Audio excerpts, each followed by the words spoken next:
The Picture of Dorian Gray by Oscar Wilde. The preface: the artist is the creator of beautiful things. To reveal art and conceal the artist is art's aim. The critic is he who can translate into another manner or a new material his impression of beautiful things.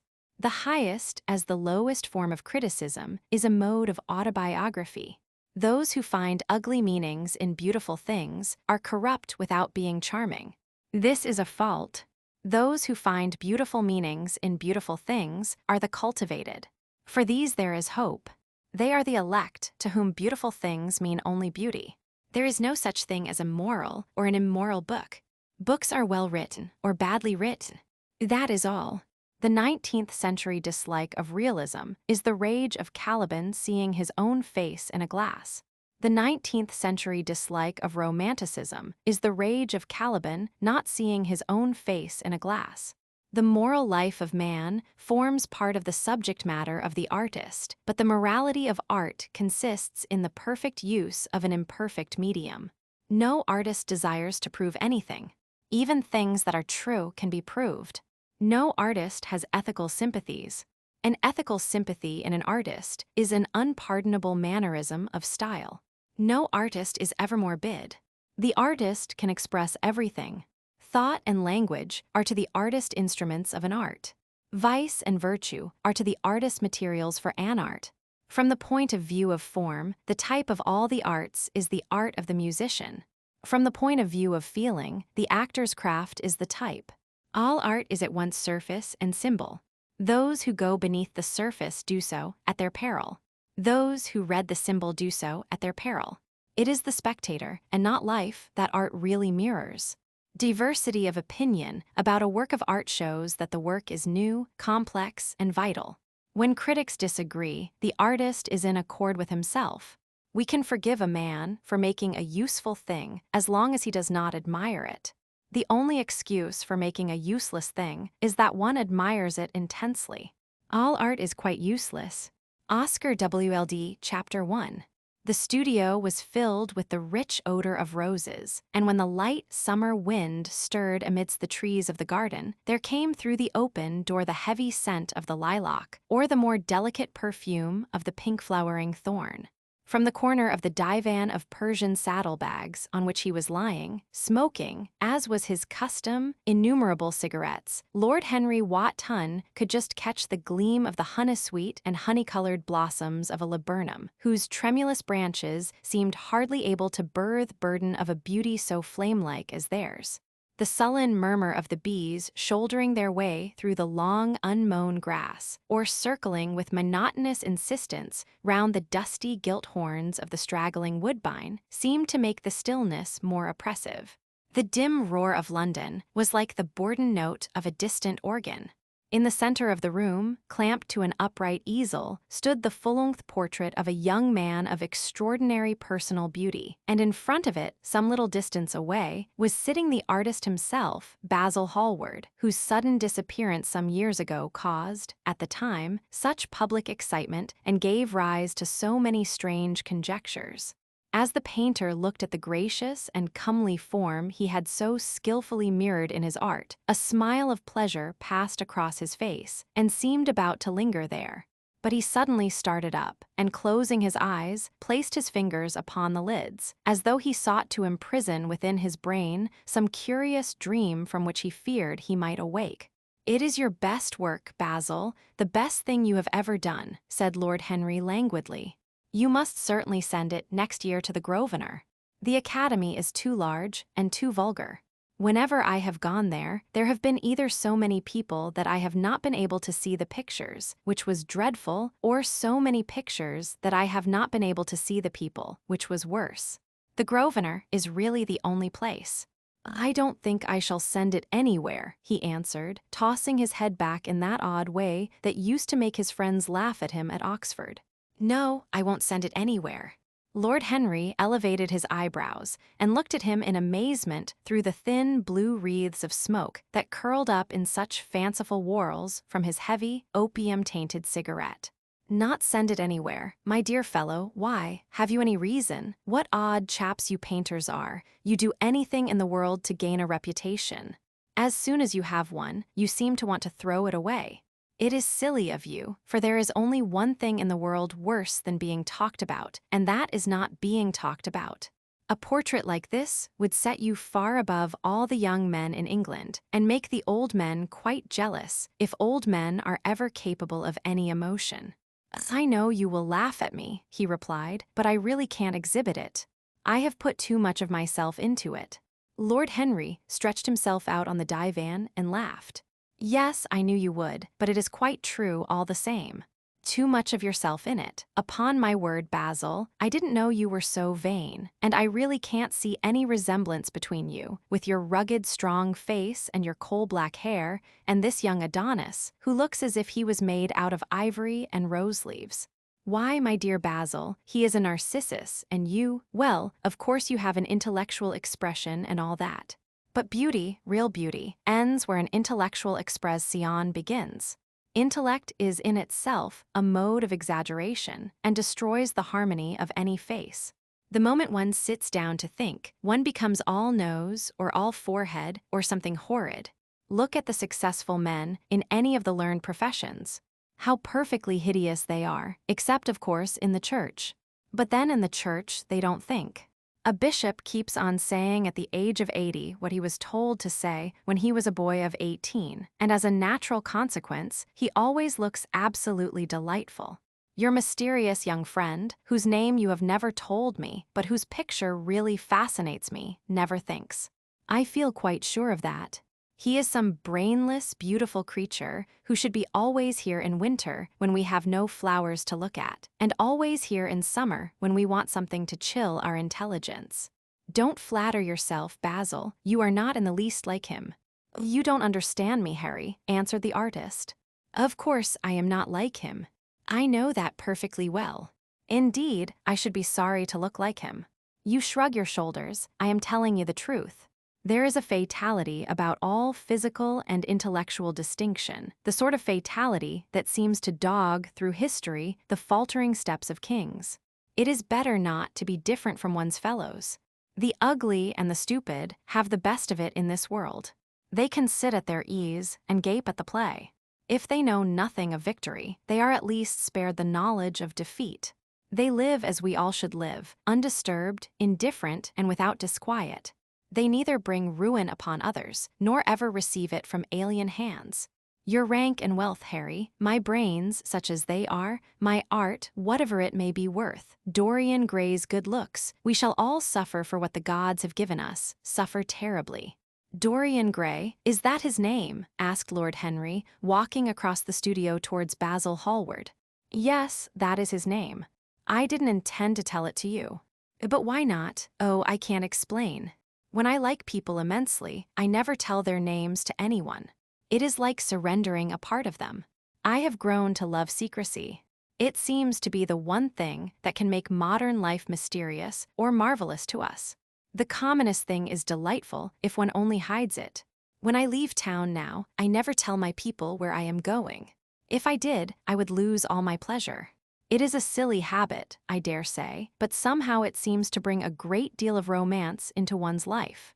I suppose you think me awfully foolish about it. Not at all, answered Lord Henry. Not at all, my dear Basil. You seem to forget that I am married, and the one charm of marriage is that it makes a life of deception absolutely necessary for both parties. I never know where my wife is, and my wife never knows what I am doing. When we do meet occasionally. When we dine out together or go down to the Duke's, we tell each other the most absurd stories with the most serious faces. My wife is very good at it, much better, in fact, than I am. She never gets confused over her dates, and I always do. But when she does find me out, she makes no row at all. I sometimes wish she would, but she merely laughs at me. I hate the way you talk about your married life, Harry, said Basil Hallward, strolling towards the door that led into the garden. I believe that you are really a very good husband, but that you are thoroughly ashamed of your own virtues. You are an extraordinary fellow. You never say a moral thing, and you never do a wrong thing. Your cynicism is simply a pose. Being natural is simply a pose, and the most irritating pose I know, cried Lord Henry, laughing, and the two young men went out into the garden together and ensconced themselves on a long bamboo seat that stood in the shade of a tall laurel bush. The sunlight slipped over the polished leaves. In the grass, white daisies were tremulous. After a pause, Lord Henry pulled out his watch. I am afraid I must be going, Basil, he murmured, and before I go, I insist on your answering a question I put to you some time ago. What is that? Said the painter, keeping his eyes fixed on the ground. You know quite well. I do not, Harry. Well, I will tell you what it is. I want you to explain to me why you won't exhibit Dorian Gray's picture. I want the real reason. I told you the real reason. And no, you did not. You said it was because there was too much of yourself in it. Now that is childish. Harry, said Basil Hallward, looking him straight in the face, every portrait that is painted with feeling is a portrait of the artist, not of the sitter. The sitter is merely the accident, the occasion. It is not he who is revealed by the painter. It is rather the painter who, on the colored canvas, reveals himself. The reason I will not exhibit this picture is that I am afraid that I have shown in it the secret of my own soul. Lord Henry laughed. And what is that? He asked. I will tell you, said Hallward, but an expression of perplexity came over his face. I am all expectation, Basil, continued his companion, glancing at him. Oh, there is really very little to tell, Harry, answered the painter, and I am afraid you will hardly understand it. Perhaps you will hardly believe it. Lord Henry smiled, and leaning down, plucked a pink-petalled daisy from the grass and examined it. I am quite sure I shall understand it, he replied, gazing intently at the little golden, white-feathered disc. And as for believing things, I can believe anything, provided that it is quite incredible. The wind shook some blossoms from the trees, and the heavy lilac blooms, with their clustering stars, moved to and fro in the languid air. A grasshopper began to chirrup by the wall, and like a blue thread, a long, thin dragonfly floated past on its brown gauze wings. Lord Henry felt as if he could hear Basil Hallward's heart beating, and wondered what was coming. The story is simply this, said the painter after some time. 2 months ago, I went to a crush at Lady Brandon's. You know, we poor artists have to show ourselves in society from time to time, just to remind the public that we are not savages. With an evening coat and a white tie, as you told me once, anybody, even a stockbroker, can gain a reputation for being civilized. Well, after I had been in the room about 10 minutes, talking to huge, overdressed dowagers and tedious academicians, I suddenly became conscious that someone was looking at me. I turned halfway round and saw Dorian Gray for the first time. When our eyes met, I felt that I was growing pale. A curious sensation of terror came over me. I knew that I had come face to face with someone whose mere personality was so fascinating that, if I allowed it to do so, it would absorb my whole nature, my whole soul, my very art itself. I did not want any external influence in my life. You know yourself, Harry, how independent I am by nature. I have always been my own master, had at least always been so, till I met Dorian Gray. Then, but I don't know how to explain it to you. Something seemed to tell me that I was on the verge of a terrible crisis in my life. I had a strange feeling that fate had in store for me exquisite joys and exquisite sorrows. I grew afraid and turned to quit the room. It was not conscience that made me do so, it was a sort of cowardice. I take no credit to myself for trying to escape. Conscience and cowardice are really the same things, Basil. Conscience is the trade name of the firm. That is all. I don't believe that, Harry, and I don't believe you do either. However, whatever was my motive, and it may have been pride, for I used to be very proud, I certainly struggled to the door. There, of course, I stumbled against Lady Brandon. You are not going to run away so soon, Mr. Hallward, she screamed out. You know her curiously shrill voice. Yes, she is a peacock in everything but beauty, said Lord Henry, pulling the daisy to bits with his long, nervous fingers. I could not get rid of her. She brought me up to royalties, and people with stars and garters, and elderly ladies with gigantic tiaras and parrot noses. She spoke of me as her dearest friend. I had only met her once before, but she took it into her head to lionize me. I believe some picture of mine had made a great success at the time, at least had been chattered about in the penny newspapers, which is the 19th century standard of immortality. Suddenly, I found myself face to face with the young man whose personality had so strangely stirred me. We were quite close, almost touching. Our eyes met again. It was reckless of me, but I asked Lady Brandon to introduce me to him. Perhaps it was not so reckless after all. It was simply inevitable. We would have spoken to each other without any introduction. I am sure of that. Dorian told me so afterwards. He, too, felt that we were destined to know each other. And how did Lady Brandon describe this wonderful young man? Asked his companion. I know she goes in for giving a rapid précis of all her guests.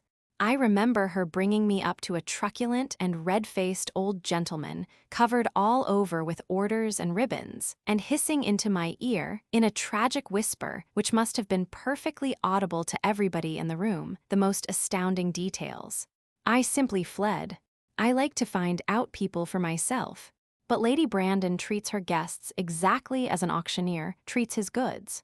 She either explains them entirely away or tells one everything about them except what one wants to know.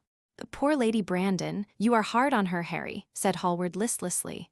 My dear fellow, she tried to found a salon and only succeeded in opening a restaurant. How could I admire her? But tell me, what did she say about Mr. Dorian Gray? Oh, something like, charming boy, poor dear mother, and I absolutely inseparable.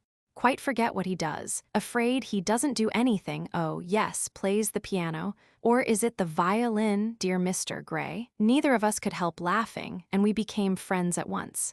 Laughter is not at all a bad beginning for a friendship, and it is far the best ending for one, said the young lord, plucking another daisy. Hallward shook his head. You don't understand what friendship is, Harry, he murmured, or what enmity is for that matter. You like everyone, that is to say, you are indifferent to everyone. How horribly unjust of you, cried Lord Henry, tilting his hat back and looking up at the little clouds that, like raveled skeins of glossy white silk, were drifting across the hollowed turquoise of the summer sky. Yes, horribly unjust of you. I make a great difference between people. I choose my friends for their good looks, my acquaintances for their good characters, and my enemies for their good intellects. A man cannot be too careful in the choice of his enemies. I have not got one who is a fool. They are all men of some intellectual power, and consequently they all appreciate me. Is that very vain of me? I think it is rather vain. I should think it was, Harry. But according to your category, I must be merely an acquaintance. My dear old Basil, you are much more than an acquaintance, and much less than a friend. A sort of brother, I suppose. Oh, brothers, I don't care for brothers. My elder brother won't die, and my younger brothers seem never to do anything else. Harry, exclaimed Hallward, frowning. My dear fellow, I am not quite serious, but I can't help detesting my relations. I suppose it comes from the fact that none of us can stand other people having the same faults as ourselves. I quite sympathize with the rage of the English democracy against what they call the vices of the upper orders. The masses feel that drunkenness, stupidity, and immorality should be their own special property, and that if any one of us makes an ass of himself, he is poaching on their preserves. When poor Southwark got into the divorce court, their indignation was quite magnificent. And yet, I don't suppose that 10% of the proletariat live correctly. I don't agree with a single word that you have said, and, what is more, Harry, I feel sure you don't either. Lord Henry stroked his pointed brown beard and tapped the toe of his patent leather boot with a tasseled ebony cane. How English you are, Basil. That is the second time you have made that observation. If one puts forward an idea to a true Englishman, always a rash thing to do, he never dreams of considering whether the idea is right or wrong. The only thing he considers of any importance is whether one believes it oneself. Now, the value of an idea has nothing whatsoever to do with the sincerity of the man who expresses it. Indeed, the probabilities are that the more insincere the man is, the more purely intellectual will the idea be, as in that case it will not be colored by either his wants, his desires, or his prejudices. However, I don't propose to discuss politics, sociology, or metaphysics with you. I like persons better than principles, and I like persons with no principles better than anything else in the world. Tell me more about Mr. Dorian Gray. How often do you see him? Every day. I couldn't be happy if I didn't see him every day. He is absolutely necessary to me. How extraordinary. I thought you would never care for anything but your art. He is all my art to me now, said the painter gravely. I sometimes think, Harry, that there are only two eras of any importance in the world's history. The first is the appearance of a new medium for art, and the second is the appearance of a new personality for art also. What the invention of oil painting was to the Venetians, the face of Antinous was to late Greek sculpture, and the face of Dorian Gray will someday be to me. It is not merely that I paint from him, draw from him, sketch from him. Of course, I have done all that. But he is much more to me than a model or a sitter. I won't tell you that I am dissatisfied with what I have done of him, or that his beauty is such that art cannot express it. There is nothing that art cannot express, and I know that the work I have done since I met Dorian Gray is good work, is the best work of my life. But in some curious way, I wonder will you understand me? His personality has suggested to me an entirely new manner in art, an entirely new mode of style. I see things differently, I think of them differently. I can now recreate life in a way that was hidden from me before. A dream of form in days of thought. Who is it who says that? I forget, but it is what Dorian Gray has been to me. The merely visible presence of this lad, for he seems to me little more than a lad, though he is really over 20, his merely visible presence. Ah, I wonder can you realize all that that means? Unconsciously he defines for me the lines of a fresh school, a school that is to have in it all the passion of the romantic spirit, all the perfection of the spirit that is Greek.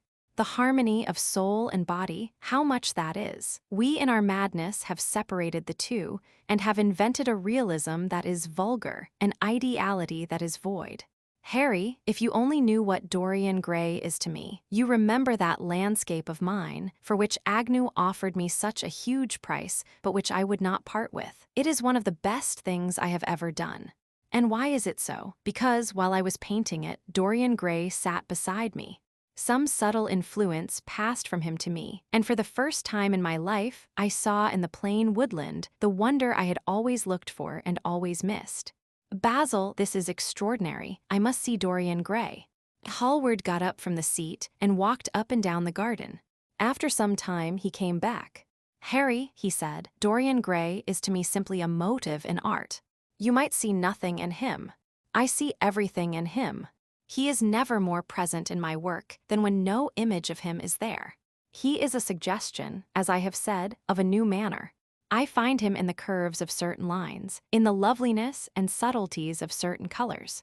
That is all. Then why won't you exhibit his portrait? Asked Lord Henry. Because, without intending it, I have put into it some expression of all this curious artistic idolatry, of which, of course, I have never cared to speak to him. He knows nothing about it. He shall never know anything about it. But the world might guess it, and I will not bare my soul to their shallow, prying eyes. My heart shall never be put under their microscope. There is too much of myself in the thing, Harry, too much of myself. Poets are not so scrupulous as you are. They know how useful passion is for publication. Nowadays a broken heart will run to many editions. I hate them for it, cried Hallward. An artist should create beautiful things, but should put nothing of his own life into them. We live in an age when men treat art as if it were meant to be a form of autobiography. We have lost the abstract sense of beauty. Some day I will show the world what it is, and for that reason the world shall never see my portrait of Dorian Gray. I think you are wrong, Basil, but I won't argue with you. It is only the intellectually lost who ever argue. Tell me, is Dorian Gray very fond of you? The painter considered for a few moments. He likes me, he answered after a pause. I know he likes me. Of course, I flatter him dreadfully. I find a strange pleasure in saying things to him that I know I shall be sorry for having said. As a rule, he is charming to me, and we sit in the studio and talk of 1,000 things. Now and then, however, he is horribly thoughtless and seems to take a real delight in giving me pain. Then I feel, Harry, that I have given away my whole soul to someone who treats it as if it were a flower to put in his coat, a bit of decoration to charm his vanity, an ornament for a summer's day. Days in summer, Basil, are apt to linger, murmured Lord Henry. Perhaps you will tire sooner than he will. It is a sad thing to think of, but there is no doubt that genius lasts longer than beauty. That accounts for the fact that we all take such pains to overeducate ourselves. In the wild struggle for existence, we want to have something that endures, and so we fill our minds with rubbish and facts in the silly hope of keeping our place. The thoroughly well-informed man, that is the modern ideal. And the mind of the thoroughly well-informed man is a dreadful thing. It is like a bric-a-brac shop, all monsters and dust, with everything priced above its proper value. I think you will tire first, all the same. Some day you will look at your friend, and he will seem to you to be a little out of drawing, or you won't like his tone of color, or something. You will bitterly reproach him in your own heart, and seriously think that he has behaved very badly to you. The next time he calls, you will be perfectly cold and indifferent. It will be a great pity, for it will alter you. What you have told me is quite a romance of art one might call it, and the worst of having a romance of any kind is that it leaves one so unromantic. Harry, don't talk like that. As long as I live, the personality of Dorian Gray will dominate me. You can't feel what I feel. You change too often. Ah, my dear Basil, that is exactly why I can feel it. Those who are faithful know only the trivial side of love. It is the faithless who know love's tragedies. And Lord Henry struck a light on a dainty silver case and began to smoke a cigarette with a self-conscious and satisfied air, as if he had summed up the world in a phrase. There was a rustle of chirruping sparrows in the green lacquer leaves of the ivy, and the blue cloud shadows chased themselves across the grass like swallows. How pleasant it was in the garden, and how delightful other people's emotions were. Much more delightful than their ideas, it seemed to him. One's own soul and the passions of one's friends, those were the fascinating things in life. He pictured to himself with silent amusement the tedious luncheon that he had missed by staying so long with Basil Hallward. Had he gone to his aunt's, he would have been sure to have met Lord Goodbody there, and the whole conversation would have been about the feeding of the poor and the necessity for model lodging-houses. Each class would have preached the importance of those virtues, for whose exercise there was no necessity in their own lives. The rich would have spoken on the value of thrift, and the idle grown eloquent over the dignity of labor. It was charming to have escaped all that. As he thought of his aunt, an idea seemed to strike him. He turned to Hallward and said, "My dear fellow, I have just remembered." "Remembered what, Harry?" "Where I heard the name of Dorian Gray." "Where was it?" asked Hallward with a slight frown. "Don't look so angry, Basil." "It was at my aunt, Lady Agatha's. She told me she had discovered a wonderful young man who was going to help her in the East End, and that his name was Dorian Gray. I am bound to state that she never told me he was good-looking. Women have no appreciation of good looks, at least, good women have not. She said that he was very earnest and had a beautiful nature. I at once pictured to myself a creature with spectacles and lank hair, horribly freckled, and tramping about on huge feet. I wish I had known it was your friend." "I am very glad you didn't, Harry." "Why? I don't want you to meet him." "You don't want me to meet him?" "No." "Mr. Dorian Gray is in the studio, sir," said the butler, coming into the garden. "You must introduce me now," cried Lord Henry, laughing. The painter turned to his servant, who stood blinking in the sunlight. "Ask Mr. Gray to wait, Parker. I shall be in a few moments." The man bowed and went up the walk. Then he looked at Lord Henry. "Dorian Gray is my dearest friend," he said. "He has a simple and a beautiful nature. Your aunt was quite right in what she said of him. Don't spoil him. Don't try to influence him. Your influence would be bad. The world is wide and has many marvelous people in it. Don't take away from me the one person who gives to my art whatever charm it possesses. My life as an artist depends on him. Mind, Harry, I trust you." He spoke very slowly, and the words seemed wrung out of him almost against his will. "What nonsense you talk," said Lord Henry, smiling, and taking Hallward by the arm, he almost led him into the house. Chapter 2. As they entered, they saw Dorian Gray. He was seated at the piano, with his back to them, turning over the pages of a volume of Schumann's Forest Scenes. "You must lend me these, Basil," he cried. "I want to learn them. They are perfectly charming." "That entirely depends on how you sit today, Dorian." "Oh, I am tired of sitting, and I don't want a life-sized portrait of myself," answered the lad, swinging round on the music stool in a willful, petulant manner. When he caught sight of Lord Henry, a faint blush colored his cheeks for a moment, and he started up. "I beg your pardon, Basil, but I didn't know you had anyone with you. This is Lord Henry Wotton, Dorian, an old Oxford friend of mine.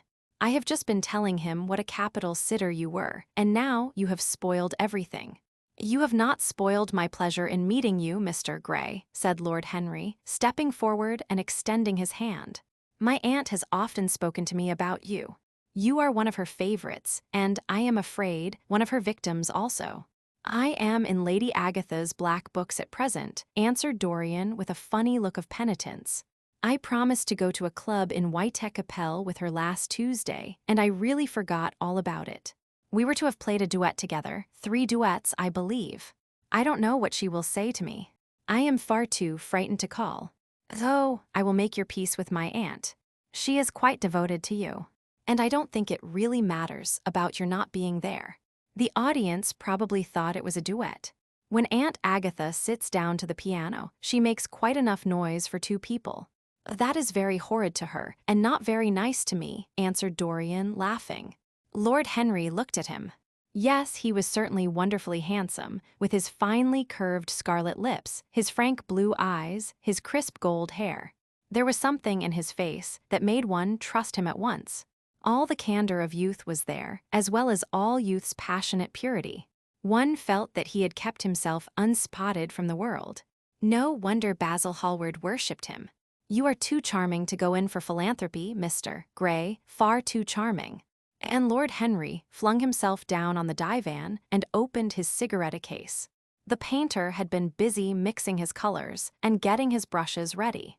He was looking worried, and when he heard Lord Henry's last remark, he glanced at him, hesitated for a moment, and then said, "Harry, I want to finish this picture today.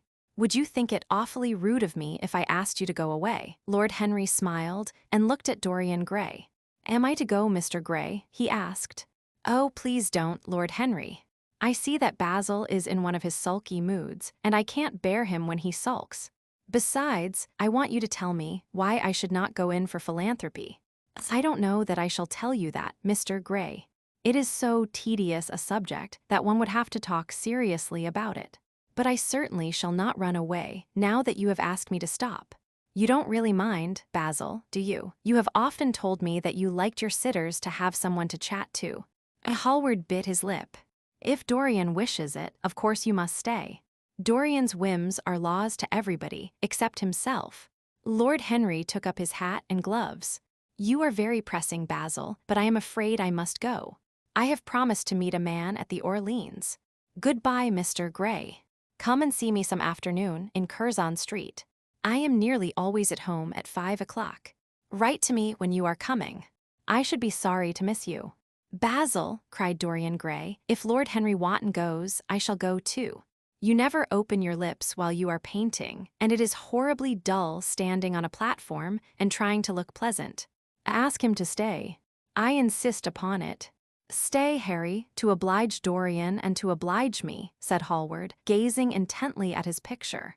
"It is quite true, I never talk when I am working, and never listen either, and it must be dreadfully tedious for my unfortunate sitters. I beg you to stay." "But what about my man at the Orleans?" The painter laughed. "I don't think there will be any difficulty about that. Sit down again, Harry. And now, Dorian, get up on the platform, and don't move about too much, or pay any attention to what Lord Henry says. He has a very bad influence over all his friends, with the single exception of myself." Dorian Gray stepped up on the dais with the air of a young Greek martyr, and made a little moue of discontent to Lord Henry, to whom he had rather taken a fancy. He was so unlike Basil. They made a delightful contrast. And he had such a beautiful voice. After a few moments he said to him, "Have you really a very bad influence, Lord Henry? As bad as Basil says. There is no such thing as a good influence, Mr. Gray. All influence is immoral. Immoral from the scientific point of view. Why? Because to influence a person is to give him one's own soul. He does not think his natural thoughts or burn with his natural passions. His virtues are not real to him. His sins, if there are such things as sins, are borrowed. He becomes an echo of someone else's music, an actor of a part that has not been written for him. The aim of life is self-development. To realize one's nature perfectly, that is what each of us is here for. People are afraid of themselves nowadays. They have forgotten the highest of all duties, the duty that one owes to oneself. Of course, they are charitable. They feed the hungry and clothe the beggar. But their own souls starve and are naked. Courage has gone out of our race. Perhaps we never really had it. The terror of society, which is the basis of morals, the terror of God, which is the secret of religion, these are the two things that govern us. And yet, just turn your head a little more to the right, Dorian, like a good boy, said the painter, deep in his work and conscious only that a look had come into the lad's face that he had never seen there before.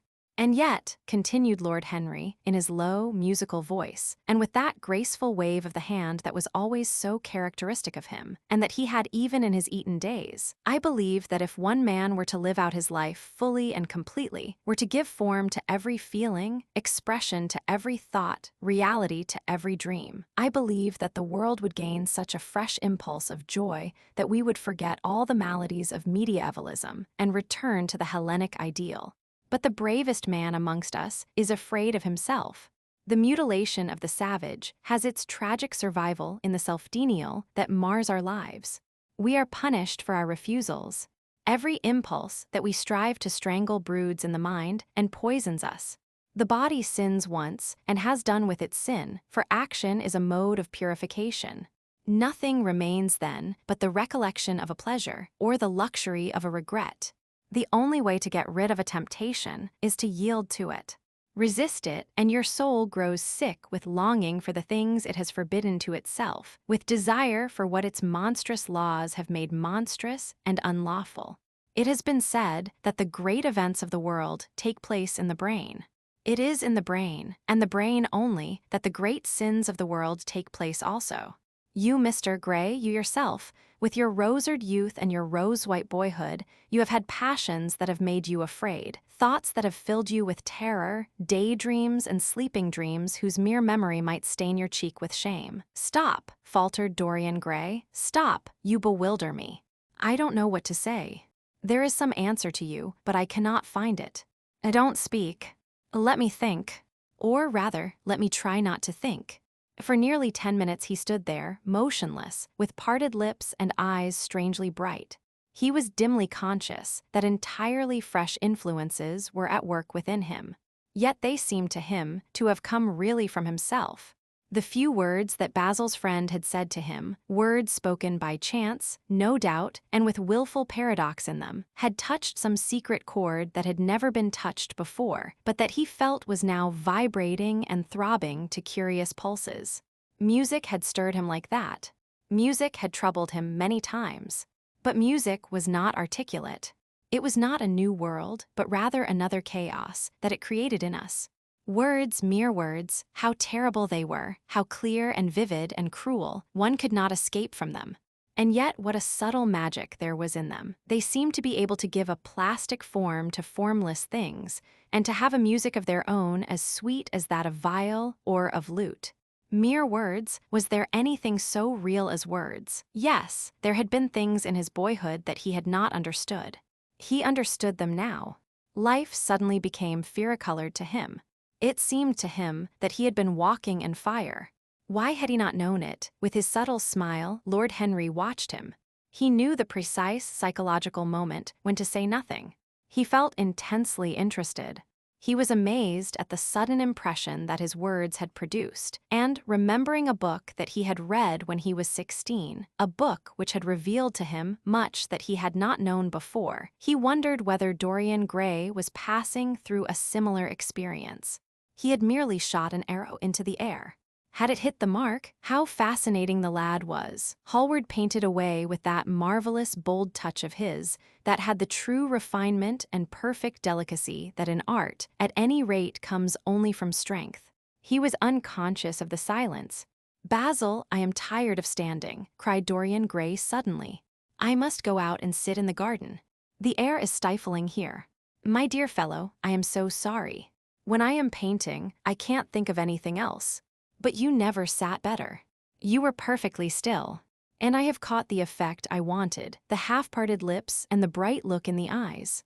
I don't know what Harry has been saying to you, but he has certainly made you have the most wonderful expression. I suppose he has been paying you compliments. You mustn't believe a word that he says." "He has certainly not been paying me compliments. Perhaps that is the reason that I don't believe anything he has told me." "You know you believe it all," said Lord Henry, looking at him with his dreamy, languorous eyes. "I will go out to the garden with you. It is horribly hot in the studio. Basil, let us have something iced to drink, something with strawberries in it." Certainly, Harry. Just touch the bell, and when Parker comes I will tell him what you want. I have got to work up this background, so I will join you later on. Don't keep Dorian too long. I have never been in better form for painting than I am today. This is going to be my masterpiece. It is my masterpiece as it stands." Lord Henry went out to the garden and found Dorian Gray burying his face in the great cool lilac blossoms, feverishly drinking in their perfume as if it had been wine. He came close to him and put his hand upon his shoulder. "You are quite right to do that," he murmured. "Nothing can cure the soul but the senses, just as nothing can cure the senses but the soul." The lad started and drew back. He was bareheaded, and the leaves had tossed his rebellious curls and tangled all their gilded threads. There was a look of fear in his eyes, such as people have when they are suddenly awakened. His finely chiseled nostrils quivered, and some hidden nerve shook the scarlet of his lips and left them trembling. "Yes," continued Lord Henry, "that is one of the great secrets of life, to cure the soul by means of the senses, and the senses by means of the soul. You are a wonderful creation. You know more than you think you know, just as you know less than you want to know." Dorian Gray frowned and turned his head away. He could not help liking the tall, graceful young man who was standing by him. His romantic, olive-colored face and worn expression interested him. There was something in his low, languid voice that was absolutely fascinating. His cool, white, flower-like hands even had a curious charm. They moved, as he spoke, like music, and seemed to have a language of their own. But he felt afraid of him, and ashamed of being afraid. Why had it been left for a stranger to reveal him to himself? He had known Basil Hallward for months, but the friendship between them had never altered him. Suddenly, there had come someone across his life who seemed to have disclosed to him life's mystery. And yet, what was there to be afraid of? He was not a schoolboy or a girl. It was absurd to be frightened. "Let us go and sit in the shade," said Lord Henry. "Parker has brought out the drinks, and if you stay any longer in this glare, you will be quite spoiled, and Basil will never paint you again.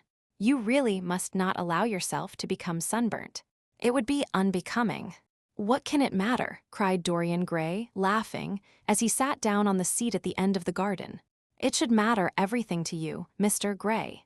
"Why?" "Because you have the most marvelous youth, and youth is the one thing worth having." "I don't feel that, Lord Henry." "No, you don't feel it now. Some day, when you are old and wrinkled and ugly, when thought has seared your forehead with its lines, and passion branded your lips with its hideous fires, you will feel it terribly. Now, wherever you go, you charm the world. Will it always be so? You have a wonderfully beautiful face, Mr. Gray. Don't frown. You have. And beauty is a form of genius, is higher indeed than genius, as it needs no explanation. It is of the great facts of the world, like sunlight or springtime, or the reflection in dark waters of that silver shell we call the moon. It cannot be questioned. It has its divine right of sovereignty. It makes princes of those who have it. You smile. Ah, when you have lost it you won't smile. People say sometimes that beauty is only superficial. That may be so, but at least it is not so superficial as thought is. To me, beauty is the wonder of wonders. It is only shallow people who do not judge by appearances. The true mystery of the world is the visible, not the invisible. Yes, Mr. Gray, the gods have been good to you. But what the gods give they quickly take away. You have only a few years in which to live really, perfectly, and fully. When your youth goes, your beauty will go with it, and then you will suddenly discover that there are no triumphs left for you, or have to content yourself with those mean triumphs that the memory of your past will make more bitter than defeats. Every month as it wanes brings you nearer to something dreadful. Time is jealous of you and wars against your lilies and your roses. You will become sallow and hollow-cheeked and dull-eyed. You will suffer horribly. Realize your youth while you have it. Don't squander the gold of your days listening to the tedious, trying to improve the hopeless failure, or giving away your life to the ignorant, the common, and the vulgar. These are the sickly aims, the false ideals of our age. Live the wonderful life that is in you. Let nothing be lost upon you. Be always searching for new sensations. Be afraid of nothing. A new hedonism, that is what our century wants. You might be its visible symbol. With your personality, there is nothing you could not do. The world belongs to you for a season. The moment I met you, I saw that you were quite unconscious of what you really are, of what you really might be. There was so much in you that charmed me that I felt I must tell you something about yourself. I thought how tragic it would be if you were wasted. For there is such a little time that your youth will last, such a little time. The common hill flowers wither, but they blossom again. The laburnum will be as yellow next June as it is now. In a month there will be purple stars on the clematis, and year after year the green night of its leaves will hold its purple stars. But we never get back our youth. The pulse of joy that beats in us at 20 becomes sluggish. Our limbs fail, our senses rot. We degenerate into hideous puppets, haunted by the memory of the passions of which we were too much afraid, and the exquisite temptations that we had not the courage to yield to. Youth, there is absolutely nothing in the world but youth. Dorian Gray listened, open-eyed and wondering. The spray of lilac fell from his hand upon the gravel. A furry bee came and buzzed round it for a moment. Then it began to scramble all over the oval stellated globe of the tiny blossoms. He watched it with that strange interest in trivial things that we try to develop when things of high import make us afraid, or when we are stirred by some new emotion for which we cannot find expression, or when some thought that terrifies us lays sudden siege to the brain and calls on us to yield. After a time the bee flew away. He saw it creeping into the stained trumpet of a Tyrian convolvulus. The flower seemed to quiver, and then swayed gently to and fro. Suddenly, the painter appeared at the door of the studio and made staccato signs for them to come in. They turned to each other and smiled. "I am waiting," he cried. "Do come in. The light is quite perfect, and you can bring your drinks." They rose up and sauntered down the walk together. 2 green and white butterflies fluttered past them, and in the pear tree at the corner of the garden, a thrush began to sing. "You are glad you have met me, Mr. Gray," said Lord Henry, looking at him. "Yes, I am glad now. I wonder shall I always be glad? Always, that is a dreadful word. It makes me shudder when I hear it. Women are so fond of using it. They spoil every romance by trying to make it last forever. It is a meaningless word, too. The only difference between a caprice and a lifelong passion is that the caprice lasts a little longer." As they entered the studio, Dorian Gray put his hand upon Lord Henry's arm. "In that case, let our friendship be a caprice," he murmured, flushing at his own boldness, then stepped up on the platform and resumed his pose. Lord Henry flung himself into a large wicker armchair and watched him. The sweep and dash of the brush on the canvas made the only sound that broke the stillness, except when, now and then, Hallward stepped back to look at his work from a distance.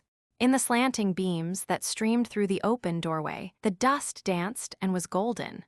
The heavy scent of the roses seemed to brood over everything. After about a quarter of an hour Hallward stopped painting, looked for a long time at Dorian Gray, and then for a long time at the picture, biting the end of one of his huge brushes and frowning.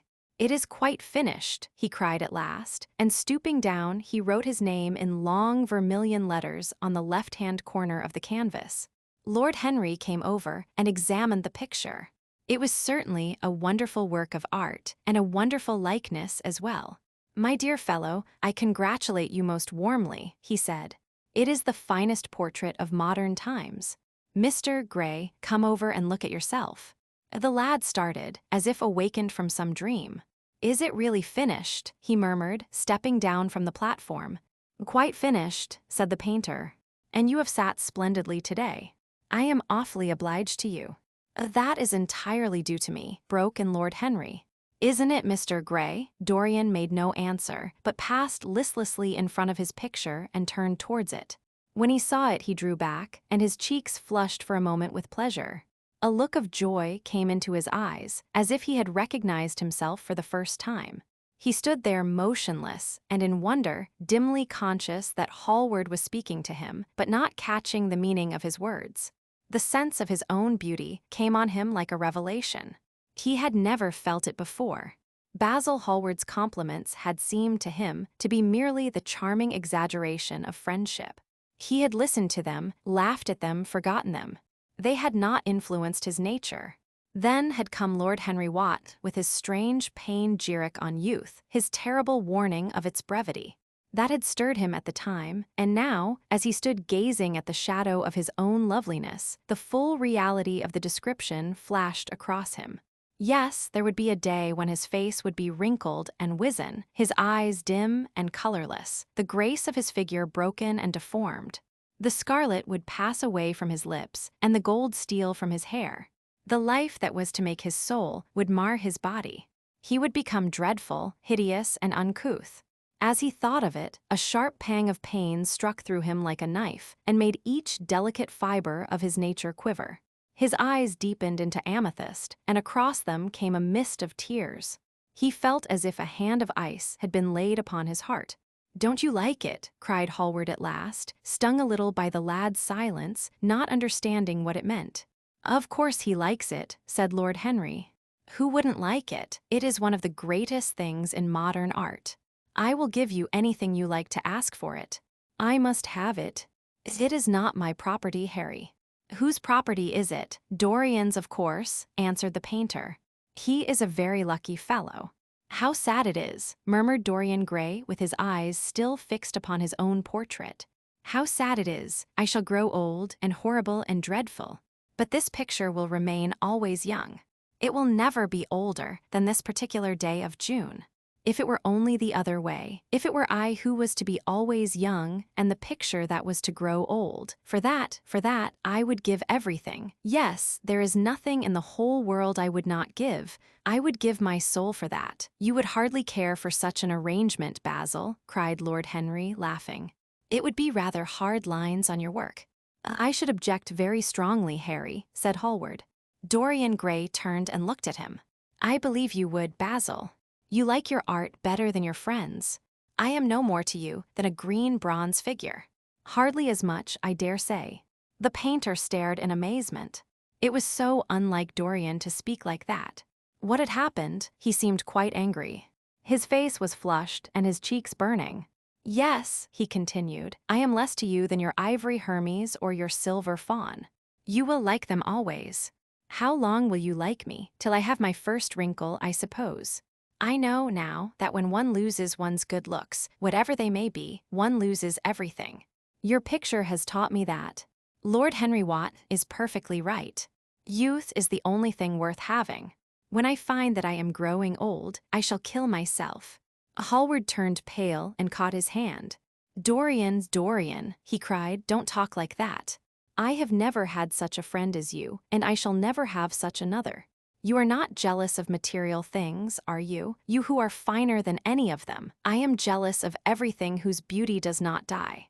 I am jealous of the portrait you have painted of me. Why should it keep what I must lose? Every moment that passes takes something from me and gives something to it. Oh, if it were only the other way, if the picture could change and I could be always what I am now. Why did you paint it? It will mock me some day, mock me horribly." The hot tears welled into his eyes. He tore his hand away and, flinging himself on the divan, he buried his face in the cushions as though he was praying. "This is your doing, Harry," said the painter bitterly. Lord Henry shrugged his shoulders. It is the real Dorian Gray, that is all. It is not. If it is not, what have I to do with it? You should have gone away when I asked you, he muttered. I stayed when you asked me, was Lord Henry's answer. Harry, I can't quarrel with my two best friends at once, but between you both you have made me hate the finest piece of work I have ever done, and I will destroy it. What is it but canvas and color? I will not let it come across our 3 lives and mar them. Dorian Gray lifted his golden head from the pillow, and with pallid face and tear-stained eyes, looked at him as he walked over to the deal painting table that was set beneath the high curtained window. What was he doing there? His fingers were straying about among the litter of tin tubes and dry brushes, seeking for something. Yes, it was for the long palette knife, with its thin blade of lithe steel. He had found it at last. He was going to rip up the canvas. With a stifled sob, the lad leaped from the couch and, rushing over to Hallward, tore the knife out of his hand and flung it to the end of the studio. Don't, Basil, don't, he cried. It would be murder. I am glad you appreciate my work at last, Dorian, said the painter coldly when he had recovered from his surprise. I never thought you would. Appreciate it. I am in love with it, Basil. It is part of myself. I feel that.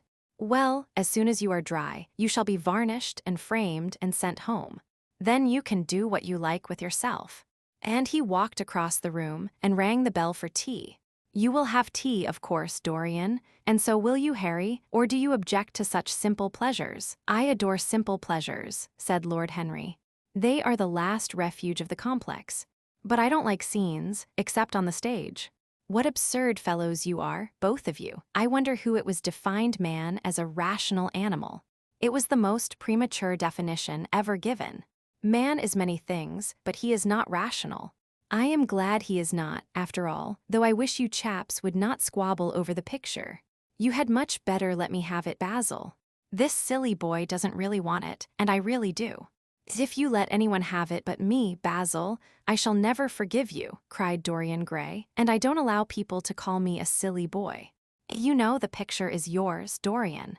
I gave it to you before it existed. And you know you have been a little silly, Mr. Gray, and that you don't really object to being reminded that you are extremely young. I should have objected very strongly this morning, Lord Henry. Ah, this morning, you have lived since then. There came a knock at the door, and the butler entered with a laden tea tray and set it down upon a small Japanese table. There was a rattle of cups and saucers, and the hissing of a fluted Georgian urn. 2 globe-shaped china dishes were brought in by a page. Dorian Gray went over and poured out the tea. The 2 men sauntered languidly to the table and examined what was under the covers. Let us go to the theater tonight, said Lord Henry. There is sure to be something on somewhere.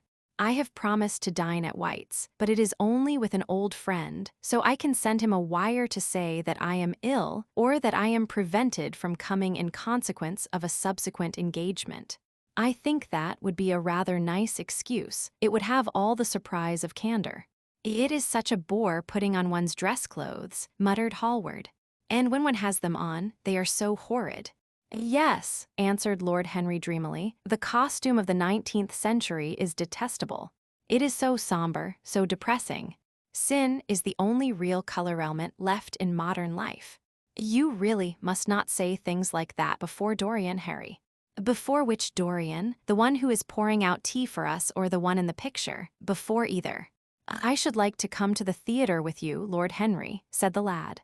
Then you shall come, and you will come too, Basil, won't you? I can't really. I would sooner not. I have a lot of work to do. Well then, you and I will go alone, Mr. Gray. I should like that awfully. The painter bit his lip and walked over, cup in hand, to the picture. I shall stay with the real Dorian, he said sadly. Is it the real Dorian? Cried the original of the portrait, strolling across to him. Am I really like that? Yes, you are just like that. How wonderful, Basil. At least you are like it in appearance. But it will never alter, sighed Hallward. That is something. What a fuss people make about fidelity, exclaimed Lord Henry. Why, even in love it is purely a question for physiology. It has nothing to do with our own will. Young men want to be faithful and are not. Old men want to be faithless and cannot. That is all one can say. Don't go to the theater tonight, Dorian, said Hallward. Stop and dine with me. I can't, Basil. Why? Because I have promised Lord Henry Wotton to go with him. He won't like you the better for keeping your promises. He always breaks his own. I beg you not to go. Dorian Gray laughed and shook his head. I entreat you. The lad hesitated and looked over at Lord Henry, who was watching them from the tea table with an amused smile. I must go, Basil, he answered. Very well, said Hallward, and he went over and laid down his cup on the tray. It is rather late, and, as you have to dress, you had better lose no time. Goodbye, Harry. Goodbye, Dorian. Come and see me soon. Come tomorrow. Certainly. You won't forget. No, of course not, cried Dorian. And, Harry, yes, Basil, remember what I asked you when we were in the garden this morning. I have forgotten it. I trust you. I wish I could trust myself, said Lord Henry, laughing. Come, Mr. Gray, my hansom is outside, and I can drop you at your own place. Goodbye, Basil. It has been a most interesting afternoon. As the door closed behind them, the painter flung himself down on a sofa, and a look of pain came into his face. Chapter 3. At 12:30 next day, Lord Henry Wotton strolled from Curzon Street over to the Albany to call on his uncle, Lord Fermor, a genial if somewhat rough-mannered old bachelor, whom the outside world called selfish because it derived no particular benefit from him, but who was considered generous by society as he fed the people who amused him. His father had been our ambassador at Madrid when Isabella was young and prim unthought of, but had retired from the diplomatic service in a capricious moment of annoyance on not being offered the embassy at Paris, a post to which he considered that he was fully entitled by reason of his birth, his indolence, the good English of his dispatches, and his inordinate passion for pleasure.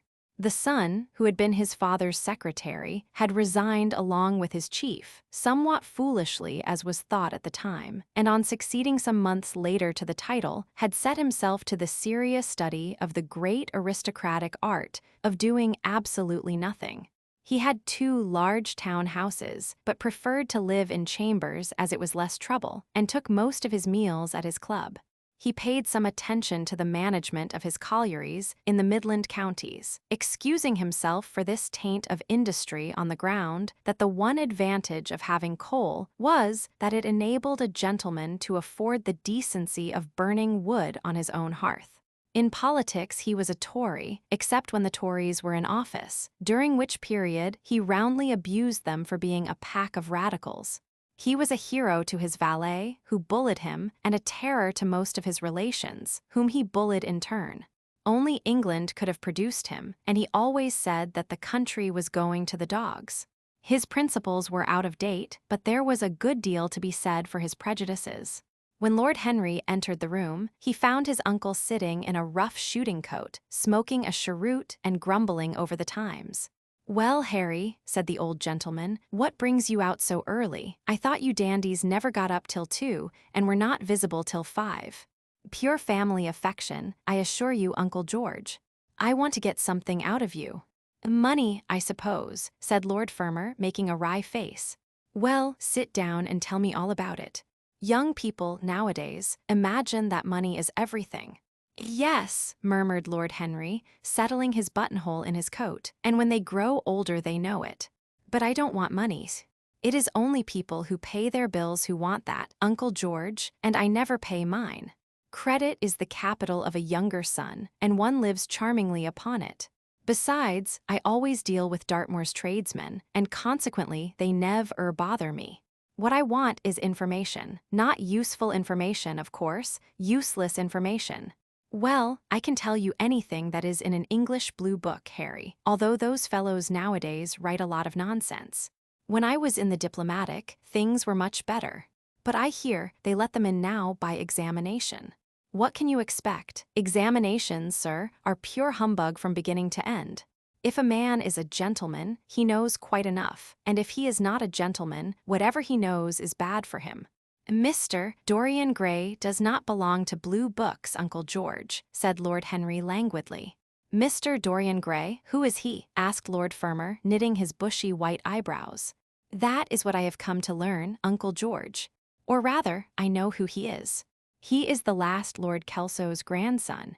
His mother was a Devereux, Lady Margaret Devereux. I want you to tell me about his mother. What was she like? Whom did she marry? You have known nearly everybody in your time, so you might have known her.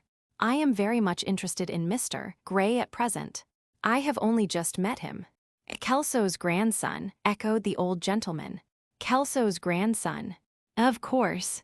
I knew his mother intimately. I believe I was at her christening. She was an extraordinarily beautiful girl, Margaret Devereux, and made all the men frantic by running away with a penniless young fellow, a mere nobody, sir, a subaltern in a foot regiment, or something of that kind. Certainly. I remember the whole thing as if it happened yesterday.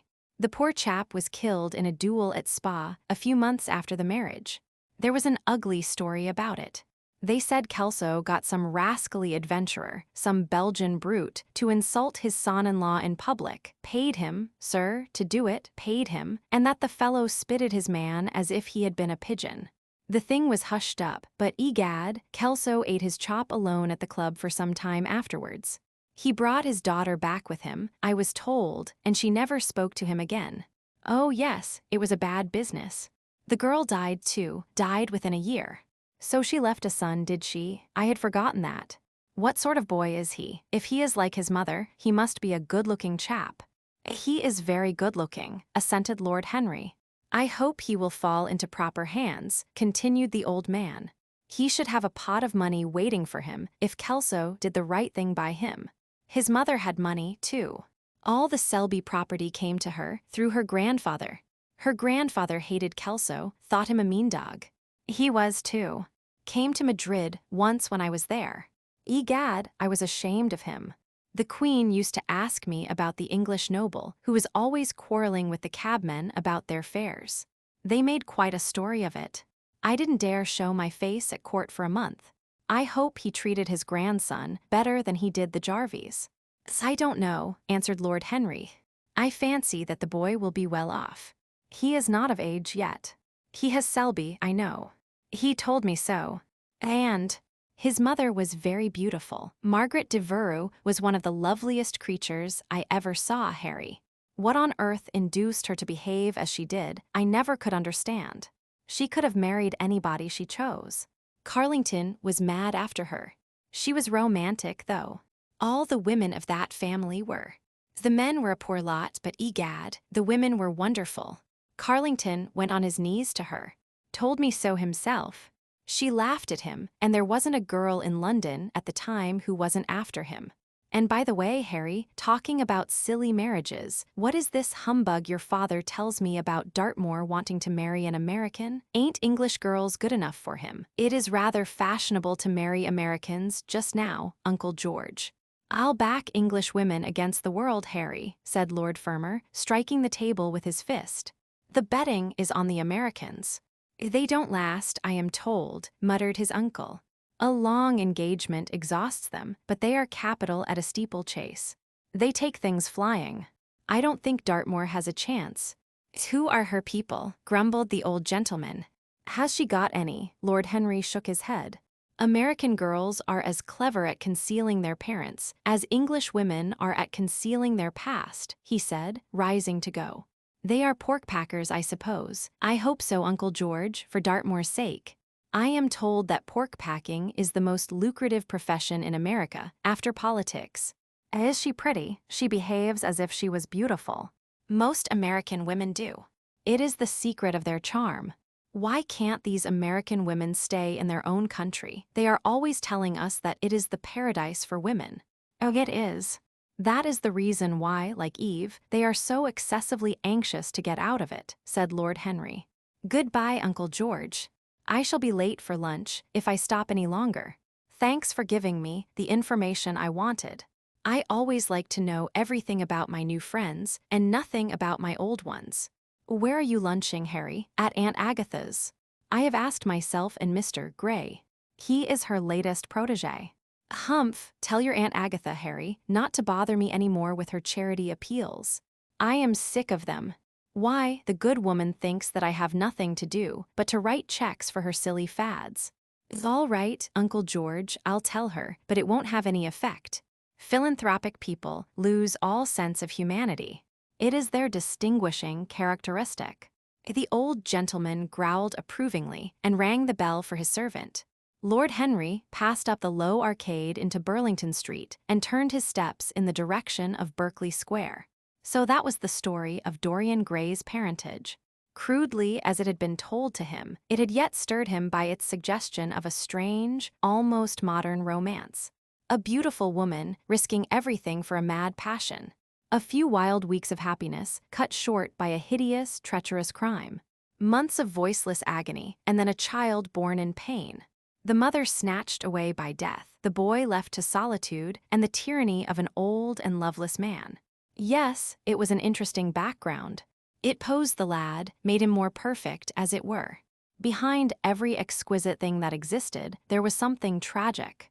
Worlds had to be in travail, that the meanest flower might blow.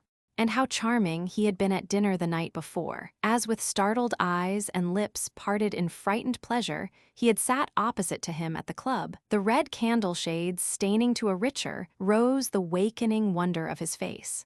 Talking to him was like playing upon an exquisite violin. He answered to every touch and thrill of the bow. There was something terribly enthralling in the exercise of influence. No other activity was like it.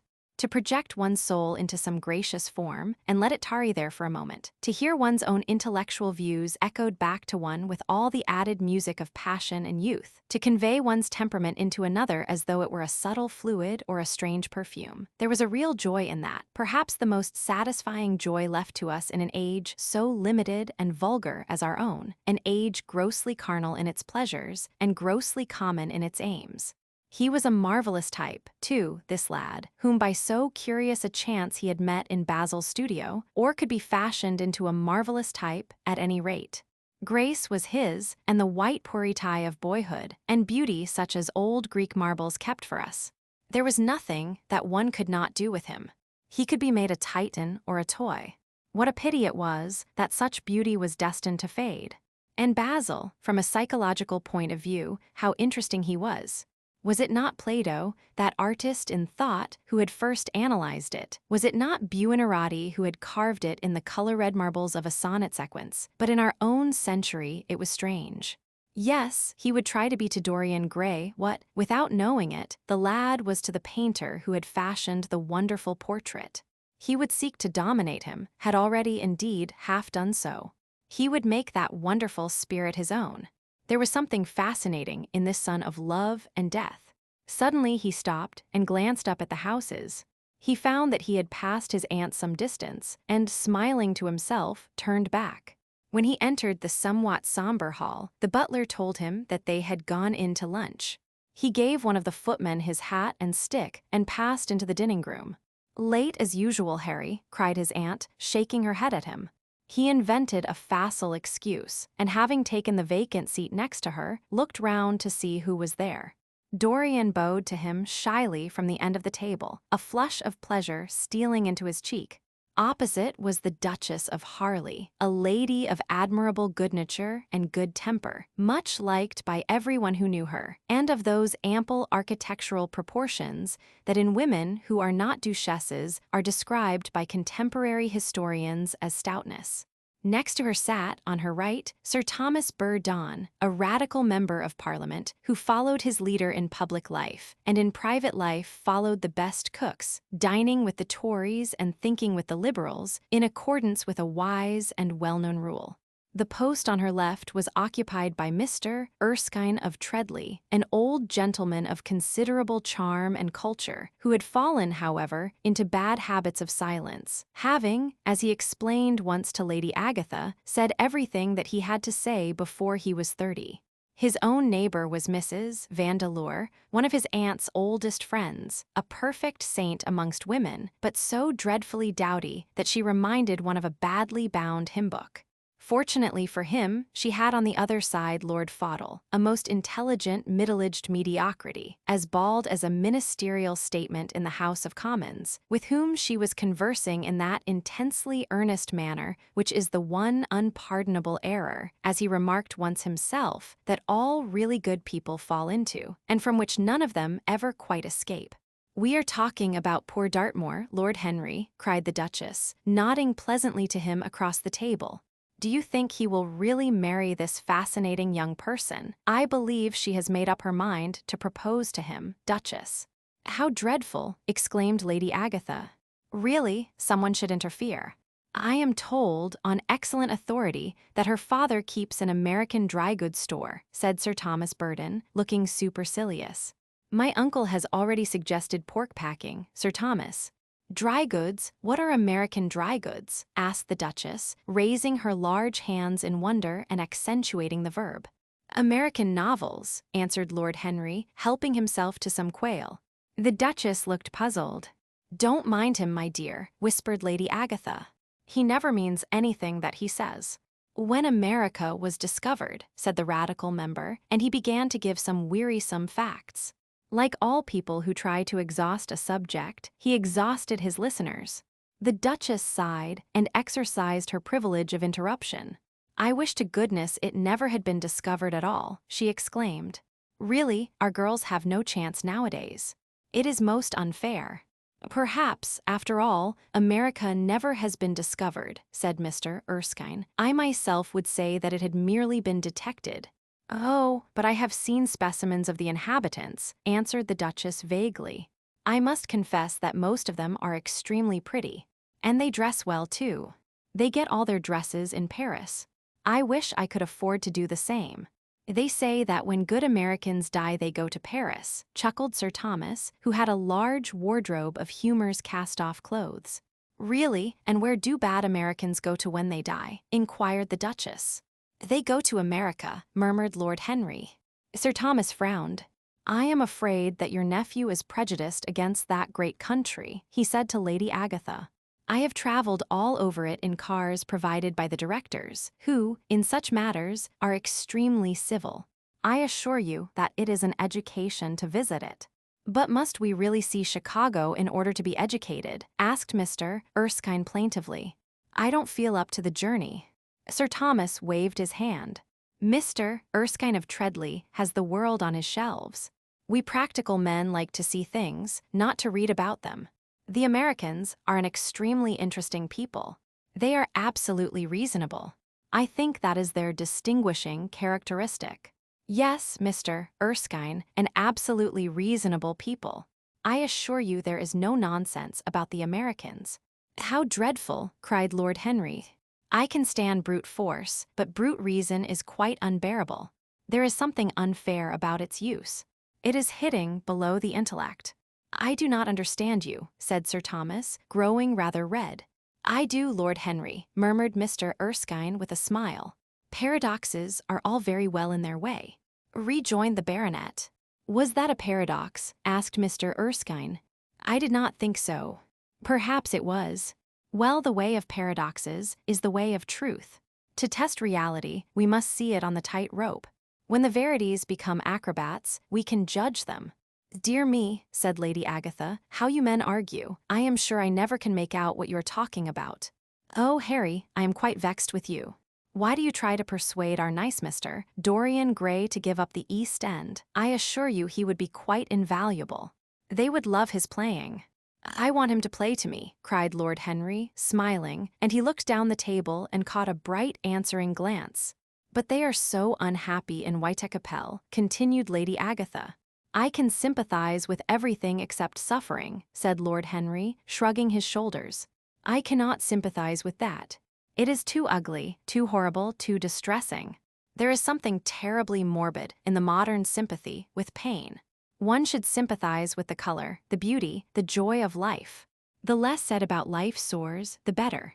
"Still, the East End is a very important problem," remarked Sir Thomas with a grave shake of the head. "Quite so," answered the young lord. "It is the problem of slavery, and we try to solve it by amusing the slaves." The politician looked at him keenly. "What change do you propose, then?" he asked. Lord Henry laughed. "I don't desire to change anything in England except the weather," he answered. "I am quite content with philosophically contemplation. But as the 19th century has gone bankrupt through an over-expenditure of sympathy, I would suggest that we should appeal to science top-ut straight. The advantage of the emotions is that they lead us astray, and the advantage of science is that it is not emotional. But we have such grave responsibilities, ventured Mrs. Vandeleur timidly. Terribly grave, echoed Lady Agatha. Lord Henry looked over at Mr. Erskine. Humanity takes itself too seriously. It is the world's original sin. If the caveman had known how to laugh, history would have been different.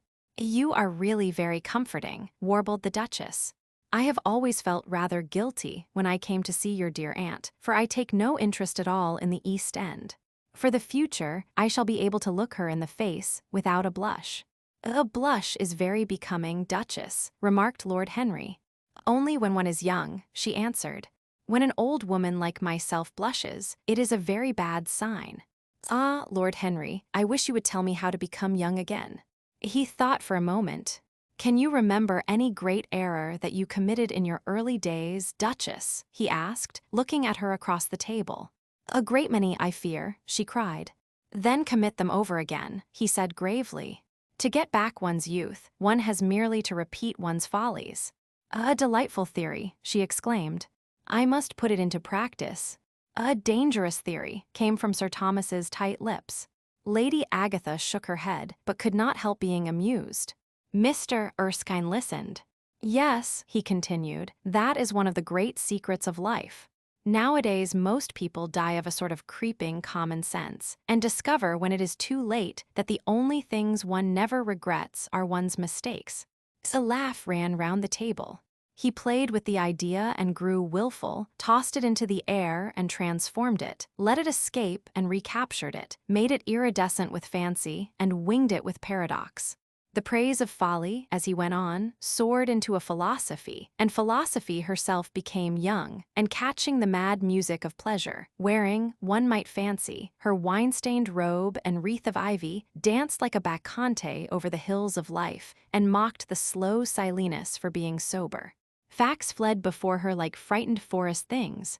Her white feet trod the huge press at which wise Omar sits, till the seething grape juice rose round her bare limbs in waves of purple bubbles, or crawled in red foam over the vat's black, dripping, sloping sides. It was an extraordinary improvisation. He felt that the eyes of Dorian Gray were fixed on him, and the consciousness that amongst his audience there was one whose temperament he wished to fascinate seemed to give his wit keenness and to lend color to his imagination. He was brilliant, fantastic, irresponsible. He charmed his listeners out of themselves, and they followed his pipe, laughing. Dorian Gray never took his gaze off him, but sat like one under a spell, smiles chasing each other over his lips, and wonder growing grave in his darkening eyes. At last, liveried in the costume of the age, reality entered the room in the shape of a servant to tell the Duchess that her carriage was waiting. She wrung her hands in mock despair.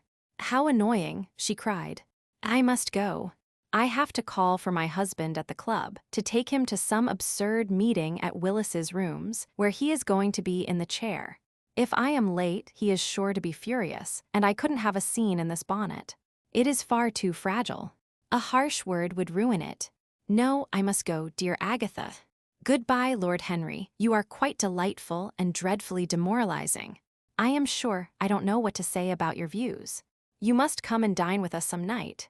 Tuesday, are you disengaged Tuesday? For you I would throw over anybody, Duchess," said Lord Henry with a bow. "Ah, that is very nice and very wrong of you," she cried. "So mind you come," and she swept out of the room, followed by Lady Agatha and the other ladies. When Lord Henry had sat down again, Mr. Erskine moved round, and taking a chair close to him, placed his hand upon his arm. "You talk books away," he said. "Why don't you write one? I am too fond of reading books to care to write them, Mr. Erskine. I should like to write a novel, certainly. A novel that would be as lovely as a Persian carpet and as unreal. But there is no literary public in England for anything except newspapers, primers, and encyclopedias.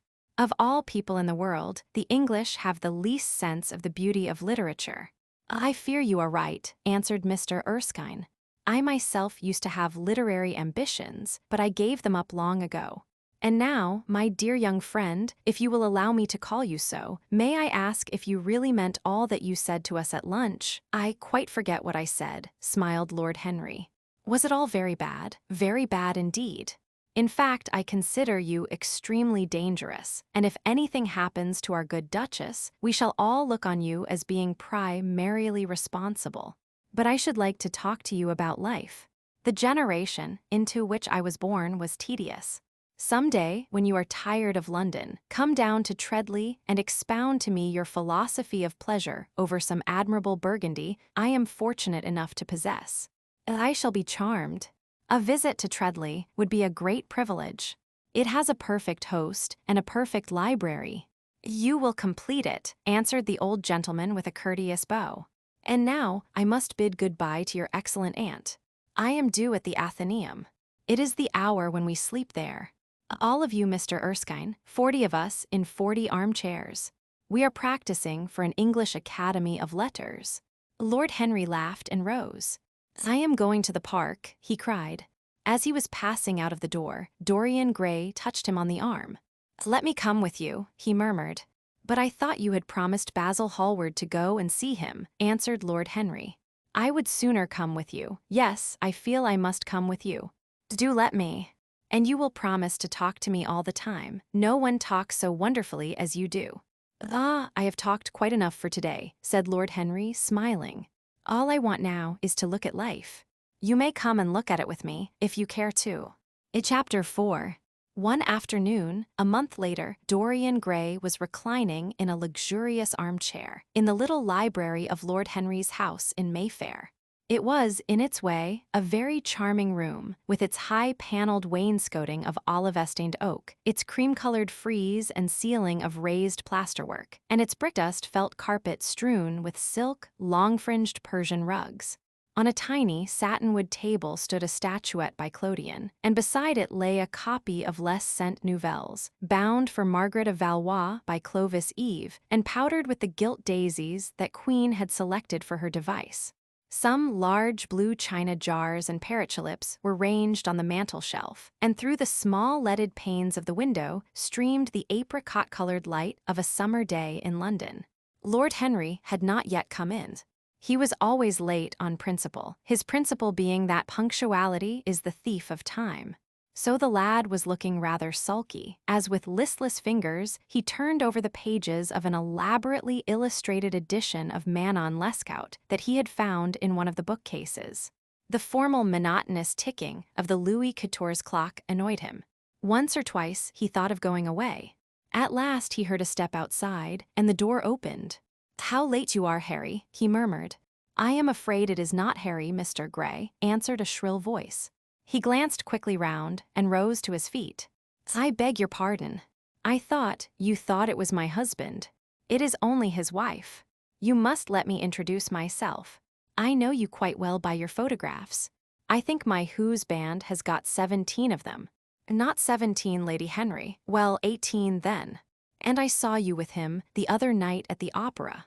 She laughed nervously as she spoke, and watched him with her vague forget-me-not eyes. She was a curious woman, whose dresses always looked as if they had been designed in a rage and put on in a tempest. She was usually in love with somebody, and, as her passion was never returned, she had kept all her illusions. She tried to look picturesque, but only succeeded in being untidy. Her name was Victoria, and she had a perfect mania for going to church. "That was at Lohengrin, Lady Henry, I think." "Yes, it was at dear Lohengrin. I like Wagner's music better than anybody's. It is so loud that one can talk the whole time without other people hearing what one says. That is a great advantage, don't you think so, Mr. Gray?" The same nervous staccato laugh broke from her thin lips, and her fingers began to play with a long tortoise-shell paper knife. Dorian smiled and shook his head. "I am afraid I don't think so, Lady Henry. I never talk during music, at least during good music. If one hears bad music, it is one's duty to drown it in conversation." "Ah, that is one of Harry's views, isn't it, Mr. Gray? I always hear Harry's views from his friends. It is the only way I get to know of them. But you must not think I don't like good music. I adore it, but I am afraid of it. It makes me too romantic. I have simply worshipped pianists, 2 at a time sometimes, Harry tells me. I don't know what it is about them. Perhaps it is that they are foreigners. They all are, ain't they? Even those that are born in England become foreigners after a time, don't they? It is so clever of them, and such a compliment to art. Makes it quite cosmopolitan, doesn't it? You have never been to any of my parties, have you, Mr. Gray? You must come. I can't afford orchids, but I spare no expense in foreigners. They make one's rooms look so picturesque. But here is Harry. Harry, I came in to look for you to ask you something. I forget what it was, and I found Mr. Gray here. We have had such a pleasant chat about music. We have quite the same ideas. No, I think our ideas are quite different. But he has been most pleasant. I am so glad I've seen him.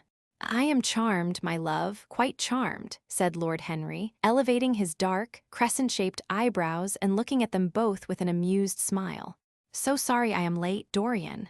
I went to look after a piece of old brocade in Wardour Street and had to bargain for hours for it. Nowadays people know the price of everything and the value of nothing.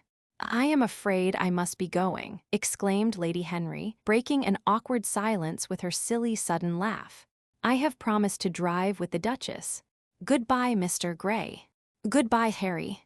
You are dining out, I suppose, so am I. Perhaps I shall see you at Lady Thornbury's. I dare say, my dear, said Lord Henry, shutting the door behind her, as, looking like a bird of paradise that had been out all night in the rain, she flitted out of the room, leaving a faint odor of frangipani. Then he lit a cigarette and flung himself down on the sofa. Never marry a woman with straw-colored hair, Dorian, he said after a few puffs.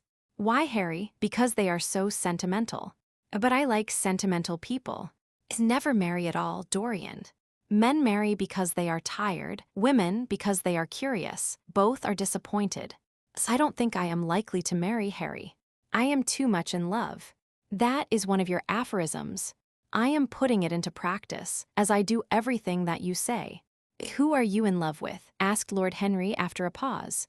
With an actress, said Dorian Gray, blushing. Lord Henry shrugged his shoulders. That is a rather commonplace debut. You would not say so if you saw her, Harry. Who is she? Her name is Sybil Vane. I never heard of her. No one has. People will some day, however. She is a genius. My dear boy, no woman is a genius. Women are a decorative sex. They never have anything to say, but they say it charmingly. Women represent the triumph of matter over mind, just as men represent the triumph of mind over morals. Harry, how can you? My dear Dorian, it is quite true. I am analyzing women at present, so I ought to know. The subject is not so abstruse as I thought it was. I find that, ultimately, there are only 2 kinds of women, the plain and the colored. The plain women are very useful. If you want to gain a reputation for respectability, you have merely to take them down to supper. The other women are very charming. They commit one mistake, however. They paint in order to try and look young. Our grandmothers painted in order to try and talk brilliantly. Rouge and esprit used to go together. That is all over now. As long as a woman can look 10 years younger than her own daughter, she is perfectly satisfied.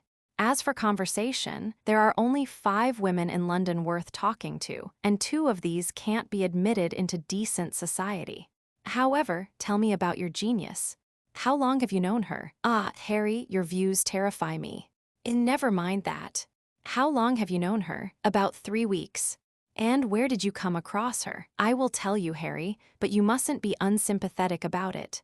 After all, it never would have happened if I had not met you. You filled me with a wild desire to know everything about life. For days after I met you, something seemed to throb in my veins. As I lounged in the park or strolled down Piccadilly, I used to look at everyone who passed me and wonder, with a mad curiosity, what sort of lives they led. Some of them fascinated me. Others filled me with terror. There was an exquisite poison in the air. I had a passion for sensations. Well, one evening about 7 o'clock, I determined to go out in search of some adventure. I felt that this gray moon strews London of ours, with its myriads of people, its sordid sinners, and its splendid sins, as you once phrased it, must have something in store for me. I fancied 1,000 things. The mere danger gave me a sense of delight. I remembered what you had said to me on that wonderful evening when we first dined together, about the search for beauty being the real secret of life. I don't know what I expected, but I went out and wandered eastward, soon losing my way in a labyrinth of grimy streets and black grassless squares. About 8:30, I passed by an absurd little theater with great flaring gas jets and gaudy playbills. A hideous Jew, in the most amazing waistcoat I ever beheld in my life, was standing at the entrance, smoking a vile cigar. He had greasy ringlets, and an enormous diamond blazed in the center of a soiled shirt. "Have a box, my lord," he said when he saw me, and he took off his hat with an air of gorgeous servility. There was something about him, Harry, that amused me. He was such a monster. You will laugh at me, I know, but I really went in and paid a whole guinea for the stage box. To the present day, I can't make out why I did so, and yet if I hadn't, my dear Harry, if I hadn't, I should have missed the greatest romance of my life. I see you are laughing. It is horrid of you. I am not laughing, Dorian. At least I am not laughing at you. But you should not say the greatest romance of your life. You should say the first romance of your life. You will always be loved, and you will always be in love with love. A grand passion is the privilege of people who have nothing to do. That is the one use of the idle classes of a country. Don't be afraid. There are exquisite things in store for you. This is merely the beginning. Do you think my nature so shallow? Cried Dorian Gray angrily. No, I think your nature so deep. How do you mean? My dear boy, the people who love only once in their lives are really the shallow people. What they call their loyalty and their fidelity, I call either the lethargy of custom or their lack of imagination. Faithfulness is to the emotional life what consistency is to the life of the intellect, simply a confession of failure. Faithfulness, I must analyze it some day. The passion for property is in it.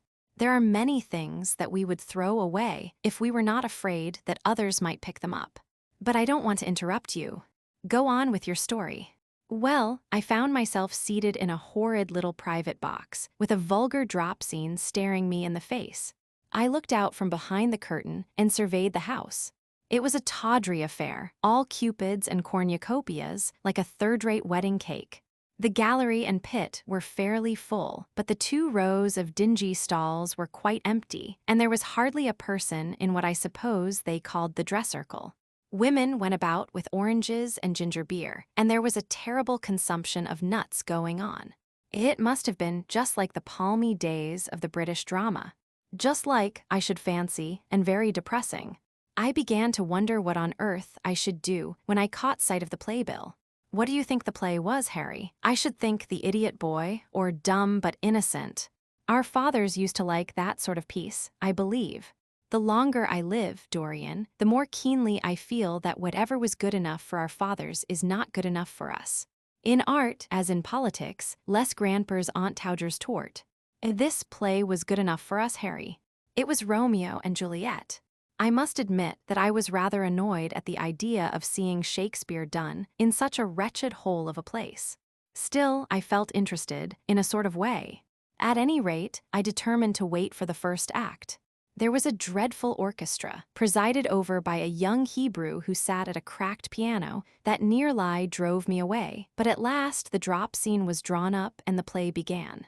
Romeo was a stout elderly gentleman with corked eyebrows, a husky tragedy voice, and a figure like a beer barrel. Mercutio was almost as bad. He was played by the low comedian, who had introduced gags of his own and was on most friendly terms with the pit. They were both as grotesque as the scenery, and that looked as if it had come out of a country booth. But Juliet, Harry, imagine a girl, hardly 17 years of age, with a little flower-like face, a small Greek head with plaited coils of dark brown hair, eyes that were violet wells of passion, lips that were like the petals of a rose. She was the loveliest thing I had ever seen in my life. You said to me once that pathos left you unmoved, but that beauty, mere beauty, could fill your eyes with tears. I tell you, Harry, I could hardly see this girl for the mist of tears that came across me. And her voice, I never heard such a voice. It was very low at first, with deep mellow notes that seemed to fall singly upon one's ear. Then it became a little louder, and sounded like a flute or a distant hautboy. In the garden scene, it had all the tremulous ecstasy that one hears just before dawn when nightingales are singing. There were moments, later on, when it had the wild passion of violins. You know how a voice can stir one. Your voice and the voice of Sybil Vane are two things that I shall never forget. When I close my eyes, I hear them, and each of them says something different. I don't know which to follow. Why should I not love her? Harry, I do love her. She is everything to me in life. Night after night, I go to see her play. One evening she is Rosalind, and the next evening she is Imogen. I have seen her die in the gloom of an Italian tomb, sucking the poison from her lover's lips. I have watched her wandering through the forest of Arden, disguised as a pretty boy in hose and doublet and dainty cap. She has been mad and has come into the presence of a guilty king and given him rue to wear and bitter herbs to taste of. She has been innocent, and the black hands of jealousy have crushed her reed-like throat. I have seen her in every age and in every costume. Ordinary women never appeal to one's imagination. They are limited to their century. No glamour ever transfigures them. One knows their minds as easily as one knows their bonnets. One can always find them. There is no mystery in any of them. They ride in the park in the morning and chatter at tea parties in the afternoon. They have their stereotyped smile and their fashionable manner. They are quite obvious. But an actress, how different an actress is. Harry, why didn't you tell me that the only thing worth loving is an actress? Because I have loved so many of them, Dorian. Oh yes, horrid people with dyed hair and painted faces. Don't run down dyed hair and painted faces. There is an extraordinary charm in them, sometimes, said Lord Henry. I wish now I had not told you about Sybil Vane. You could not have helped telling me, Dorian. All through your life, you will tell me everything you do. Yes, Harry, I believe that is true. I cannot help telling you things. You have a curious influence over me. If I ever did a crime, I would come and confess it to you. You would understand me.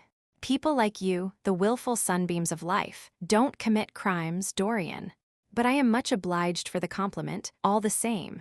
And now tell me, reach me the matches like a good boy, thanks. What are your actual relations with Sybil Vane? Dorian Gray leaped to his feet with flushed cheeks and burning eyes.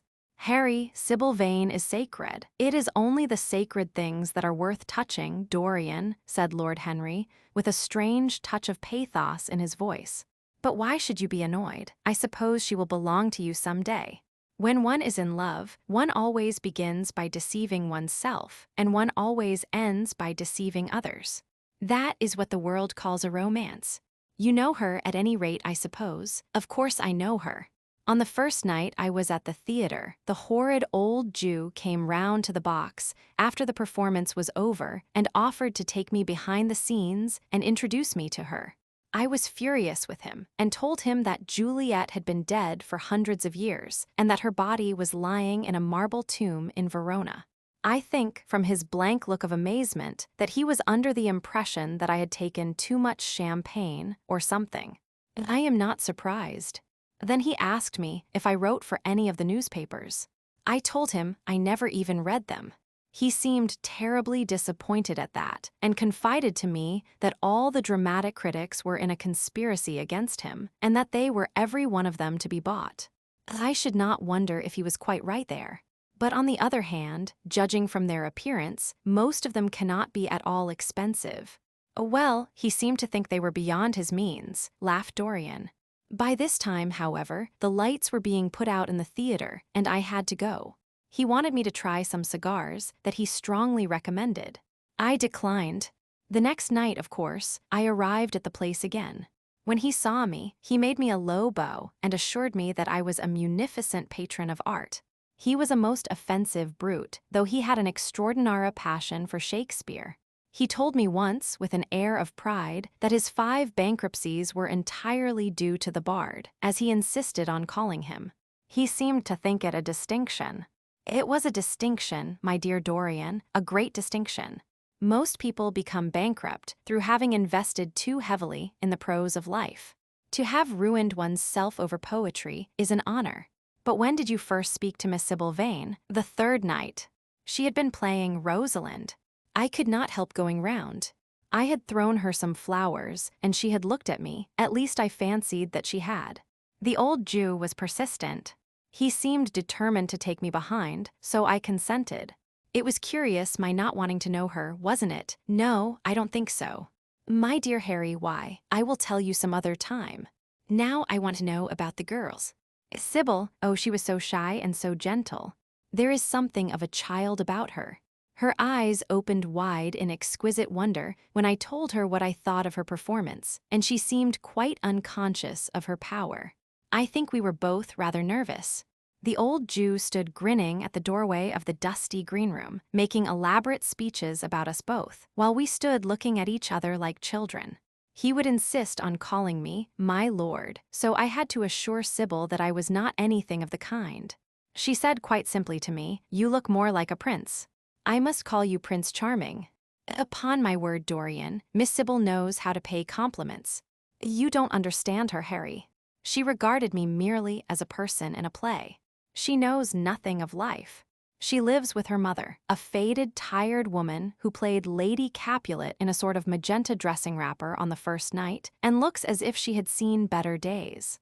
I know that look. It depresses me, murmured Lord Henry, examining his rings.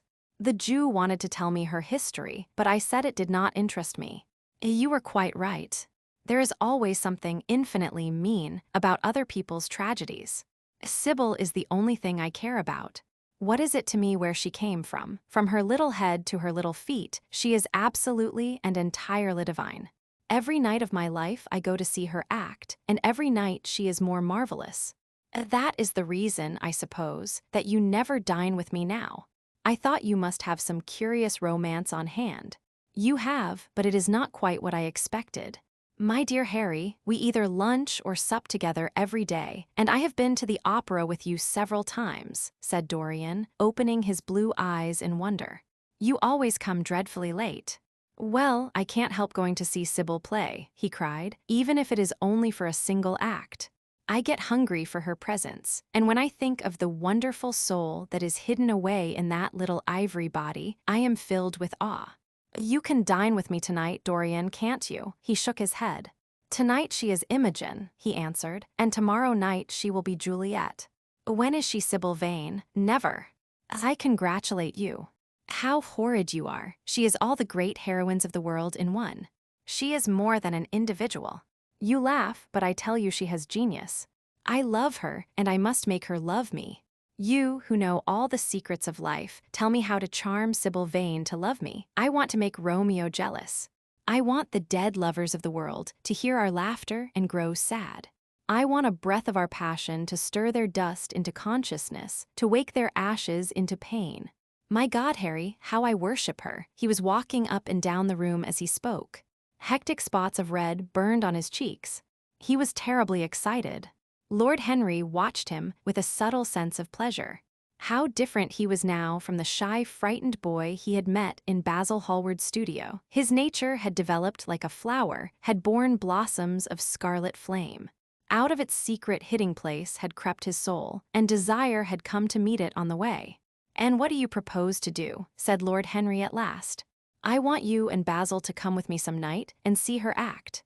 I have not the slightest fear of the result. You are certain to acknowledge her genius. Then we must get her out of the Jew's hands. She is bound to him for 3 years, at least for 2 years and 8 months from the present time. I shall have to pay him something, of course. When all that is settled, I shall take a West End theater and bring her out properly. She will make the world as mad as she has made me." "That would be impossible, my dear boy." "Yes, she will. She has not merely consummate art instinct in her, but she has personality also, and you have often told me that it is personalities, not principles, that move the age. Well, what night shall we go? Let me see. Today is Tuesday. Let us fix tomorrow. She plays Juliet tomorrow. All right. The Bristol at 8 o'clock, and I will get Basil. Not 8, Harry, please. 6:30. We must be there before the curtain rises. You must see her in the first act, where she meets Romeo. 6:30. What an hour. It will be like having a media or reading an English novel. It must be 7. No gentleman dines before 7. Shall you see Basil between this and then, or shall I write to him? Dear Basil, I have not laid eyes on him for a week. It is rather horrid of me, as he has sent me my portrait in the most wonderful frame, specially designed by himself, and, though I am a little jealous of the picture for being a whole month younger than I am, I must admit that I delight in it. Perhaps you had better write to him. I don't want to see him alone. He says things that annoy me. He gives me good advice. Lord Henry smiled. People are very fond of giving away what they need most themselves. It is what I call the depth of generosity. Oh, Basil is the best of fellows, but he seems to me to be just a bit of a Philistine. Since I have known you, Harry, I have discovered that Basil, my dear boy, puts everything that is charming in him into his work. The consequence is that he has nothing left for life but his prejudices, his principles, and his common sense. The only artists I have ever known who are personally delightful are bad artists. Good artists exist simply in what they make, and consequently are perfectly uninteresting in what they are. A great poet, a really great poet, is the most unpoetical of all creatures. But inferior poets are absolutely fascinating. The worse their rhymes are, the more picturesque they look. The mere fact of having published a book of second-rate sonnets makes a man quite irresistible. He lives the poetry that he cannot write. The others write the poetry that they dare not realize. I wonder is that really so, Harry, said Dorian Gray, putting some perfume on his handkerchief out of a large, gold-topped bottle that stood on the table. It must be, if you say it. And now I am off. Imogen is waiting for me. Don't forget about tomorrow. Goodbye. As he left the room, Lord Henry's heavy eyelids drooped, and he began to think. Certainly few people had ever interested him so much as Dorian Gray, and yet the lad's mad adoration of someone else caused him not the slightest pang of annoyance or jealousy. He was pleased by it. It made him a more interesting study. He had been always enthralled by the methods of natural science, but the ordinary subject matter of that science had seemed to him trivial and of no import. And so he had begun by vivisecting himself, as he had ended by vivisecting others. Human life, that appeared to him the one thing worth investigating. Compared to it, there was nothing else of any value. It was true that as one watched life in its curious crucible of pain and pleasure, one could not wear over one's face a mask of glass, nor keep the sulphurous fumes from troubling the brain and making the imagination turbid with monstrous fancies and misshapen dreams. There were poisons so subtle that to know their properties one had to sicken of them. There were maladies so strange that one had to pass through them if one sought to understand their nature. And yet, what a great reward one received! How wonderful the whole world became to one, to note the curious hard logic of passion and the emotional colored life of the intellect, to observe where they met and where they separated, at what point they were in unison, and at what point they were at discord. There was a delight in that. What matter what the cost was? One could never pay too high a price for any sensation. He was conscious, and the thought brought a gleam of pleasure into his brown agate eyes, that it was through certain words of his, musical words said with musical utterance, that Dorian Gray's soul had turned to this white girl and bowed in worship before her. To a large extent the lad was his own creation. He had made him premature. That was something. Ordinary people waited till life disclosed to them its secrets, but to the few, to the elect, the mysteries of life were revealed before the veil was drawn away. Sometimes this was the effect of art, and chiefly of the art of literature, which dealt immediately with the passions and the intellect. But now and then a complex personality took the place and assumed the office of art, was indeed, in its way, a real work of art, life having its elaborate masterpieces, just as poetry has, or sculpture, or painting. Yes, the lad was premature. He was gathering his harvest while it was yet spring. The pulse and passion of youth were in him, but he was becoming self-conscious. It was delightful to watch him. With his beautiful face and his beautiful soul, he was a thing to wonder at. It was no matter how it all ended, or was destined to end.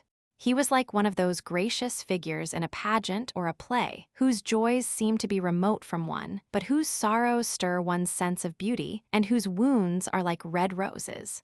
Soul and body, body and soul, how mysterious they were. There was animalism in the soul, and the body had its moments of spirituality. The senses could refine, and the intellect could degrade.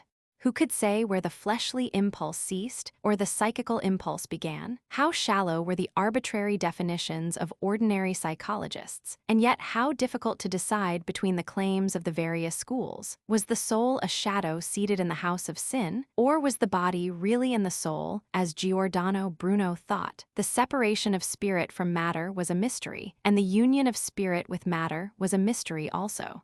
He began to wonder whether we could ever make psychology so absolute a science that each little spring of life would be revealed to us. As it was, we always misunderstood ourselves and rarely understood others. Experience was of no ethical value. It was merely the name men gave to their mistakes. Moralists had, as a rule, regarded it as a mode of warning, had claimed for it a certain ethical efficacy in the formation of character, had praised it as something that taught us what to follow and showed us what to avoid. But there was no motive power in experience. It was as little of an active cause as conscience itself. All that it really demonstrated was that our future would be the same as our past, and that the sin we had done once, and with loathing, we would do many times and with joy. It was clear to him that the experimental method was the only method by which one could arrive at any scientific analysis of the passions, and certainly Dorian Gray was a subject made to his hand and seemed to promise rich and fruitful results.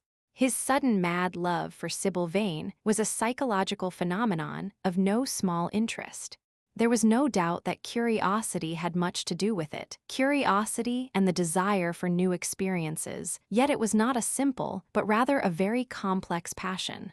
What there was in it of the purely sensuous instinct of boyhood had been transformed by the workings of the imagination, changed into something that seemed to the lad himself to be remote from sense, and was for that very reason all the more dangerous.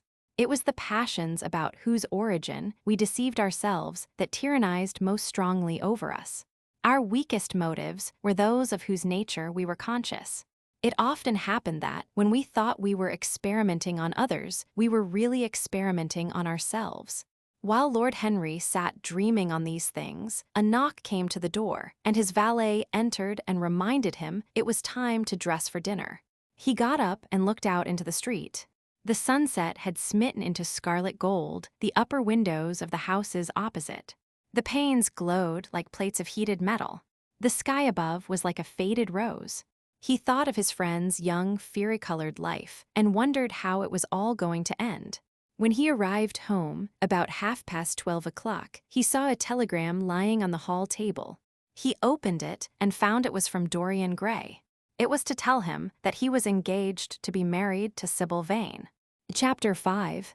"Mother, mother, I am so happy," whispered the girl, burying her face in the lap of the faded, tired-looking woman who, with back turned to the shrill, intrusive light, was sitting in the one armchair that their dingy sitting-room contained. "I am so happy," she repeated, "and you must be happy too." Mrs. Vane winced and put her thin, bismuth-whitened hands on her daughter's head. "Happy," she echoed. "I am only happy, Sybil, when I see you act. You must not think of anything but your acting. Mr. Isaacs has been very good to us, and we owe him money." The girl looked up and pouted. "Money, mother," she cried. "What does money matter? Love is more than money. Mr. Isaacs has advanced us £50 to pay off our debts and to get a proper outfit for James. You must not forget that, Sybil. £50 is a very large sum. Mr. Isaacs has been most considerate." "He is not a gentleman, mother, and I hate the way he talks to me," said the girl, rising to her feet and going over to the window. "I don't know how we could manage without him," answered the elder woman querulously. Sybil Vane tossed her head and laughed. "We don't want him any more, mother. Prince Charming rules life for us now." Then she paused. A rose shook in her blood and shadowed her cheeks. Quick breath parted the petals of her lips. They trembled. Some southern wind of passion swept over her and stirred the dainty folds of her dress. "I love him," she said simply. Foolish child," was the parrot phrase flung in answer. The waving of crooked, false-jeweled fingers gave grotesqueness to the words. The girl laughed again. The joy of a caged bird was in her voice. Her eyes caught the melody and echoed it in radiance, then closed for a moment, as though to hide their secret. When they opened, the mist of a dream had passed across them. Thin-lipped wisdom spoke at her from the worn chair, hinted at prudence, quoted from that book of cowardice, whose author apes the name of common sense. She did not listen. She was free in her prison of passion. Her prince, Prince Charming, was with her. She had called on memory to remake him. She had sent her soul to search for him, and it had brought him back. His kiss burned again upon her mouth. Her eyelids were warm with his breath. Then wisdom altered its method and spoke of a spile and discovery. This young man might be rich. If so, marriage should be thought of. Against the shell of her ear broke the waves of worldly cunning. The arrows of craft shot by her. She saw the thin lips moving and smiled. Suddenly, she felt the need to speak. The wordy silence troubled her. "Mother, mother," she cried, "why does he love me so much? I know why I love him. I love him because he is like what love himself should be. But what does he see in me? I am not worthy of him. And yet, why, I cannot tell. Though I feel so much beneath him, I don't feel humble. I feel proud, terribly proud. Mother, did you love my father as I love Prince Charming?" The elder woman grew pale beneath the coarse powder that daubed her cheeks, and her dry lips twitched with a spasm of pain. Sybil rushed to her, flung her arms round her neck, and kissed her. "Forgive me, mother. I know it pains you to talk about our father, but it only pains you because you loved him so much. Don't look so sad. I am as happy today as you were 20 years ago. Ah, let me be happy forever. My child, you are far too young to think of falling in love. Besides, what do you know of this young man? You don't even know his name. The whole thing is most inconvenient, and really, when James is going away to Australia, and I have so much to think of, I must say that you should have shown more consideration. However, as I said before, if he is rich—" "Ah, mother, mother, let me be happy." Mrs. Vane glanced at her, and with one of those false, theatrical gestures that so often become a mode of second nature to a stage player, clasped her in her arms. At this moment, the door opened, and a young lad with rough brown hair came into the room. He was thick-set of figure, and his hands and feet were large and somewhat clumsy in movement. He was not so finely bred as his sister. One would hardly have guessed the close relationship that existed between them. Mrs. Vane fixed her eyes on him and intensified her smile. She mentally elevated her son to the dignity of an audience. She felt sure that the tableau was interesting. "You might keep some of your kisses for me, Sybil, I think," said the lad with a good-natured grumble. "Ah, but you don't like being kissed, Jim," she cried. "You are a dreadful old bear." And she ran across the room and hugged him. James Vane looked into his sister's face with tenderness. "I want you to come out with me for a walk, Sybil. I don't suppose I shall ever see this horrid London again. I am sure I don't want to." "My son, don't say such dreadful things," murmured Mrs. Vane, taking up a tawdry theatrical dress with a sigh and beginning to patch it. She felt a little disappointed that he had not joined the group. It would have increased the theatrical picturesqueness of the situation. "Why not, mother? I mean it. You pain me, my son. I trust you will return from Australia in a position of affluence. I believe there is no society of any kind in the colonies, nothing that I would call society. So when you have made your fortune, you must come back and assert yourself in London." "Society," muttered the lad. "I don't want to know anything about that. I should like to make some money to take you and Sybil off the stage." "I had 8. "Oh, Jim," said Sybil, laughing, "how unkind of you. But are you really going for a walk with me? That will be nice. I was afraid you were going to say goodbye to some of your friends, to Tom Hardy, who gave you that hideous pipe, or Ned Langton, who makes fun of you for smoking it. It is very sweet of you to let me have your last afternoon. Where shall we go? Let us go to the park." "I am too shabby," he answered, frowning. "Only swell people go to the park." "Nonsense, Jim," she whispered, stroking the sleeve of his coat. He hesitated for a moment. "Very well," he said at last, "but don't be too long dressing." She danced out of the door. One could hear her singing as she ran upstairs. Her little feet pattered overhead. He walked up and down the room 2 or 3 times. Then he turned to the still figure in the chair. "Mother, are my things ready?" he asked. "Quite ready, James," she answered, keeping her eyes on her work. For some months past, she had felt ill at ease when she was alone with this rough, stern son of hers. Her shallow, secret nature was troubled when their eyes met. She used to wonder if he suspected anything. The silence, for he made no other observation, became intolerable to her. She began to complain. Women defend themselves by attacking, just as they attack by sudden and strange surrenders. "I hope you will be contented, James, with your seafaring life," she said. "You must remember that it is your own choice. You might have entered a solicitor's office. Solicitors are a very respectable class, and in the country often dine with the best families." "I hate offices and I hate clerks," he replied. "But you are quite right. I have chosen my own life. All I say is, watch over Sybil. Don't let her come to any harm. Mother, you must watch over her. James, you really talk very strangely." "Of course, I watch over Sybil. I hear a gentleman comes every night to the theater and goes behind to talk to her." "Is that right? What about that? You are speaking about things you don't understand, James. In the profession, we are accustomed to receive a great deal of most gratifying attention. I myself used to receive many bouquets at one time. That was when acting was really understood. As for Sybil, I do not know at present whether her attachment is serious or not. But there is no doubt that the young man in question is a perfect gentleman. He is always most polite to me.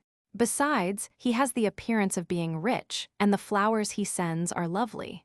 "You don't know his name, though," said the lad harshly. "No," answered his mother with a placid expression in her face. "He has not yet revealed his real name. I think it is quite romantic of him. He is probably a member of the aristocracy." James Vane bit his lip. "Watch over Sybil, mother," he cried. "Watch over her. My son, you distress me very much. Sybil is always under my special care. Of course, if this gentleman is wealthy, there is no reason why she should not contract an alliance with him. I trust he is one of the aristocracy. He has all the appearance of it, I must say. It might be a most brilliant marriage for Sybil. They would make a charming couple. His good looks are really quite remarkable. Everybody notices them." The lad muttered something to himself and drummed on the window pane with his coarse fingers. He had just turned round to say something when the door opened, and Sybil ran in. "How serious you both are," she cried. "What is the matter?" "Nothing," he answered. "I suppose one must be serious sometimes. Goodbye, mother. I will have my dinner at 5 o'clock. Everything is packed except my shirts, so you need not trouble." "Goodbye, my son," she answered with a bow of strained stateliness. She was extremely annoyed at the tone he had adopted with her, and there was something in his look that had made her feel afraid. "Kiss me, mother," said the girl. Her flower-like lips touched the withered cheek and warmed its frost. My child," cried Mrs. Vane, looking up to the ceiling in search of an imaginary gallery. "Come, Sybil," said her brother impatiently. He hated his mother's affectations. They went out into the flickering, wind-blown sunlight and strolled down the dreary Euston Road. The passers-by glanced in wonder at the sullen, heavy youth who, in coarse, ill-fitting clothes, was in the company of such a graceful, refined-looking girl. He was like a common gardener walking with a rose. Jim frowned from time to time when he caught the inquisitive glance of some stranger. He had that dislike of being stared at, which comes on geniuses late in life and never leaves the commonplace. Sybil, however, was quite unconscious of the effect she was producing. Her love was trembling in laughter on her lips. She was thinking of Prince Charming, and that she might think of him all the more, she did not talk of him, but prattled on about the ship in which Jim was going to sail, about the gold he was certain to find, about the wonderful heiress whose life he was to save from the wicked, red-shirted bushrangers. For he was not to remain a sailor, or a supercargo, or whatever he was going to be. Oh no, a sailor's existence was dreadful. Fancy being cooped up in a horrid ship, with the hoarse, humpbacked waves trying to get in, and a black wind blowing the masts down and tearing the sails into long, screaming ribbons. He was to leave the vessel at Melbourne, bid a polite goodbye to the captain, and go off at once to the goldfields. Before a week was over, he was to come across a large nugget of pure gold, the largest nugget that had ever been discovered, and bring it down to the coast in a wagon guarded by 6 mounted policemen. The bushrangers were to attack them 3 times and be defeated with immense slaughter. Or no, he was not to go to the goldfields at all. They were horrid places where men got intoxicated and shot each other in barrooms and used bad language. He was to be a nice sheep farmer, and one evening, as he was riding home, he was to see the beautiful heiress being carried off by a robber on a black horse, and give chase and rescue her. Of course, she would fall in love with him, and he with her, and they would get married and come home and live in an immense house in London. Yes, there were delightful things in store for him, but he must be very good, and not lose his temper or spend his money foolishly. She was only a year older than he was, but she knew so much more of life. He must be sure also to write to her by every mail and to say his prayers each night before he went asleep. God was very good and would watch over him. She would pray for him, too, and in a few years he would come back quite rich and happy. The lad listened sulkily to her and made no answer. He was heartsick at leaving home. Yet it was not this alone that made him gloomy and morose. Inexperienced though he was, he had still a strong sense of the danger of Sybil's position. This young dandy who was making love to her could mean her no good. He was a gentleman, and he hated him for that, hated him through some curious race instinct for which he could not account, and which for that reason was all the more dominant within him. He was conscious also of shallowness and vanity of his mother's nature, and in that saw infinite peril for Sybil and Sybil's happiness. Children begin by loving their parents. As they grow older, they judge them. Sometimes they forgive them.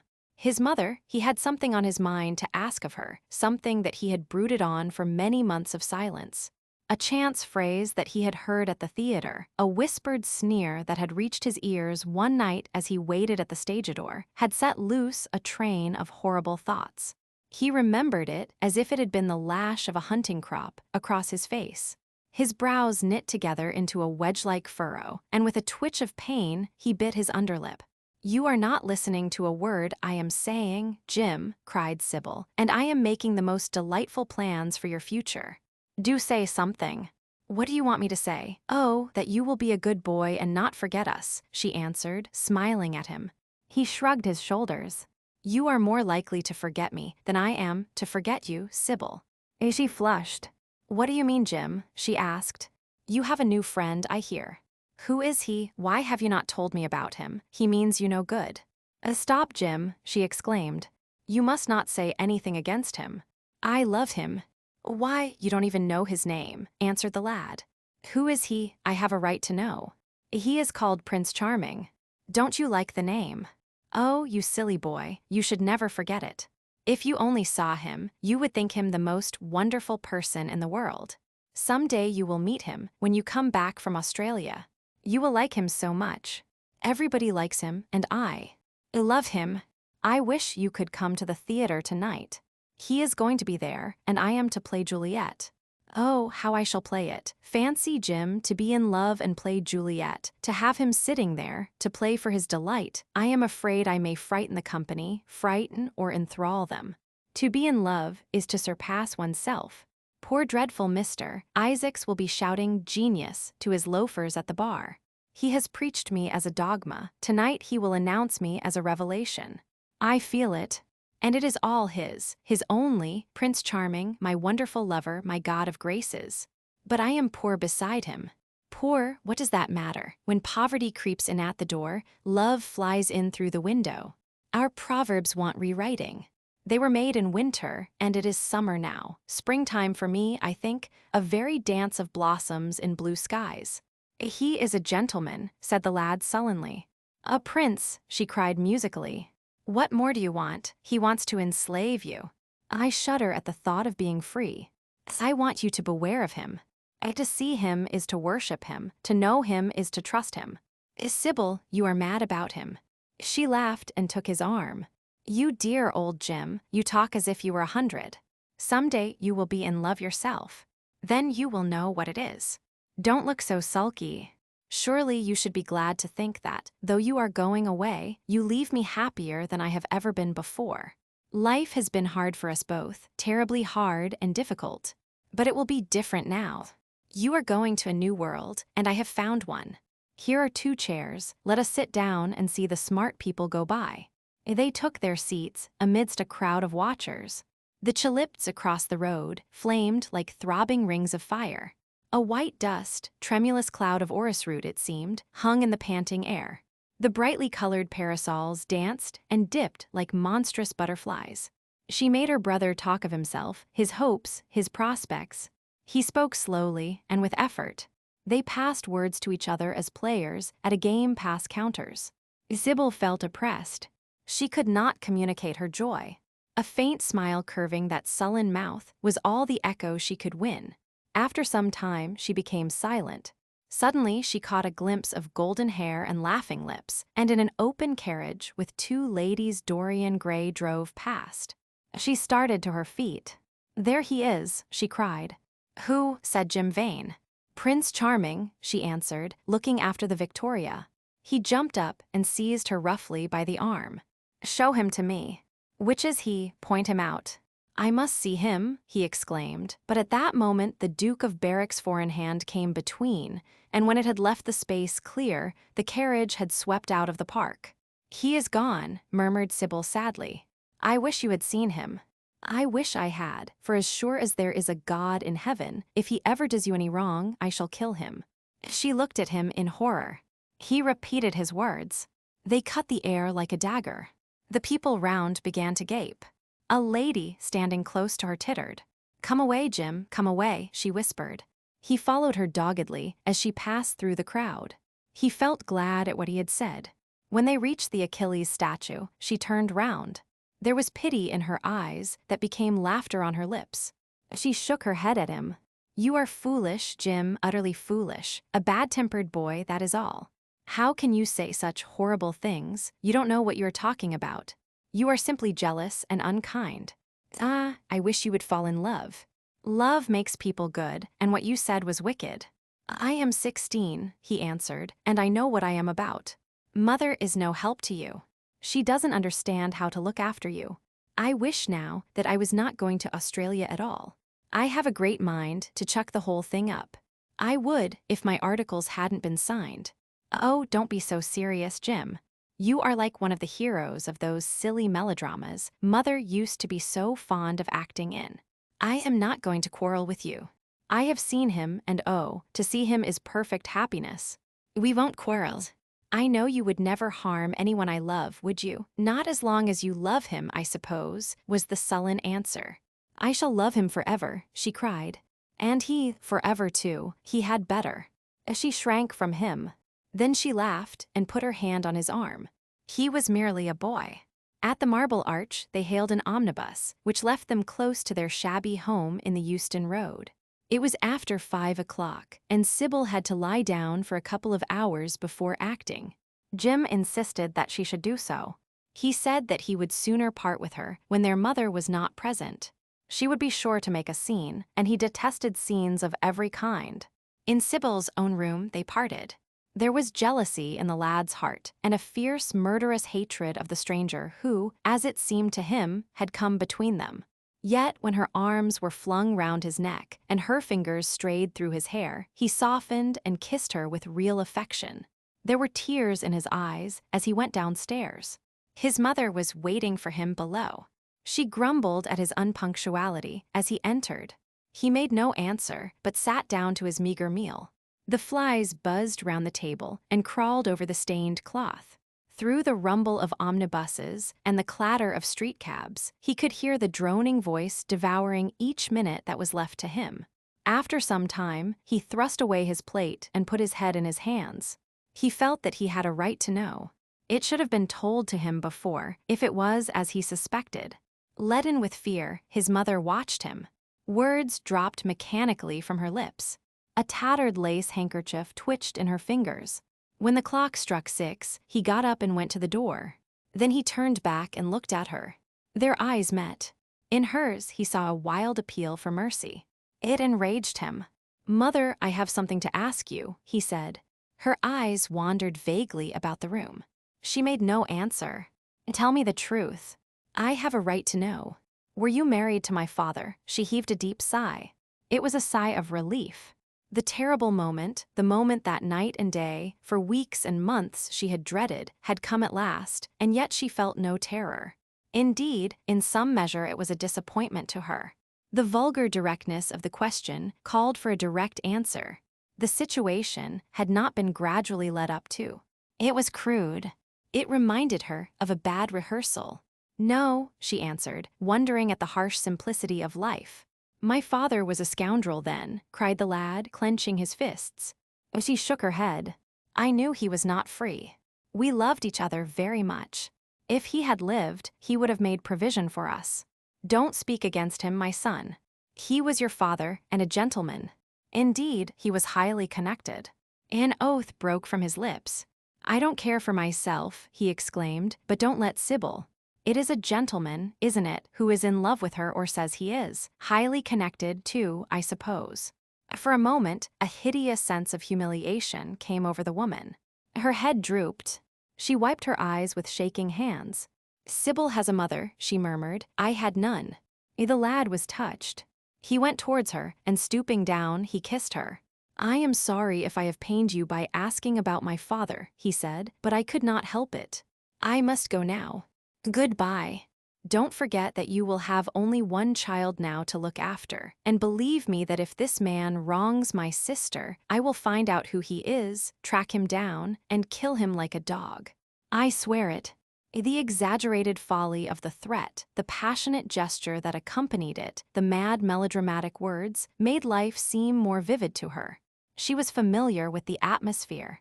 She breathed more freely, and for the first time for many months, she really admired her son. She would have liked to have continued the scene on the same emotional scale, but he cut her short. Trunks had to be carried down, and mufflers looked for. The lodging-house drudge bustled in and out. There was the bargaining with the cabman. The moment was lost in vulgar details. It was with a renewed feeling of disappointment that she waved the tattered lace handkerchief from the window as her son drove away. She was conscious that a great opportunity had been wasted. She consoled herself by telling Sybil how desolate she felt her life would be now that she had only one child to look after. She remembered the phrase. It had pleased her. Of the threat she said nothing. It was vividly and dramatically expressed. She felt that they would all laugh at it some day. Chapter 6. "I suppose you have heard the news, Basil," said Lord Henry that evening, as Hallward was shown into a little private room at the Bristol, where dinner had been laid for 3. "No, Harry," answered the artist, giving his hat and coat to the bowing waiter. "What is it? Nothing about politics, I hope. They don't interest me. There is hardly a single person in the House of Commons worth painting, though many of them would be the better for a little whitewashing." "Dorian Gray is engaged to be married," said Lord Henry, watching him as he spoke. Hallward started and then frowned. "Dorian engaged to be married," he cried. "Impossible, it is perfectly true." "To whom? To some little actress or other?" "I can't believe it. Dorian is far too sensible. Dorian is far too wise not to do foolish things now and then, my dear Basil. Marriage is hardly a thing that one can do now and then, Harry." "Except in America," rejoined Lord Henry languidly. "But I didn't say he was married. I said he was engaged to be married. There is a great difference. I have a distinct remembrance of being married, but I have no recollection at all of being engaged. I am inclined to think that I never was engaged. But think of Dorian's birth, and position and wealth. It would be absurd for him to marry so much beneath him. If you want to make him marry this girl, tell him that, Basil. He is sure to do it then. Whenever a man does a thoroughly stupid thing, it is always from the noblest motives. I hope the girl is good, Harry. I don't want to see Dorian tied to some vile creature who might degrade his nature and ruin his intellect." "Oh, she is better than good. She is beautiful," murmured Lord Henry, sipping a glass of vermouth and orange bitters. Dorian says she is beautiful, and he is not often wrong about things of that kind. Your portrait of him has quickened his appreciation of the personal appearance of other people. It has had that excellent effect, amongst others. We are to see her tonight, if that boy doesn't forget his appointment. Are you serious, quite serious, Basil? I should be miserable if I thought I should ever be more serious than I am at the present moment. But do you approve of it, Harry? Asked the painter, walking up and down the room and biting his lip. You can't approve of it, possibly. It is some silly infatuation. I never approve or disapprove of anything now. It is an absurd attitude to take towards life. We are not sent into the world to air our moral prejudices. I never take any notice of what common people say, and I never interfere with what charming people do. If a personality fascinates me, whatever mode of expression that personality selects is absolutely delightful to me. Dorian Gray falls in love with a beautiful girl who acts Juliet and proposes to marry her. Why not? If he wedded Messalina, he would be none the less interesting. You know, I am not a champion of marriage. The real drawback to marriage is that it makes one unselfish. And unselfish people are colorless. They lack individuality. Still, there are certain temperaments that marriage makes more complex. They retain their egotism and add to it many other egos. They are forced to have more than one life.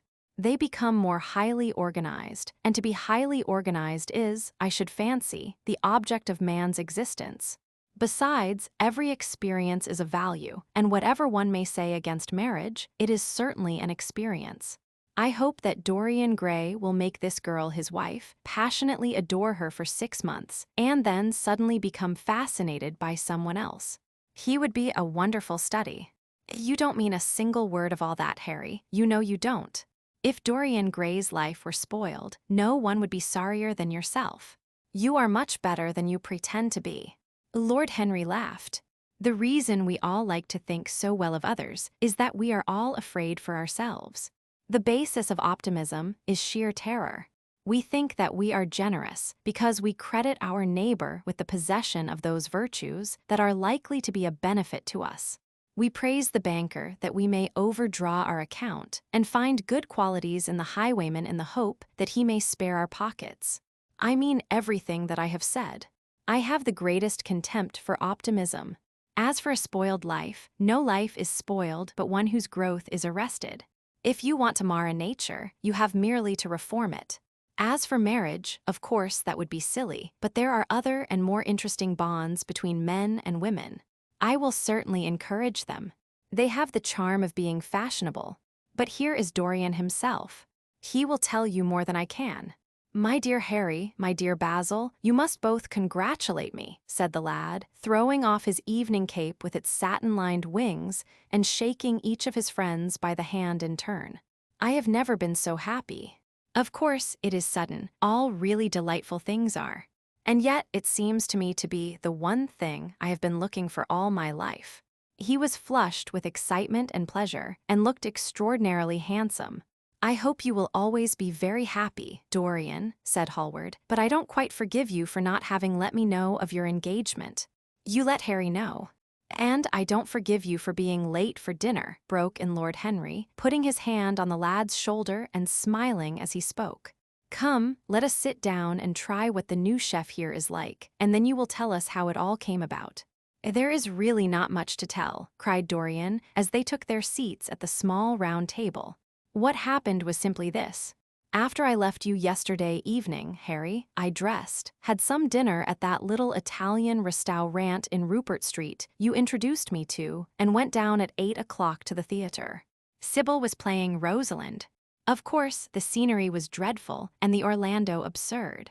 But Sybil, you should have seen her. When she came on in her boy's clothes, she was perfectly wonderful. She wore a moss-colored velvet jerkin with cinnamon sleeves, slim, brown, cross-gartered hose, a dainty little green cap with a hawk's feather caught in a jewel, and a hooded cloak lined with dull red. She had never seemed to me more exquisite. She had all the delicate grace of that Tanagra figurine that you have in your studio, Basil. Her hair clustered round her face like dark leaves round a pale rose.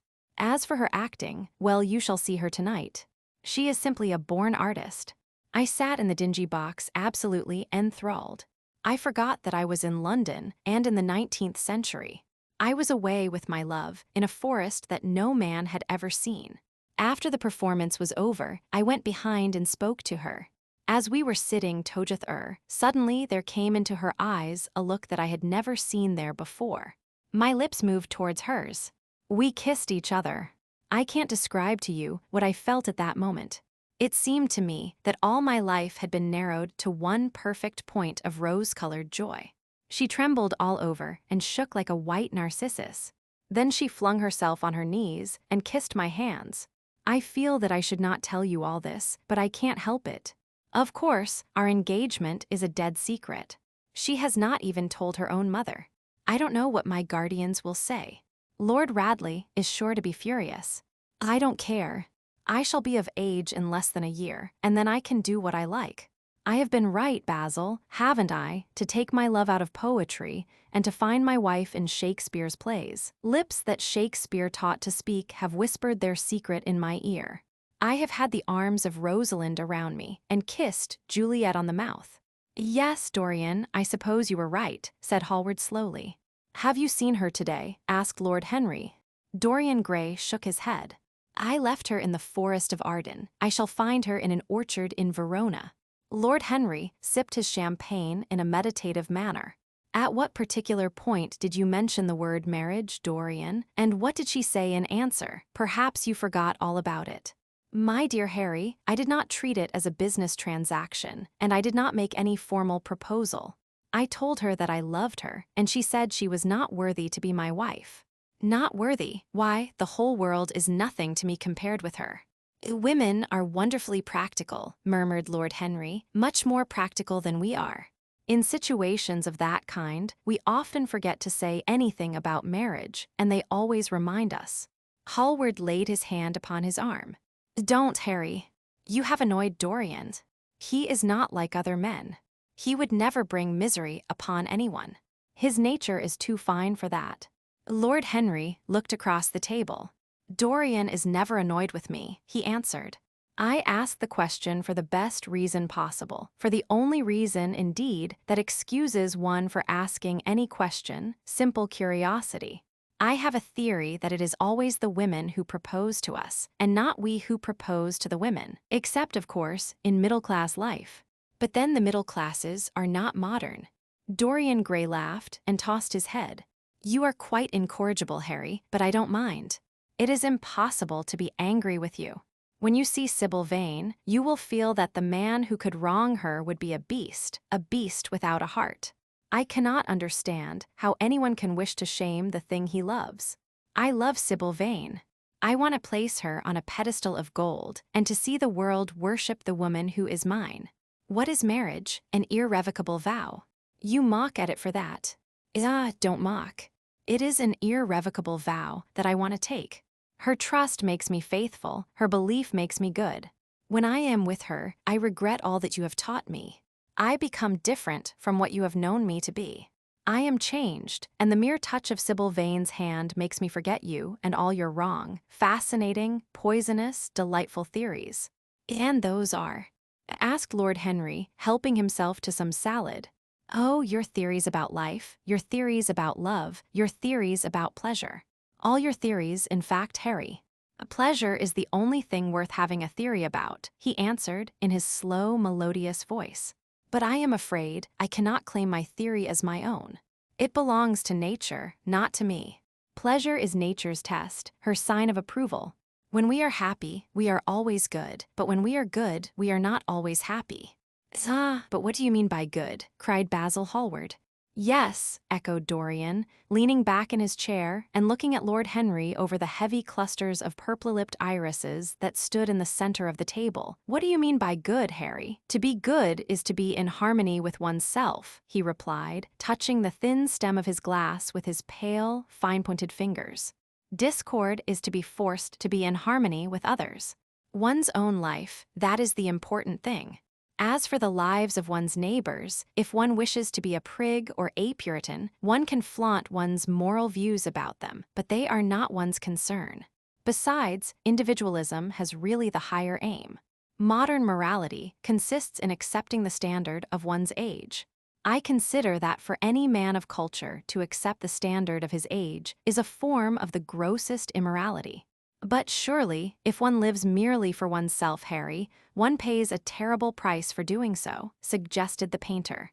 Yes, we are overcharged for everything nowadays. I should fancy that the real tragedy of the poor is that they can afford nothing but self-denial. Beautiful sins, like beautiful things, are the privilege of the rich. One has to pay in other ways but money. What sort of ways, Basil? Oh, I should fancy in remorse, in suffering, well, in the consciousness of degradation. Lord Henry shrugged his shoulders. My dear fellow, medieval art is charming, but medieval emotions are out of date. One can use them in fiction, of course. But then the only things that one can use in fiction are the things that one has ceased to use in fact. Believe me, no civilized man ever regrets a pleasure, and no uncivilized man ever knows what a pleasure is. I know what pleasure is, cried Dorian Gray. It is to adore someone. That is certainly better than being adored, he answered, toying with some fruits. Being adored is a nuisance. Women treat us just as humanity treats its gods. They worship us and are always bothering us to do something for them. I should have said that whatever they ask for they had first given to us, murmured the lad gravely. They create love in our natures. They have a right to demand it back. That is quite true, Dorian, cried Hallward. Nothing is ever quite true, said Lord Henry. This is, interrupted Dorian. You must admit, Harry, that women give to men the very gold of their lives. Possibly, he sighed, but they invariably want it back in such very small change. That is the worry. Women, as some witty Frenchman once put it, inspire us with the desire to do masterpieces and always prevent us from carrying them out. Harry, you are dreadful. I don't know why I like you so much. You will always like me, Dorian, he replied. Will you have some coffee, you fellows? Waiter, bring coffee and fine champagne and some cigarettes. No, don't mind the cigarettes. I have some. Basil, I can't allow you to smoke cigars. You must have a cigarette. A cigarette is the perfect type of a perfect pleasure. It is exquisite, and it leaves one unsatisfied. What more can one want? Yes, Dorian, you will always be fond of me. I represent to you all the sins you have never had the courage to commit. What nonsense you talk, Harry, cried the lad, taking a light from a fire-breathing silver dragon that the waiter had placed on the table. Let us go down to the theater. When Sybil comes on the stage, you will have a new ideal of life. She will represent something to you that you have never known. I have known everything, said Lord Henry, with a tired look in his eyes, but I am always ready for a new emotion. I am afraid, however, that, for me at any rate, there is no such thing. Still, your wonderful girl may thrill me. I love acting. It is so much more real than life. Let us go. Dorian, you will come with me. I am so sorry, Basil, but there is only room for 2 in the brougham. You must follow us in a hansom. They got up and put on their coats, sipping their coffee standing. The painter was silent and preoccupied. There was a gloom over him. He could not bear this marriage, and yet it seemed to him to be better than many other things that might have happened. After a few minutes, they all passed downstairs. He drove off by himself, as had been arranged, and watched the flashing lights of the little brougham in front of him. A strange sense of loss came over him. He felt that Dorian Gray would never again be to him all that he had been in the past. Life had come between them. His eyes darkened, and the crowded flaring streets became blurred to his eyes. When the cab drew up at the theater, it seemed to him that he had grown years older. Chapter 7. For some reason or other, the house was crowded that night, and the fat Jew manager who met them at the door was beaming from ear to ear with an oily, tremulous smile. He escorted them to their box with a sort of pompous humility, waving his fat, jeweled hands and talking at the top of his voice. Dorian Gray loathed him more than ever. He felt as if he had come to look for Miranda and had been met by Caliban. Lord Henry, upon the other hand, rather liked him.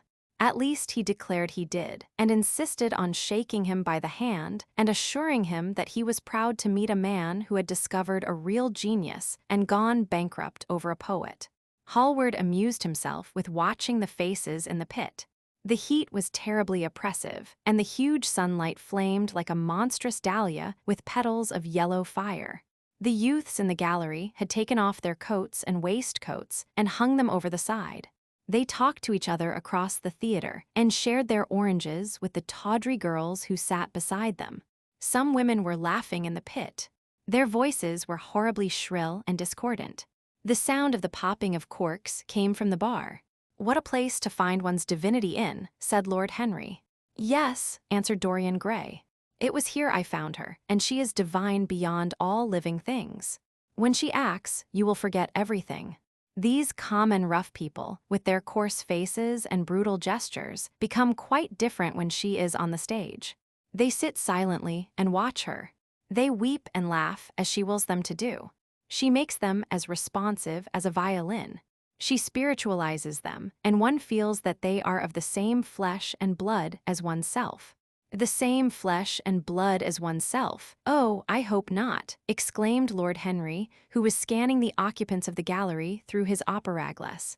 "Don't pay any attention to him, Dorian," said the painter. "I understand what you mean, and I believe in this girl. Anyone you love must be marvelous, and any girl who has the effect you describe must be fine and noble. To spiritualize one's age, that is something worth doing. If this girl can give a soul to those who have lived without one, if she can create the sense of beauty in people whose lives have been sordid and ugly, if she can strip them of their selfishness and lend them tears for sorrows that are not their own, she is worthy of all your adoration, worthy of the adoration of the world. This marriage is quite right. I did not think so at first, but I admit it no. The gods made Sybil Vane for you. Without her, you would have been incomplete." "Thanks, Basil," answered Dorian Gray, pressing his hand. "I knew that you would understand me. Harry is so cynical, he terrifies me. But here is the orchestra. It is quite dreadful, but it only lasts for about 5 minutes. Then the curtain rises, and you will see the girl to whom I am going to give all my life, to whom I have given everything that is good in me." A quarter of an hour afterwards, amidst an extraordinary turmoil of applause, Sybil Vane stepped on to the stage. Yes, she was certainly lovely to look at, one of the loveliest creatures, Lord Henry thought, that he had ever seen. There was something of the fawn in her shy grace and startled eyes. A faint blush, like the shadow of a rose in a mirror of silver, came to her cheeks as she glanced at the crowded, enthusiastic house. She stepped back a few paces, and her lips seemed to tremble. Basil Hallward leaped to his feet and began to applaud. Motionless, and as one in a dream, sat Dorian Gray, gazing at her. Lord Henry peered through his glasses, murmuring, "Charming, charming." The scene was the hall of Capulet's house, and Romeo in his pilgrim's dress had entered with Mercutio and his other friends. The band, such as it was, struck up a few bars of music, and the dance began. Through the crowd of ungainly, shabbily dressed actors, Sybil Vane moved like a creature from a finer world. Her body swayed while she danced, as a plant sways in the water. The curves of her throat were the curves of a white lily. Her hands seemed to be made of cool ivory. Yet she was curiously listless. She showed no sign of joy when her eyes rested on Romeo. The few words she had to speak, "Good pilgrim, you do wrong your hand too much," which mannerly devotion shows in this. For saints have hands that pilgrims' hands do touch, and palm to palm is holy palmer's kiss, with the brief dialogue that follows, were spoken in a thoroughly artificial manner. The voice was exquisite, but from the point of view of tone, it was absolutely false. It was wrong in color. It took away all the life from the verse. It made the passion unreal. Dorian Gray grew pale as he watched her. He was puzzled and anxious. Neither of his friends dared to say anything to him. She seemed to them to be absolutely incompetent. They were horribly disappointed. Yet they felt that the true test of any Juliet is the balcony scene of the second act. They waited for that. If she failed there was nothing in her. She looked charming as she came out in the moonlight. That could not be denied. But the staginess of her acting was unbearable and grew worse as she went on. Her gestures became absurdly artificial. She overemphasized everything that she had to say. The beautiful passage, "Thou knowest the mask of night is on my face, else would a maiden blush bepaint my cheek, for that which thou hast heard me speak tonight," was declaimed with the painful precision of a schoolgirl who has been taught to recite by some second-rate professor of elocution. When she leaned over the balcony and came to those wonderful lines, "Although I joy in thee, I have no joy of this contract tonight. It is too rash, too unadvised, too sudden, too like the lightning, which doth cease to be ere one can say, it lightens. Sweet good night. This bud of love by summer's ripening breath may prove a beauteous flower when next we meet." She spoke the words as though they conveyed no meaning to her. It was not nervousness. Indeed, so far from being nervous, she was absolutely self-contained. It was simply bad art. She was a complete failure. Even the common, uneducated audience of the pit and gallery lost their interest in the play. They got restless and began to talk loudly and to whistle. The Jew manager, who was standing at the back of the dress circle, stamped and swore with rage. The only person unmoved was the girl herself. When the second act was over, there came a storm of hisses, and Lord Henry got up from his chair and put on his coat. "She is quite beautiful, Dorian," he said, "but she can't act. Let us go." "I am going to see the play through," answered the lad, in a hard, bitter voice. "I am awfully sorry that I have made you waste an evening, Harry. I apologize to you both." "My dear Dorian, I should think Miss Vane was ill," interrupted Hallward. "We will come some other night." "I wish she were ill," he rejoined. "But she seems to me to be simply callous and cold. She has entirely altered. Last night she was a great artist. This evening she is merely a commonplace, mediocre actress. Don't talk like that about anyone you love, Dorian. Love is a more wonderful thing than art." "They are both simply forms of imitation," remarked Lord Henry. "But do let us go. Dorian, you must not stay here any longer. It is not good for one's morals to see bad acting. Besides, I don't suppose you will want your wife to act, so what does it matter if she plays Juliet like a wooden doll? She is very lovely, and if she knows as little about life as she does about acting, she will be a delightful experience. There are only two kinds of people who are really fascinating: people who know absolutely everything, and people who know absolutely nothing. Good heavens, my dear boy, don't look so tragic. The secret of remaining young is never to have an emotion that is unbecoming. Come to the club with Basil and myself. We will smoke cigarettes and drink to the beauty of Sybil Vane. She is beautiful. What more can you want? Go away, Harry," cried the lad. "I want to be alone. Basil, you must go." "Ah, can't you see that my heart is breaking?" The hot tears came to his eyes. His lips trembled, and rushing to the back of the box, he leaned up against the wall, hiding his face in his hands. "Let us go, Basil," said Lord Henry with a strange tenderness in his voice, and the two young men passed out together. A few moments afterwards, the footlights flared up, and the curtain rose on the third act. Dorian Gray went back to his seat. He looked pale and proud and indifferent. The play dragged on and seemed interminable. Half of the audience went out, tramping in heavy boots and laughing. The whole thing was a fiasco. The last act was played to almost empty benches. The curtain went down on a titter and some groans. As soon as it was over, Dorian Gray rushed behind the scenes into the green room. The girl was standing there alone, with a look of triumph on her face. Her eyes were lit with an exquisite fire. There was a radiance about her. Her parted lips were smiling over some secret of their own. When he entered, she looked at him, and an expression of infinite joy came over her. "How badly I acted tonight, Dorian," she cried. "Horribly," he answered, gazing at her in amazement. "Horribly, it was dreadful. Are you ill? You have no idea what it was. You have no idea what I suffered." The girl smiled. "Dorian," she answered, lingering over his name with long-drawn music in her voice, as though it were sweeter than honey to the red petals of her mouth. "Dorian, you should have understood. But you understand now, don't you?" "Understand what?" he asked angrily. "Why I was so bad tonight. Why I shall always be bad. Why I shall never act well again." He shrugged his shoulders. "You are ill, I suppose. When you are ill, you shouldn't act. You make yourself ridiculous. My friends were bored. I was bored." She seemed not to listen to him. She was transfigured with joy. An ecstasy of happiness dominated her. "Dorian, Dorian," she cried, "before I knew you, acting was the one reality of my life. It was only in the theater that I lived. I thought that it was all true. I was Rosalind one night and Portia the other. The joy of Beatrice was my joy, and the sorrows of Cordelia were mine also. I believed in everything. The common people who acted with me seemed to me to be godlike. The painted scenes were my world. I knew nothing but shadows, and I thought them real. You came, oh my beautiful love, and you freed my soul from prison. You taught me what reality really is. Tonight, for the first time in my life, I saw through the hollowness, the sham, the silliness of the empty pageant in which I had always played. Tonight, for the first time, I became conscious that the Romeo was hideous and old and painted, that the moonlight in the orchard was false, that the scenery was vulgar, and that the words I had to speak were unreal, were not my words, were not what I wanted to say. You had brought me something higher, something of which all art is but a reflection. You had made me understand what love really is.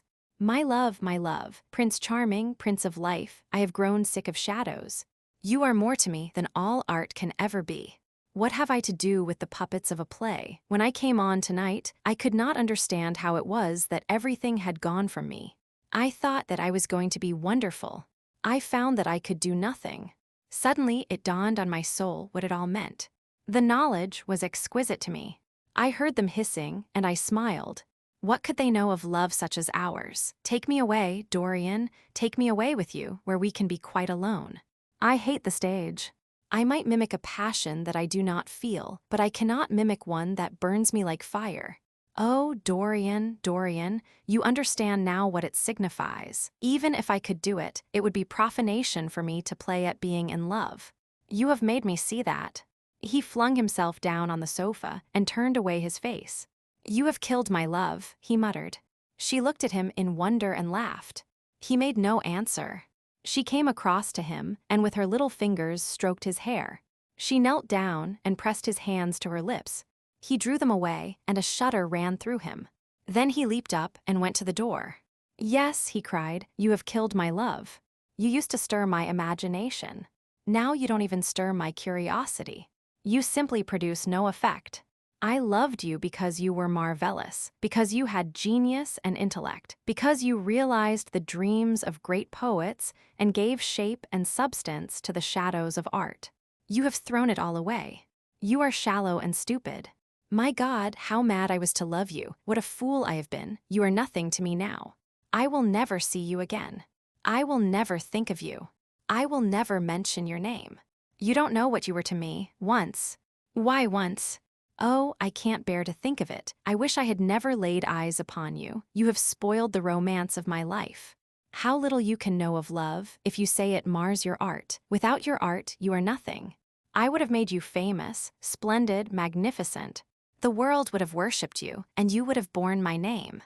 What are you now, a third-rate actress with a pretty face? The girl grew white and trembled.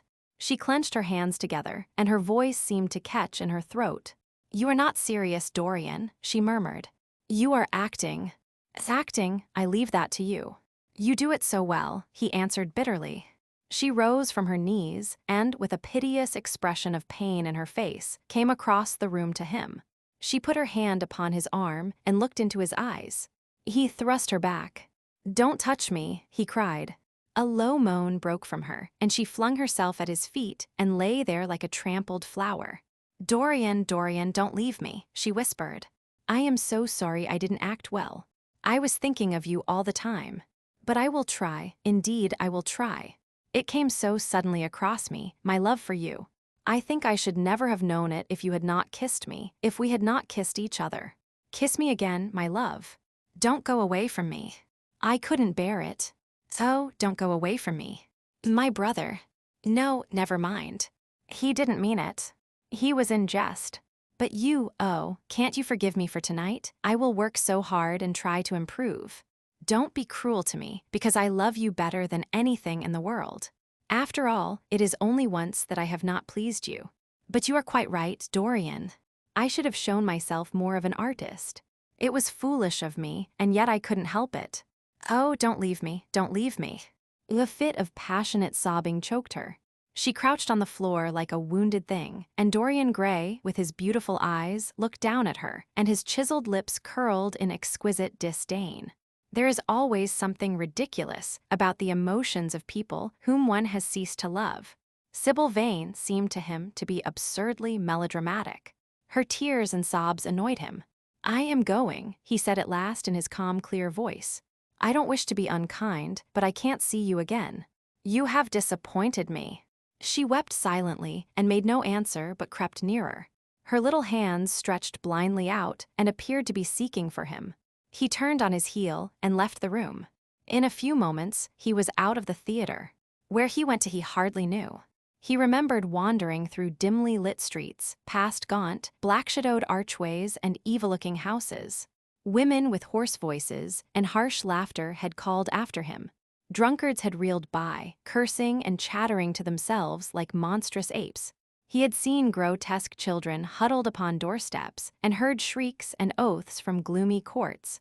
As the dawn was just breaking, he found himself close to Covent Garden.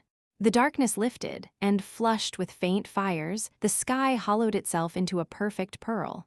Huge carts filled with nodding lilies rumbled slowly down the polished, empty street.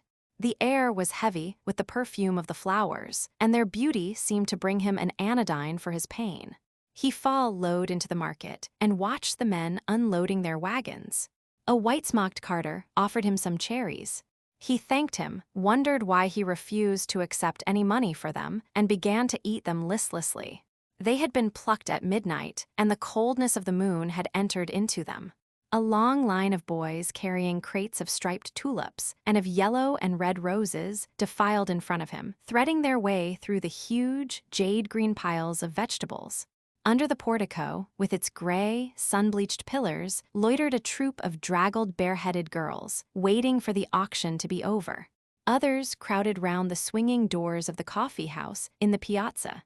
The heavy cart horses slipped and stamped upon the rough stones, shaking their bells and trappings. Some of the drivers were lying asleep on a pile of sacks. Iris-necked and pink-footed, the pigeons ran about picking up seeds. After a little while, he hailed a hansom and drove home. For a few moments, he loitered upon the doorstep, looking round at the silent square, with its blank, close-shuttered windows and its staring blinds. The sky was pure opal now, and the roofs of the houses glistened like silver against it. From some chimney, opposite, a thin wreath of smoke was rising. It curled, a violet riband, through the nacre-colored air. In the huge gilt Venetian lantern, spoil of some doge's barge, that hung from the ceiling of the great oak-paneled hall of entrance, lights were still burning from 3 flickering jets. Thin blue petals of flame they seemed, rimmed with white fire. He turned them out and, having thrown his hat and cape on the table, passed through the library towards the door of his bedroom, a large octagonal chamber on the ground floor that, in his newborn feeling for luxury, he had decorated for himself and hung with some curious Renaissance tapestries that had been discovered stored in a disused attic at Selby Royal. As he was turning the handle of the door, his eye fell upon the portrait Basil Hallward had painted of him. He started back as if in surprise. Then he went on into his own room, looking somewhat puzzled. After he had taken the buttonhole out of his coat, he seemed to hesitate. Finally, he came back, went over to the picture, and examined it. In the dim, arrested light that struggled through the cream-colored silk blinds, the face appeared to him to be a little changed. The expression looked different. One would have said that there was a touch of cruelty in the mouth. It was certainly strange. He turned round and, walking to the window, drew up the blind. The bright dawn flooded the room and swept the fantastic shadows into dusky corners, where they lay shuddering. But the strange expression that he had noticed in the face of the portrait seemed to linger there, to be more intensified even. The quivering, ardent sunlight showed him the lines of cruelty round the mouth as clearly as if he had been looking into a mirror after he had done some dreadful thing. He winced and, taking up from the table an oval glass framed in ivory cupids, one of Lord Henry's many presents to him, glanced hurriedly into its polished depths. No line like that warped his red lips. What did it mean? He rubbed his eyes and came close to the picture and examined it again. There were no signs of any change when he looked into the actual painting, and yet there was no doubt that the whole expression had altered. It was not a mere fancy of his own. The thing was horribly apparent. He threw himself into a chair and began to think. Suddenly, there flashed across his mind what he had said in Basil Hallward's studio the day the picture had been finished. Yes, he remembered it perfectly. He had uttered a mad wish that he himself might remain young and the portrait grow old, that his own beauty might be untarnished, and the face on the canvas bear the burden of his passions and his sins, that the painted image might be seared with the lines of suffering and thought, and that he might keep all the delicate bloom and loveliness of his, then just conscious boyhood. Surely his wish had not been fulfilled. Such things were impossible. It seemed monstrous even to think of them. And yet there was the picture before him, with the touch of cruelty in the mouth. Cruelty, had he been cruel, it was the girl's fault, not his. He had dreamed of her as a great artist, had given his love to her because he had thought her great. Then she had disappointed him. She had been shallow and unworthy. And yet a feeling of infinite regret came over him as he thought of her lying at his feet, sobbing like a little child.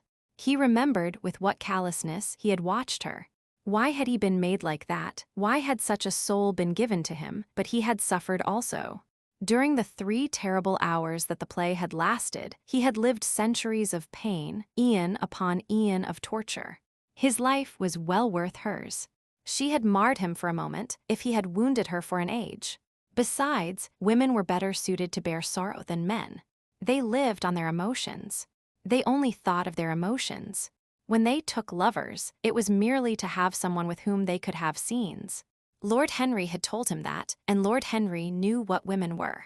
Why should he trouble about Sybil Vane? She was nothing to him now. But the picture, what was he to say of that? It held the secret of his life and told his story. It had taught him to love his own beauty. Would it teach him to loathe his own soul? Would he ever look at it again? No, it was merely an illusion wrought on the troubled senses. The horrible night that he had passed had left phantoms behind it. Suddenly, there had fallen upon his brain that tiny scarlet speck that makes men mad. The picture had not changed. It was folly to think so. Yet it was watching him, with its beautiful marred face and its cruel smile. Its bright hair gleamed in the early sunlight. Its blue eyes met his own. A sense of infinite pity, not for himself, but for the painted image of himself, came over him. It had altered already and would alter more. Its gold would wither into gray. Its red and white roses would die.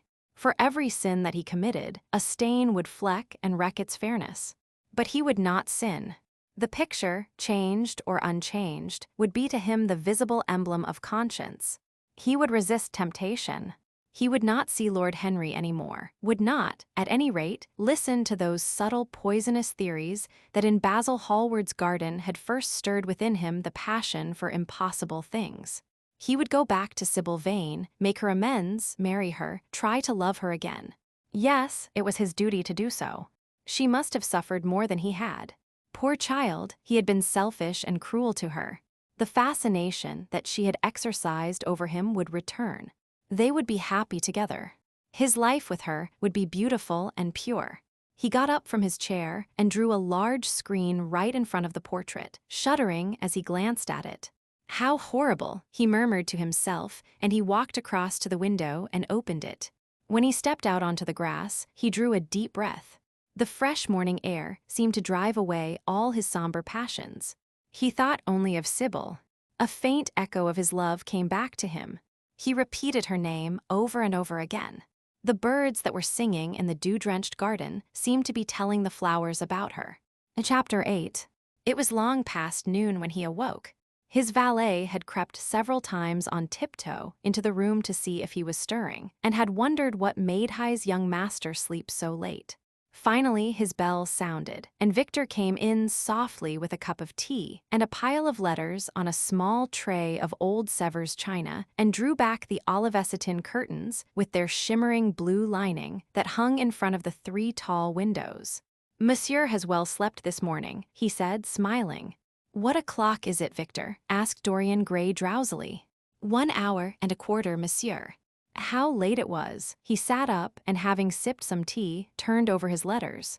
One of them was from Lord Henry and had been brought by hand that morning. He hesitated for a moment and then put it aside. The others he opened listlessly. They contained the usual collection of cards, invitations to dinner, tickets for private views, programs of charity concerts, and the like that are showered on fashionable young men every morning during the season. There was a rather heavy bill for a chaste silver Louis Quinze toilet set that he had not yet had the courage to send on to his guardians, who were extremely old-fashioned people and did not realize that we live in an age when unnecessary things are our only necessities. And there were several very courteously worded communications from Jermyn Street moneylenders offering to advance any sum of money at a moment's notice and at the most reasonable rates of interest. After about 10 minutes, he got up and, throwing on an elaborate dressing gown of silk-embroidered cashmere wool, passed into the onyx-paved bathroom. The cool water refreshed him after his long sleep. He seemed to have forgotten all that he had gone through.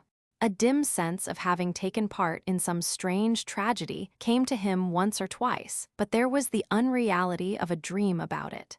As soon as he was dressed, he went into the library and sat down to a light French breakfast that had been laid out for him on a small round table close to the open window.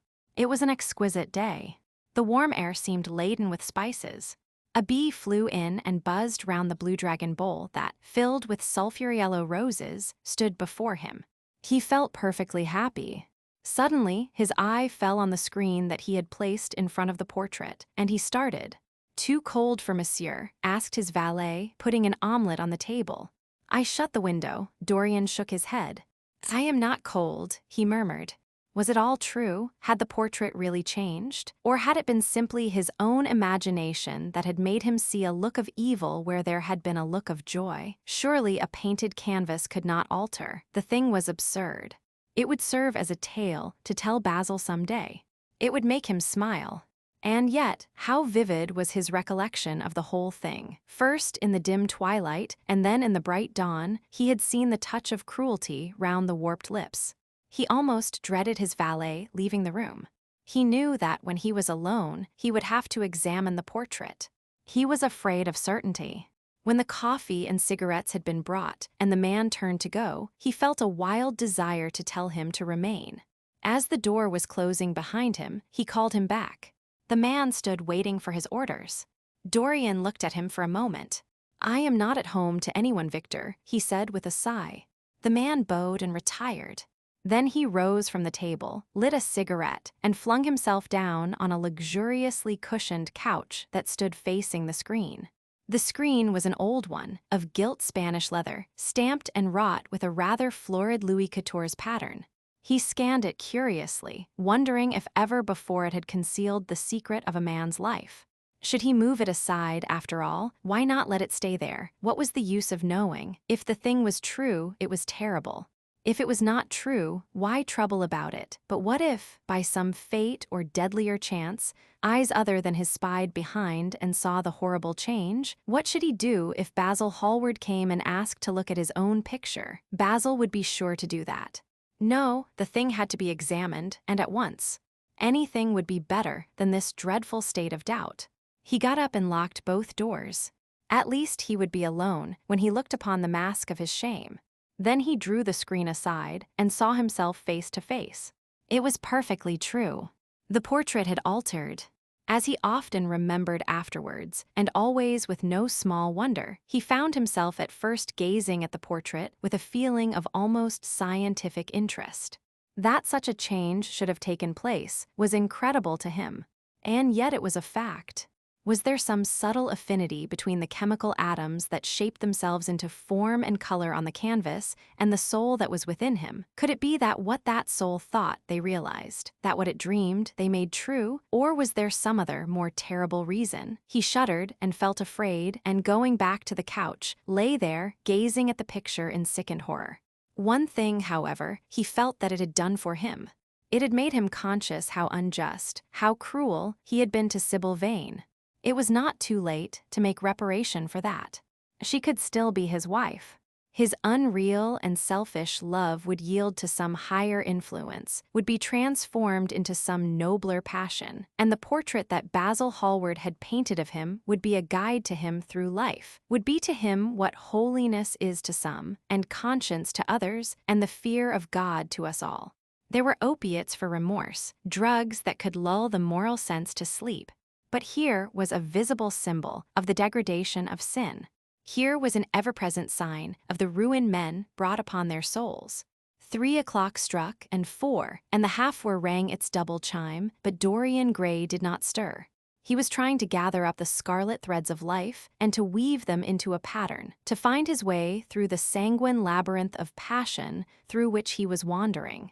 He did not know what to do or what to think. Finally, he went over to the table and wrote a passionate letter to the girl he had loved, imploring her forgiveness and accusing himself of madness. He covered page after page with wild words of sorrow and wilder words of pain. There is a luxury in self-reproach. When we blame ourselves, we feel that no one else has a right to blame us. It is the confession, not the priest, that gives us absolution. When Dorian had finished the letter, he felt that he had been forgiven. Suddenly there came a knock to the door, and he heard Lord Henry's voice outside. "My dear boy, I must see you. Let me in at once. I can't bear your shutting yourself up like this." He made no answer at first, but remained quite still. The knocking still continued and grew louder. Yes, it was better to let Lord Henry in, and to explain to him the new life he was going to lead, to quarrel with him if it became necessary to quarrel, to part if parting was inevitable. He jumped up, drew the screen hastily across the picture, and unlocked the door. "I am so sorry for it all, Dorian," said Lord Henry as he entered. "But you must not think too much about it." "Do you mean about Sybil Vane?" asked the lad. "Yes, of course," answered Lord Henry, sinking into a chair and slowly pulling off his yellow gloves. "It is dreadful, from one point of view, but it was not your fault. Tell me, did you go behind and see her, after the play was over?" "Yes." "I felt sure you had. Did you make a scene with her?" "I was brutal, Harry, perfectly brutal. But it is all right now. I am not sorry for anything that has happened. It has taught me to know myself better." "Ah, Dorian, I am so glad you take it in that way. I was afraid I would find you plunged in remorse and tearing that nice curly hair of yours." "I have got through all that," said Dorian, shaking his head and smiling. "I am perfectly happy now. I know what conscience is, to begin with. It is not what you told me it was. It is the divinest thing in us.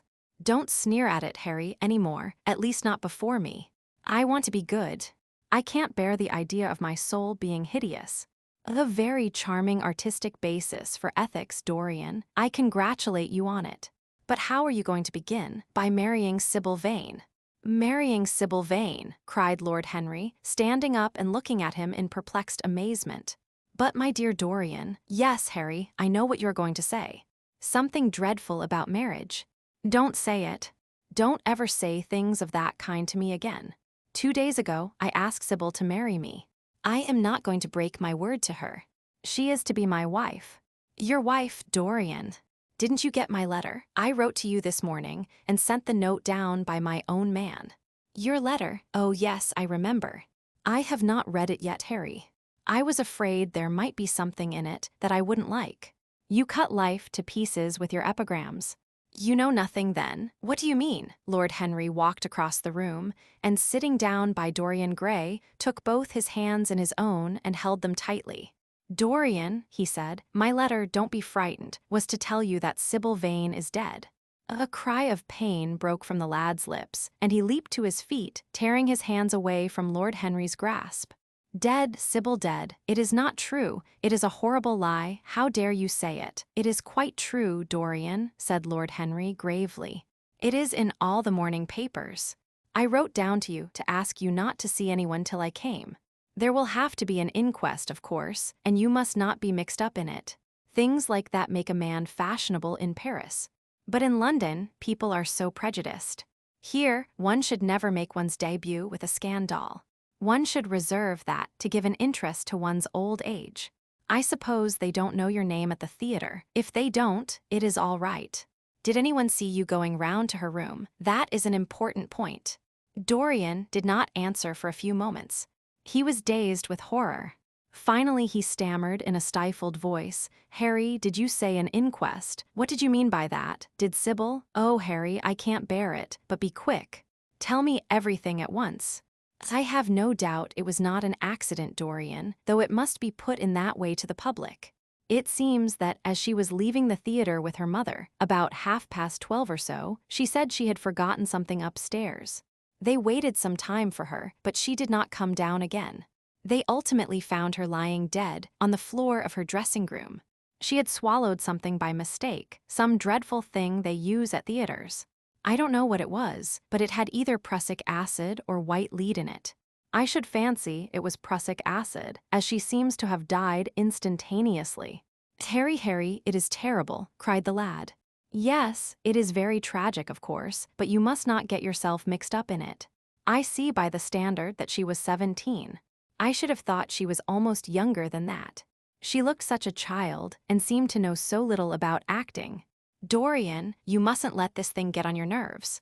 You must come and dine with me, and afterwards we will look in at the opera. It is a Patty night, and everybody will be there. You can come to my sister's box. She has got some smart women with her." "So I have murdered Sybil Vane," said Dorian Gray, half to himself, "murdered her as surely as if I had cut her little throat with a knife. Yet the roses are not less lovely for all that. The birds sing just as happily in my garden. And tonight I am to dine with you, and then go on to the opera and sup somewhere, I suppose, afterwards. How extraordinarily dramatic life is. If I had read all this in a book, Harry, I think I would have wept over it. Somehow, now that it has happened actually, and to me, it seems far too wonderful for tears. Here is the first passionate love letter I have ever written in my life. Strange that my first passionate love letter should have been addressed to a dead girl. Can they feel, I wonder, those white silent people we call the dead? Sybil, can she feel or know or listen? Oh, Harry, how I loved her once. It seems years ago to me now. She was everything to me. Then came that dreadful night, was it really only last night, when she played so badly, and my heart almost broke. She explained it all to me. It was terribly pathetic. But I was not moved a bit. I thought her shallow. Suddenly something happened that made me afraid. I can't tell you what it was, but it was terrible. I said I would go back to her. I felt I had done wrong. And now she is dead. My God, Harry, what shall I do? You don't know the danger I am in, and there is nothing to keep me straight. She would have done that for me. She had no right to kill herself. It was selfish of her." "My dear Dorian," answered Lord Henry, taking a cigarette from his case and producing a gold-lit matchbox, "the only way a woman can ever reform a man is by boring him so completely that he loses all possible interest in life. If you had married this girl, you would have been wretched. Of course, you would have treated her kindly. One can always be kind to people about whom one cares nothing. But she would have soon found out that you were absolutely indifferent to her. And when a woman finds that out about her husband, she either becomes dreadfully dowdy or wears very smart bonnets that some other woman's husband has to pay for. I say nothing about the social mistake, which would have been abject, which, of course, I would not have allowed, but I assure you that in any case the whole thing would have been an absolute failure." "I suppose it would," muttered the lad, walking up and down the room and looking horribly pale. "But I thought it was my duty. It is not my fault that this terrible tragedy has prevented my doing what was right. I remember your saying once that there is a fatality about good resolutions, that they are always made too late. Mine certainly were. Good resolutions are useless attempts to interfere with scientific laws. Their origin is pure vanity. Their result is absolutely nil. They give us, now and then, some of those luxurious sterile emotions that have a certain charm for the weak. That is all that can be said for them. They are simply checks that men draw on a bank where they have no account." "Harry," cried Dorian Gray, coming over and sitting down beside him, "why is it that I cannot feel this tragedy as much as I want to? I don't think I am heartless. Do you? You have done too many foolish things during the last fortnight to be entitled to give yourself that name, Dorian," answered Lord Henry with his sweet, melancholy smile. The lad frowned. "I don't like that explanation, Harry," he rejoined, "but I am glad you don't think I am heartless. I am nothing of the kind. I know I am not. And yet I must admit that this thing that has happened does not affect me as it should. It seems to me to be simply like a wonderful ending to a wonderful play. It has all the terrible beauty of a Greek tragedy, a tragedy in which I took a great part, but by which I have not been wounded." "It is an interesting question," said Lord Henry, who found an exquisite pleasure in playing on the lad's unconscious egotism. "An extremely interesting question. I fancy that the true explanation is this. It often happens that the real tragedies of life occur in such an inartistic manner that they hurt us by their crude violence, their absolute incoherence, their absurd want of meaning, their entire lack of style. They affect us just as vulgarity affects us. They give us an impression of sheer brute force, and we revolt against that. Sometimes, however, a tragedy that possesses artistic elements of beauty crosses our lives. If these elements of beauty are real, the whole thing simply appeals to our sense of dramatic effect. Suddenly, we find that we are no longer the actors, but the spectators of the play. Or rather, we are both.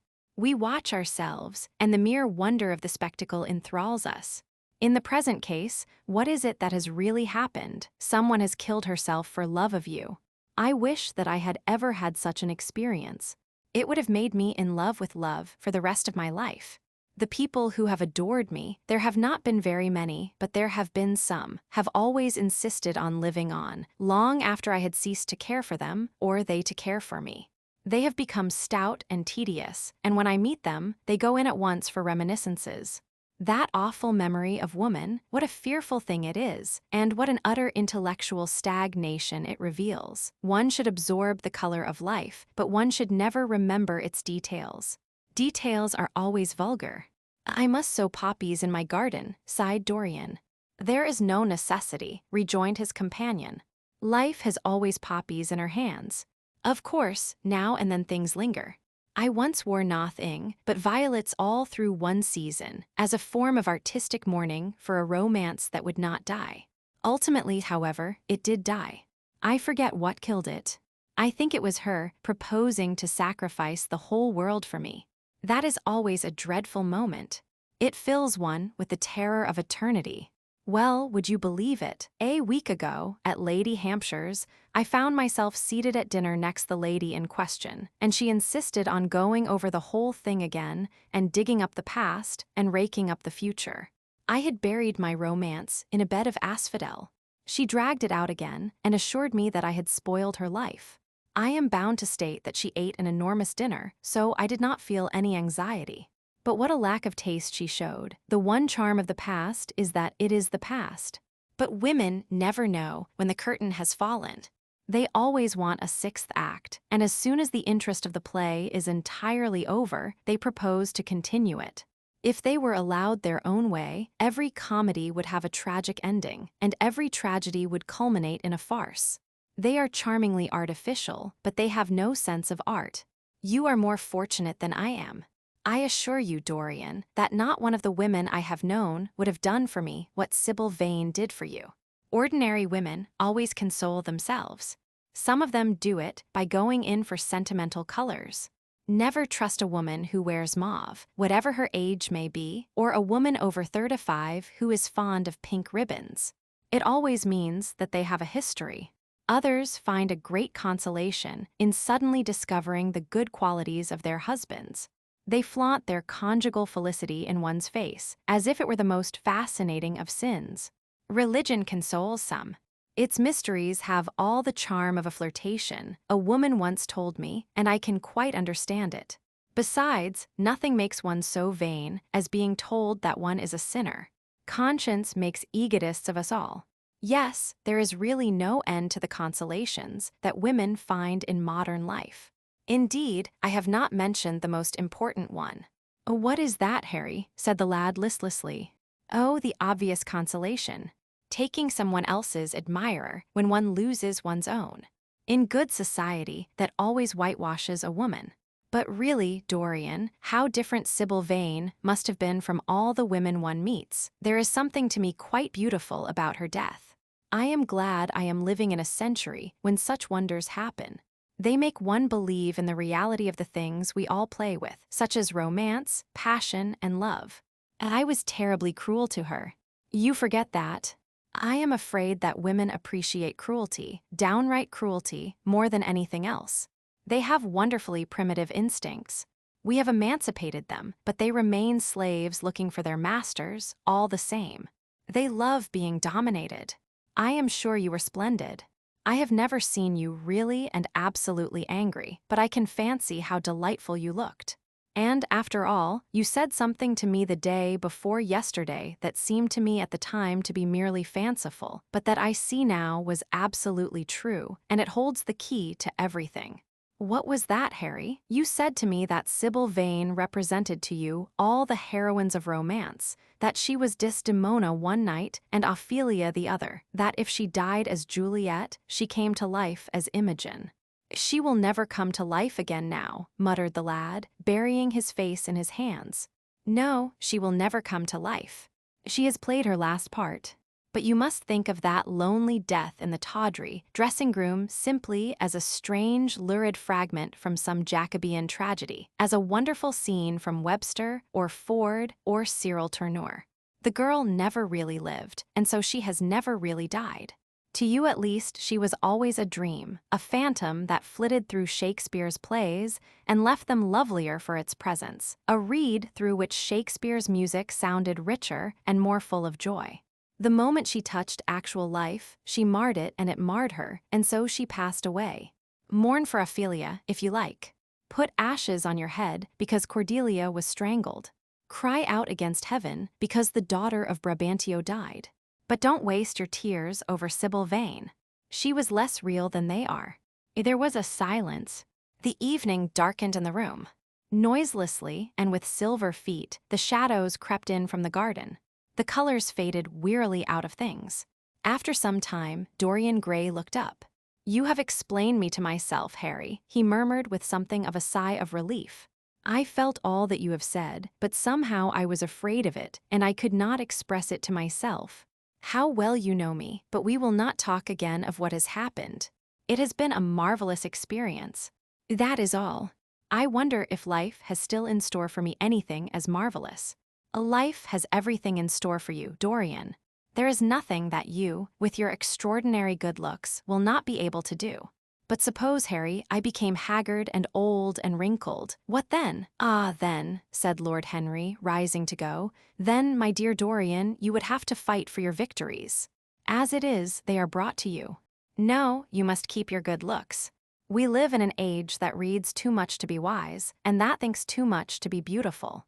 We cannot spare you. And now you had better dress and drive down to the club. We are rather late, as it is. So I think I shall join you at the opera, Harry. I feel too tired to eat anything. What is the number of your sister's box? 27, I believe. It is on the grand tier. You will see her name on the door. But I am sorry you won't come and dine. I don't feel up to it, said Dorian listlessly. But I am awfully obliged to you for all that you have said to me. You are certainly my best friend. No one has ever understood me as you have. We are only at the beginning of our friendship, Dorian, answered Lord Henry, shaking him by the hand. Goodbye. I shall see you before 9:30, I hope. Remember, Patty is singing. As he closed the door behind him, Dorian Gray touched the bell, and in a few minutes Victor appeared with the lamps and drew the blinds down. He waited impatiently for him to go. The man seemed to take an interminable time over everything. As soon as he had left, he rushed to the screen and drew it back. No, there was no further change in the picture. It had received the news of Sybil Vane's death before he had known of it himself. It was conscious of the events of life as they occurred. The vicious cruelty that marred the fine lines of the mouth had, no doubt, appeared at the very moment that the girl had drunk the poison, whatever it was. Or was it indifferent to results? Did it merely take cognizance of what passed within the soul? He wondered, and hoped that someday he would see the change taking place before his very eyes, shuddering as he hoped it. Poor Sybil, what a romance it had all been. She had often mimicked death on the stage. Then death himself had touched her and taken her with him. How had she played that dreadful last scene? Had she cursed at him as she died? No, she had died for love of him, and love would always be a sacrament to him now. She had atoned for everything by the sacrifice she had made of her life. He would not think any more of what she had made him go through on that horrible night at the theater. When he thought of her, it would be as a wonderful tragic figure sent on to the world's stage to show the supreme reality of love. A wonderful tragic figure. Tears came to his eyes as he remembered her childlike look and winsome, fanciful ways and shy, tremulous grace. He brushed them away hastily and looked again at the picture. He felt that the time had really come for making his choice. Or had his choice already been made? Yes, life had decided that for him, life and his own infinite curiosity about life. Eternal youth, infinite passion, pleasures subtle and secret, wild joys and wilder sins, he was to have all these things. The portrait was to bear the burden of his shame, that was all. A feeling of pain crept over him as he thought of the desecration that was in store for the fair face on the canvas. Once, in boyish mockery of Narcissus, he had kissed, or feigned to kiss, those painted lips that now smiled so cruelly at him. Morning after morning, he had sat before the portrait wondering at its beauty, almost enamored of it, as it seemed to him at times. Was it to alter now with every mood to which he yielded? Was it to become a monstrous and loathsome thing, to be hidden away in a locked room, to be shut out from the sunlight that had so often touched to brighter gold the waving wonder of its hair? The pity of it, the pity of it. For a moment, he thought of praying that the horrible sympathy that existed between him and the picture might cease. It had changed in answer to a prayer. Perhaps in answer to a prayer, it might remain unchanged. And yet, who, that knew anything about life, would surrender the chance of remaining always young, however fantastic that chance might be, or with what fateful consequences it might be fraught? Besides, was it really under his control? Had it indeed been prayer that had produced the substitution? Might there not be some curious scientific reason for it all? If thought could exercise its influence upon a living organism, might not thought exercise an influence upon dead and inorganic things? He would never again tempt by a prayer any terrible power. If the picture was to alter, it was to alter. That was all. Why inquire too closely into it, for there would be a real pleasure in watching it. He would be able to follow his mind into its secret places. This portrait would be to him the most magical of mirrors. As it had revealed to him his own body, so it would reveal to him his own soul. And when winter came upon it, he would still be standing where spring trembles on the verge of summer. When the blood crept from its face and left behind a pallid mask of chalk with leaden eyes, he would keep the glamour of boyhood. Not one blossom of his loveliness would ever fade. Not one pulse of his life would ever weaken. Like the gods of the Greeks, he would be strong and fleet and joyous. What did it matter what happened to the colored image on the canvas? He would be safe. That was everything. He drew the screen back into its former place in front of the picture, smiling as he did so, and passed into his bedroom, where his valet was already waiting for him. An hour later, he was at the opera, and Lord Henry was leaning over his chair. Chapter 9. As he was sitting at breakfast next morning, Basil Hallward was shown into the room. "I am so glad I have found you, Dorian," he said gravely. "I called last night, and they told me you were at the opera. Of course, I knew that was impossible, but I wish you had left word where you had really gone to. I passed a dreadful evening, half afraid that one tragedy might be followed by another. I think you might have telegraphed for me when you heard of it first. I read of it quite by chance in a late edition of the Globe that I picked up at the club. I came here at once and was miserable at not finding you. I can't tell you how heartbroken I am about the whole thing. I know what you must suffer. But where were you? Did you go down and see the girl's mother? For a moment, I thought of following you there. They gave the address in the paper. Somewhere in the Euston Road, isn't it? But I was afraid of intruding upon a sorrow that I could not light. Poor woman, what a state she must be in, and her only child, too. What did she say about it all?" "My dear Basil, how do I know?" murmured Dorian Gray, sipping some Paleolo wine from a delicate, gold-beaded bubble of Venetian glass and looking dreadfully bored. "I was at the opera. You should have come on there. I met Lady Gwendolen, Harry's sister, for the first time. We were in her box. She is perfectly charming, and Patty sang divinely. Don't talk about horrid subjects. If one doesn't talk about a thing, it has never happened. It is simply expression, as Harry says, that gives reality to things. I may mention that she was not the woman's only child. There is a son, a charming fellow, I believe. But he is not on the stage. He is a sailor or something. And now, tell me about yourself and what you are painting. You went to the opera, said Hallward, speaking very slowly and with a strained touch of pain in his voice. You went to the opera while Sybil Vane was lying dead in some sordid lodging. You can talk to me of other women being charming, and of Patty singing divinely, before the girl you loved has even the quiet of a grave to sleep in. Why, man, there are horrors in store for that little white body of hers. Stop, Basil, I won't hear it, cried Dorian, leaping to his feet. You must not tell me about things. What is done is done. What is past is past. You call yesterday the past? What has the actual lapse of time got to do with it? It is only shallow people who require years to get rid of an emotion. A man who is master of himself can end a sorrow as easily as he can invent a pleasure. I don't want to be at the mercy of my emotions. I want to use them, to enjoy them, and to dominate them. Dorian, this is horrible. Something has changed you completely. You look exactly the same wonderful boy who, day after day, used to come down to my studio to sit for his picture. But you were simple, natural, and affectionate then. You were the most unspoiled creature in the whole world. Now, I don't know what has come over you. You talk as if you had no heart, no pity in you. It is all Harry's influence. I see that. The lad flushed up and, going to the window, looked out for a few moments on the green, flickering, sun-lashed garden. I owe a great deal to Harry, Basil, he said at last, more than I owe to you. You only taught me to be vain. Well, I am punished for that, Dorian, or shall be some day. I don't know what you mean, Basil, he exclaimed, turning round. I don't know what you want. What do you want? I want the Dorian Gray I used to paint, said the artist sadly. Basil, said the lad, going over to him and putting his hand on his shoulder, you have come too late. Yesterday, when I heard that Sybil Vane had killed herself, good heavens, is there no doubt about that? Cried Hallward, looking up at him with an expression of horror.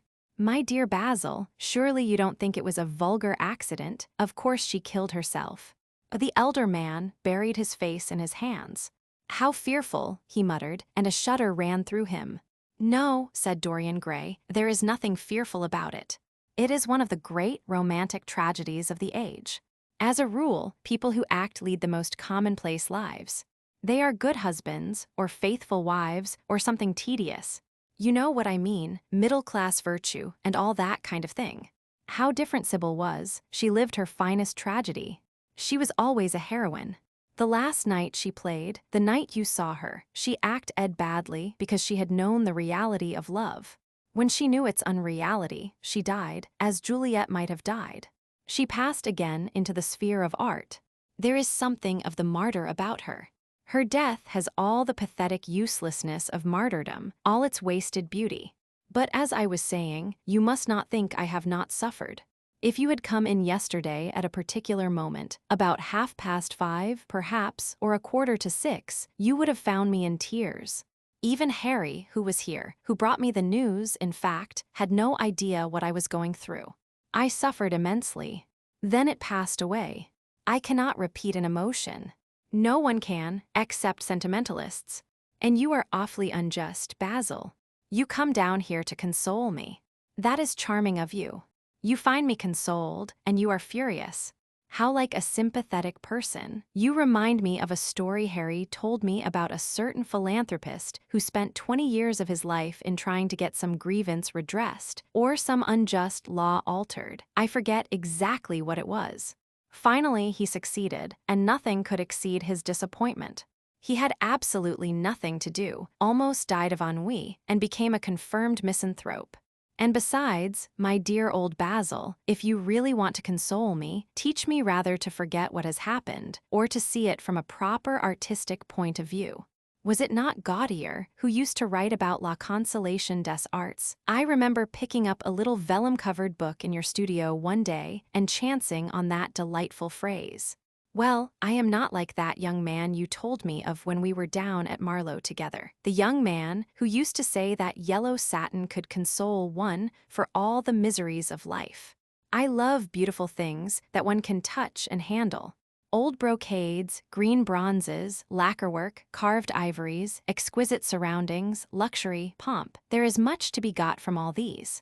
But the artistic temperament that they create, or at any rate reveal, is still more to me. To become the spectator of one's own life, as Harry says, is to escape the suffering of life. I know you are surprised at my talking to you like this. You have not realized how I have developed. I was a schoolboy when you knew me. I am a man now. I have new passions, new thoughts, new ideas. I am different, but you must not like me less.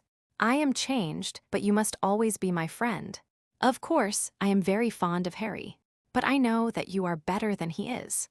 You are not stronger, you are too much afraid of life, but you are better. And how happy we used to be together. Don't leave me, Basil, and don't quarrel with me. I am what I am. There is nothing more to be said. The painter felt strangely moved. The lad was infinitely dear to him, and his personality had been the great turning point in his art. He could not bear the idea of reproaching him any more. After all, his indifference was probably merely a mood that would pass away. There was so much in him that was good, so much in him that was noble. Well, Dorian, he said at length, with a sad smile, I won't speak to you again about this horrible thing after today. I only trust your name won't be mentioned in connection with it. The inquest is to take place this afternoon. Have they summoned you? Dorian shook his head, and a look of annoyance passed over his face at the mention of the word inquest. There was something so crude and vulgar about everything of the kind. They don't know my name, he answered.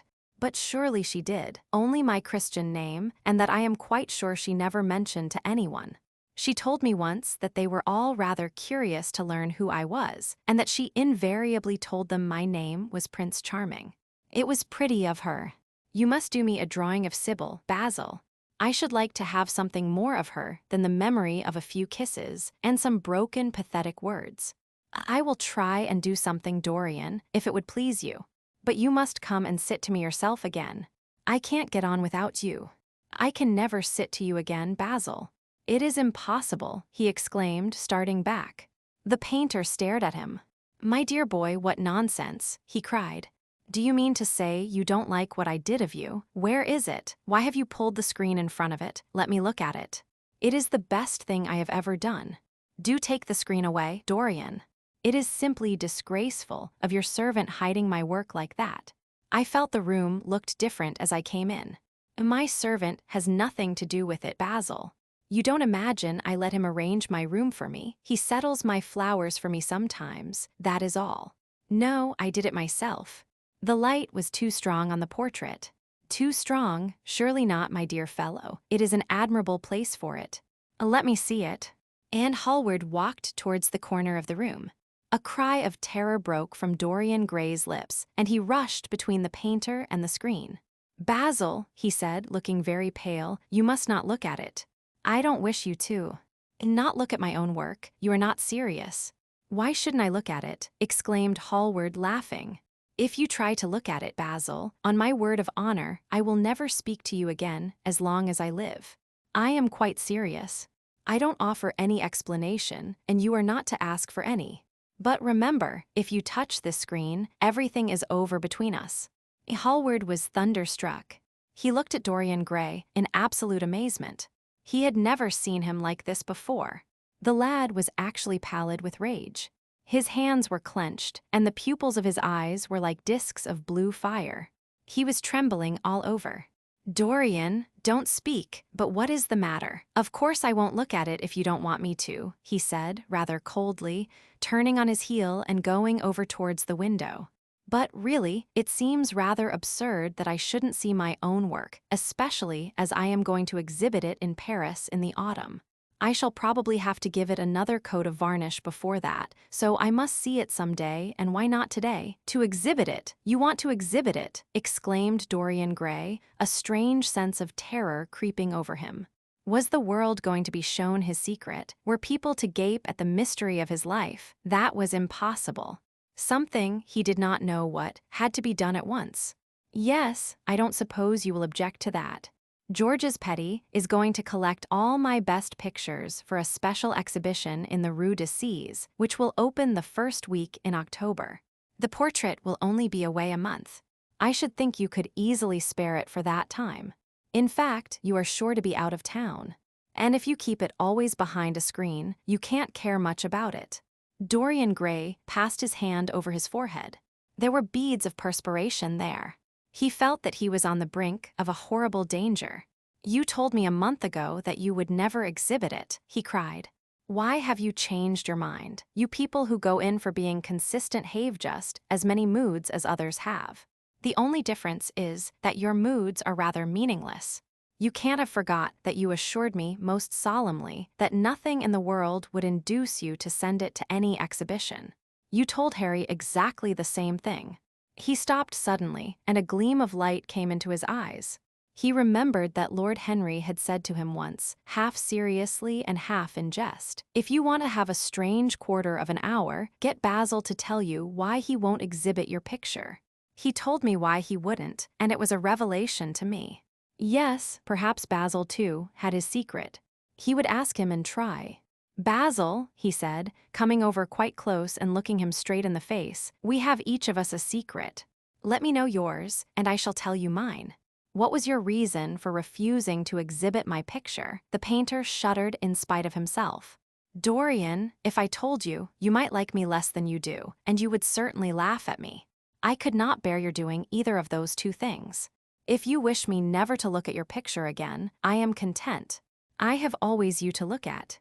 If you wish the best work I have ever done to be hidden from the world, I am satisfied. Your friendship is dearer to me than any fame or reputation." "No, Basil, you must tell me," insisted Dorian Gray. "I think I have a right to know." His feeling of terror had passed away, and curiosity had taken its place. He was determined to find out Basil Hallward's mystery. "Let us sit down, Dorian," said the painter, looking troubled. "Let us sit down. And just answer me one question. Have you noticed in the picture something curious, something that probably at first did not strike you, but that revealed itself to you suddenly?" "Basil!" cried the lad, clutching the arms of his chair with trembling hands and gazing at him with wild, startled eyes. "I see you did. Don't speak. Wait till you hear what I have to say.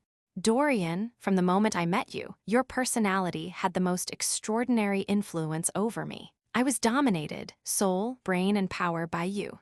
You became to me the visible incarnation of that unseen ideal whose memory haunts us artists like an exquisite dream. I worshipped you. I grew jealous of everyone to whom you spoke. I wanted to have you all to myself. I was only happy when I was with you. When you were away from me, you were still present in my art. Of course, I never let you know anything about this.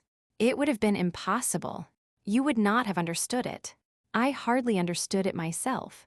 I only knew that I had seen perfection face to face, and that the world had become wonderful to my eyes, too wonderful, perhaps, for in such mad worships there is peril, the peril of losing them, no less than the peril of keeping them. Weeks and weeks went on, and I grew more and more absorbed in you. Then came a new development. I had drawn you as Paris in dainty armor, and as Adonis with huntsman's cloak and polished boar spear. Crowned with heavy lotus blossoms, you had sat on the prow of Adrian's barge, gazing across the green turbid Nile. You had leaned over the still pool of some Greek woodland, and seen in the water's silent silver the marvel of your own face. And it had all been what art should be, unconscious, ideal, and remote. One day, a fatal day I sometimes think, I determined to paint a wonderful portrait of you as you actually are, not in the costume of dead ages, but in your own dress and in your own time. Whether it was the realism of the method, or the mere wonder of your own personality, thus directly presented to me without mist or veil, I cannot tell. But I know that, as I worked at it, every flake and film of color seemed to me to reveal my secret. I grew afraid that others would know of my idolatry. I felt, Dorian, that I had told too much, that I had put too much of myself into it. Then it was that I resolved never to allow the picture to be exhibited. You were a little annoyed, but then you did not realize all that it meant to me. Harry, to whom I talked about it, laughed at me. But I did not mind that. When the picture was finished and I sat alone with it, I felt that I was right.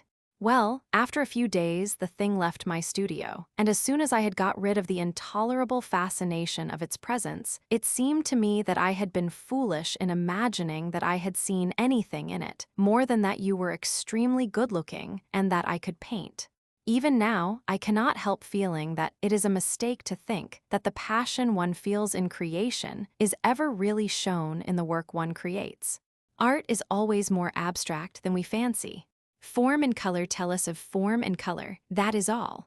It often seems to me that art conceals the artist far more completely than it ever reveals him.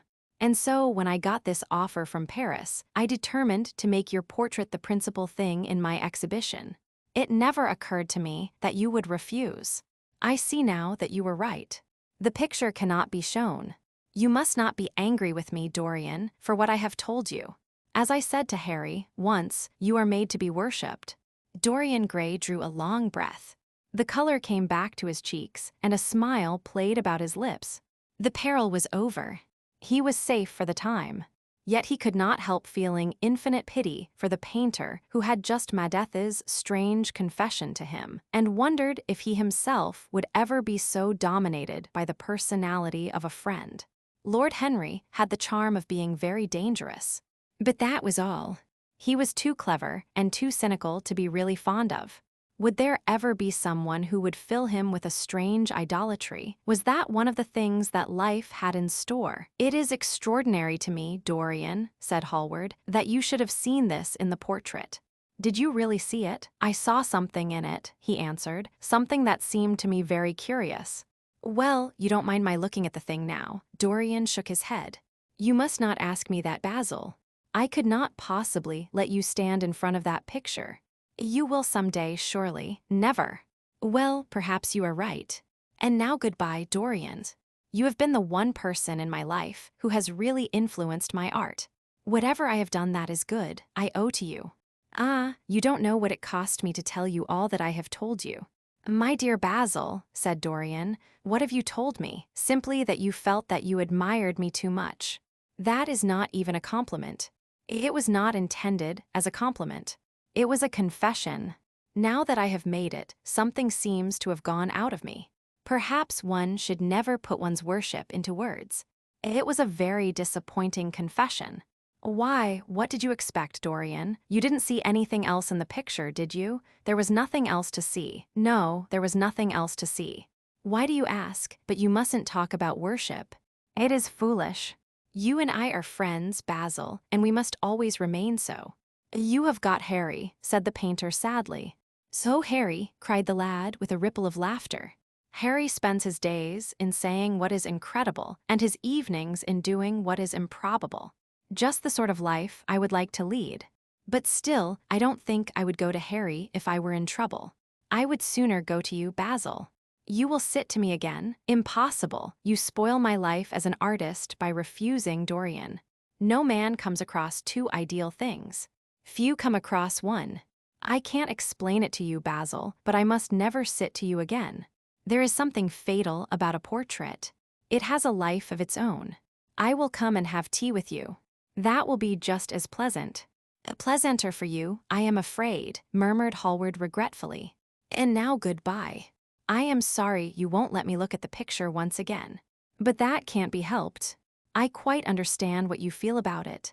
As he left the room, Dorian Gray smiled to himself. Poor Basil, how little he knew of the true reason, and how strange it was that, instead of having been forced to reveal his own secret, he had succeeded, almost by chance, in wresting a secret from his friend. How much that strange confession explained to him, the painter's absurd fits of jealousy, his wild devotion, his extravagant panegyrics, his curious reticences. He understood them all now, and he felt sorry. There seemed to him to be something tragic in a friendship so colored by romance. He sighed and touched the bell. The portrait must be hidden away at all costs. He could not run such a risk of discovery again. It had been mad of him to have allowed the thing to remain, even for an hour, in a room to which any of his friends had access. Chapter 10. When his servant entered, he looked at him steadfastly and wondered if he had thought of peering behind the screen. The man was quite impassive and waited for his orders. Dorian lit a cigarette and walked over to the glass and glanced into it. He could see the reflection of Victor's face perfectly. It was like a placid mask of servility. There was nothing to be afraid of there. Yet he thought it best to be on his guard. Speaking very slowly, he told him to tell the housekeeper that he wanted to see her, and then to go to the frame maker and ask him to send 2 of his men round at once. It seemed to him that, as the man left the room, his eyes wandered in the direction of the screen. Or was that merely his own fancy? After a few moments, in her black silk dress, with old-fashioned thread mittens on her wrinkled hands, Mrs. Leaf bustled into the library. He asked her for the key of the schoolroom.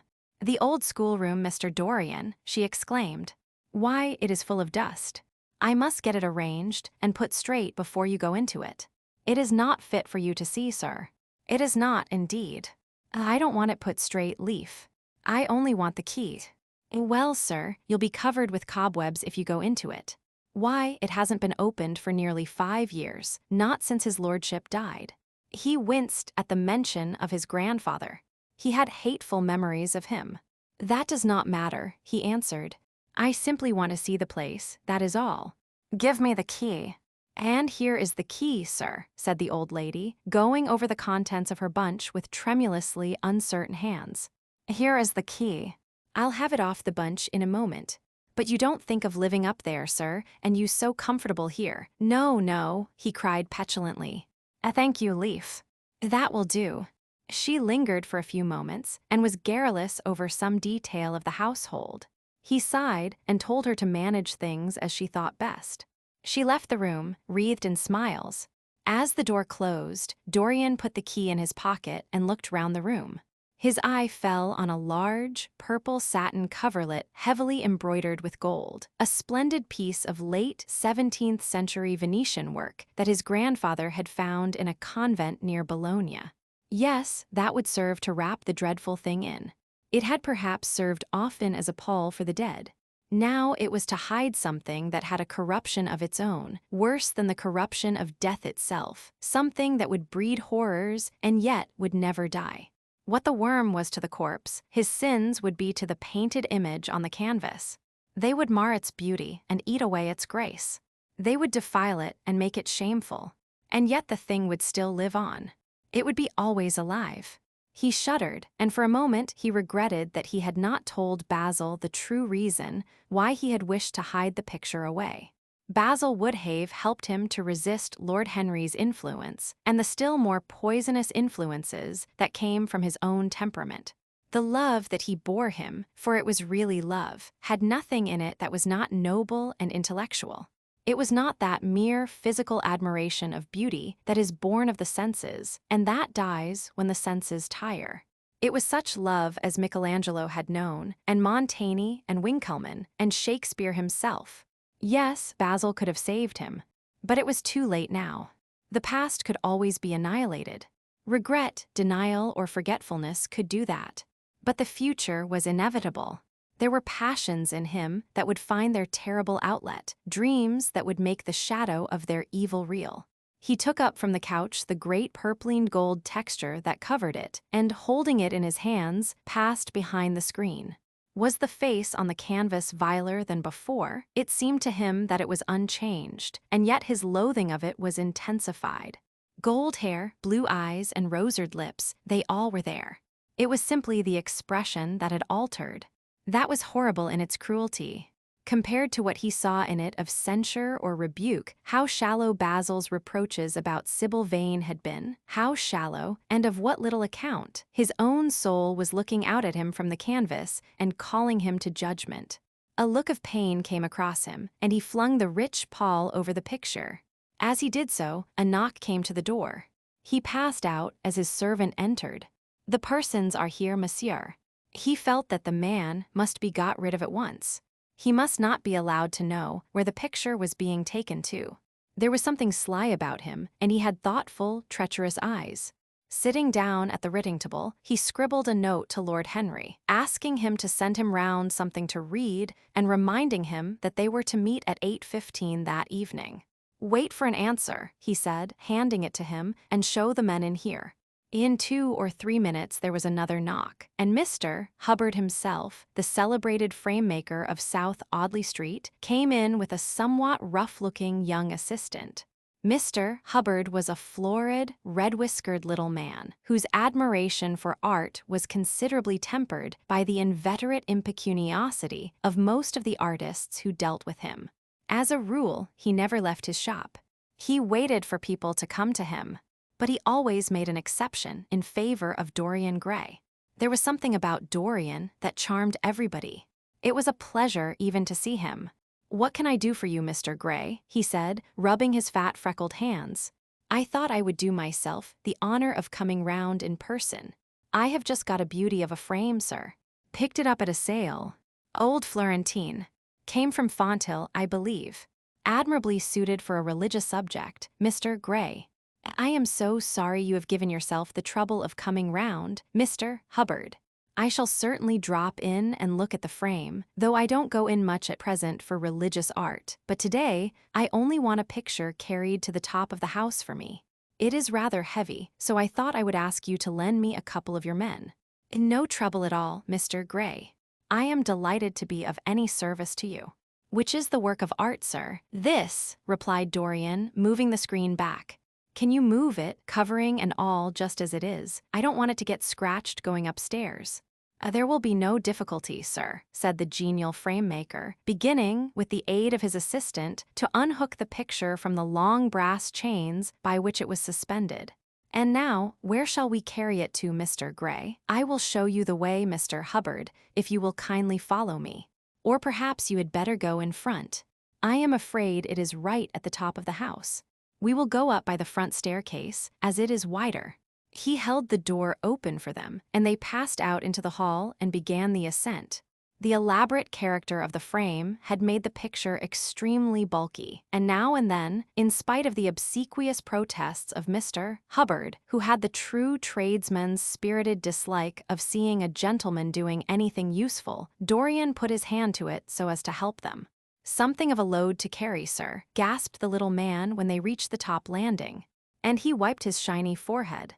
"I am afraid it is rather heavy," murmured Dorian, as he unlocked the door that opened into the room that was to keep for him the curious secret of his life and hide his soul from the eyes of men.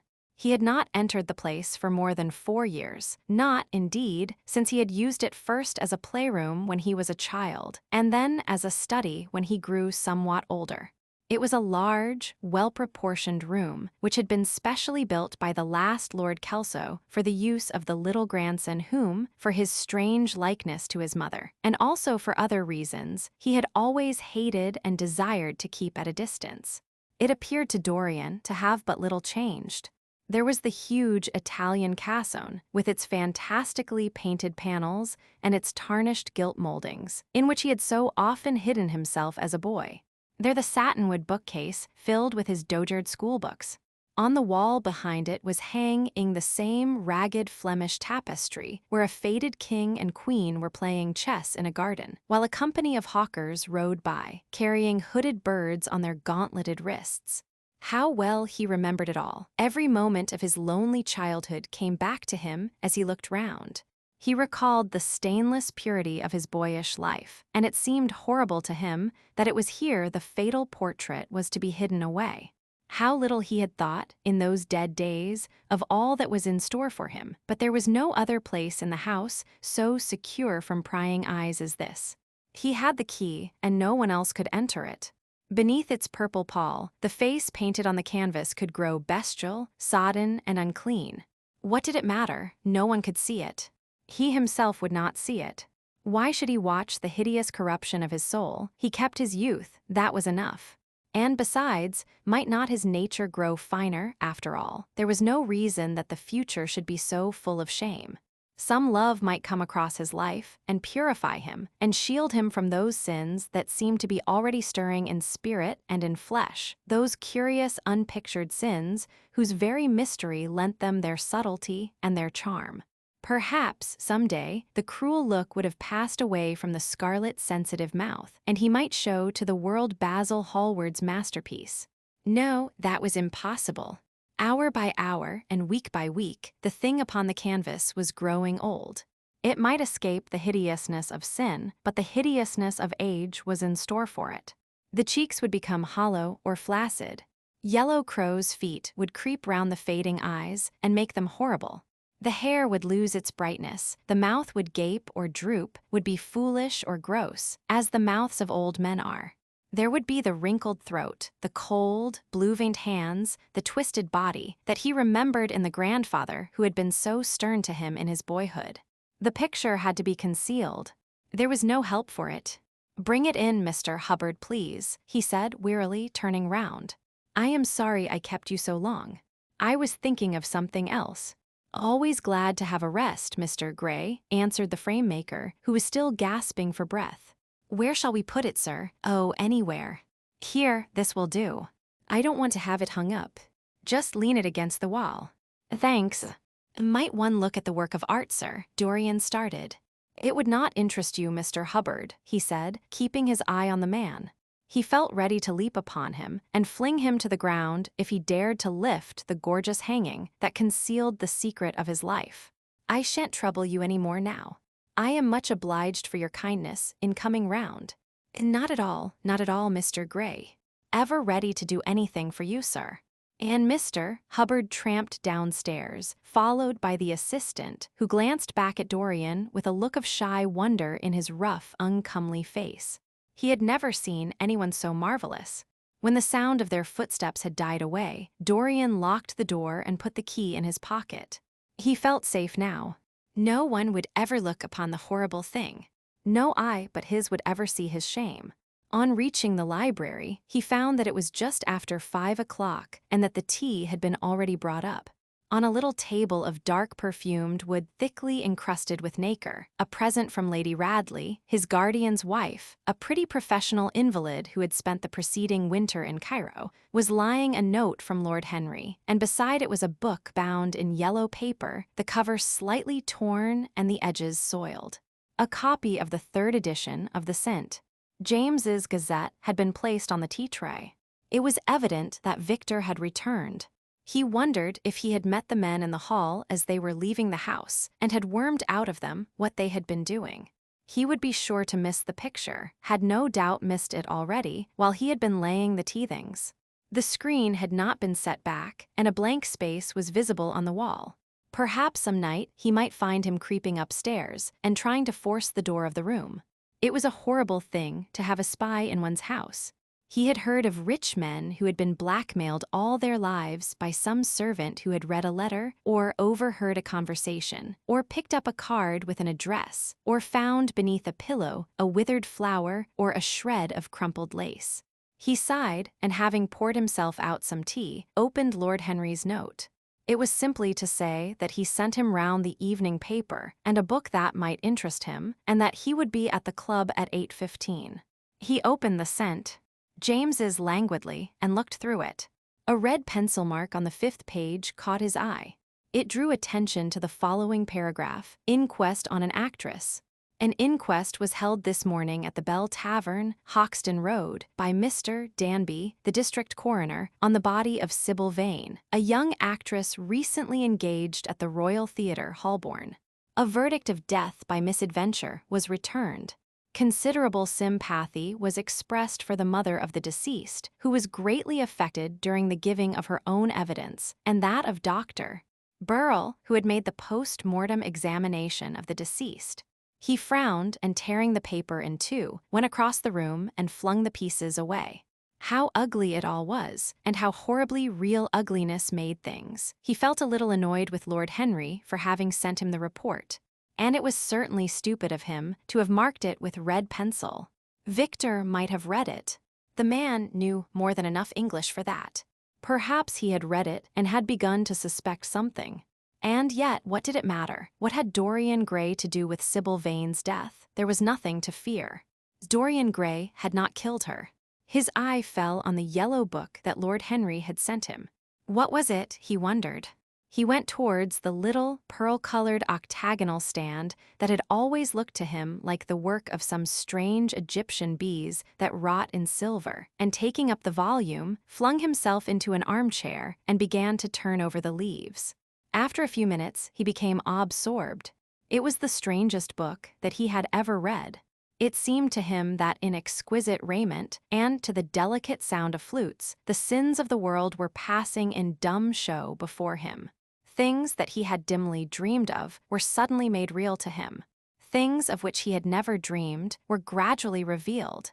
It was a novel without a plot, and with only one character, being, indeed, simply a psychological study of a certain young Parisian who spent his life trying to realize in the 19th century all the passions and modes of thought that belonged to every century except his own, and to sum up, as it were, in himself, the various moods through which the world spirit had ever passed, loving for their mere artificiality those renunciations that men have unwisely called virtue. The style in which it was written was that curious jeweled style, vivid and obscure at once, full of argot and of archaisms, of technical expressions and of elaborate paraphrases, that characterizes the work of some of the finest artists of the French school of symbolists. There were in it metaphors as monstrous as orchids and as subtle in color. The life of the senses was described in the terms of mystical philosophy. One hardly knew at times whether one was reading the spiritual ecstasies of some medieval saint or the morbid confessions of a modern sinner. It was a poisonous book. The heavy odor of incense seemed to cling about its pages and to trouble the brain. The mere cadence of the sentences, the subtle monotony of their music, so full as it was of complex refrains and movements elaborately repeated, produced in the mind of the lad, as he passed from chapter to chapter, a form of reverie, a malady of dreaming that made him unconscious of the falling day and creeping shadows. Cloudless and pierced by one solitary star, a copper-green sky gleamed through the windows. He read on by its wan light till he could read no more. Then, after his valet had reminded him several times of the lateness of the hour, he got up and, going into the next room, placed the book on the little Florentine table that always stood at his bedside and began to dress for dinner. It was almost 9 o'clock before he reached the club, where he found Lord Henry sitting alone in the morning-room, looking very much bored. "I am so sorry, Harry," he cried, "but really it is entirely your fault. That book you sent me so fascinated me that I forgot how the time was going." "Yes, I thought you would like it," replied his host, rising from his chair. "I didn't say I liked it, Harry. I said it fascinated me. There is a great difference." "Ah, you have discovered that," murmured Lord Henry. And they passed into the dining-room. Chapter 11. For years, Dorian Gray could not free himself from the influence of this book. Or perhaps it would be more accurate to say that he never sought to free himself from it. He procured from Paris no less than 9 large-paper copies of the first edition, and had them bound in different colors, so that they might suit his various moods and the changing fancies of a nature over which he seemed, at times, to have almost entirely lost control. The hero, the wonderful young Parisian in whom the romantic and the scientific temperaments were so strangely blended, became to him a kind of prefiguring type of himself. And indeed, the whole book seemed to him to contain the story of his own life, written before he had lived it. In one point, he was more fortunate than the novel's fantastic hero. He never knew, never indeed had any cause to know, that somewhat grotesque dread of mirrors, and polished metal surfaces, and still water which came upon the young Parisian so early in his life, and was occasioned by the sudden decay of a beau that had once, apparently, been so remarkable.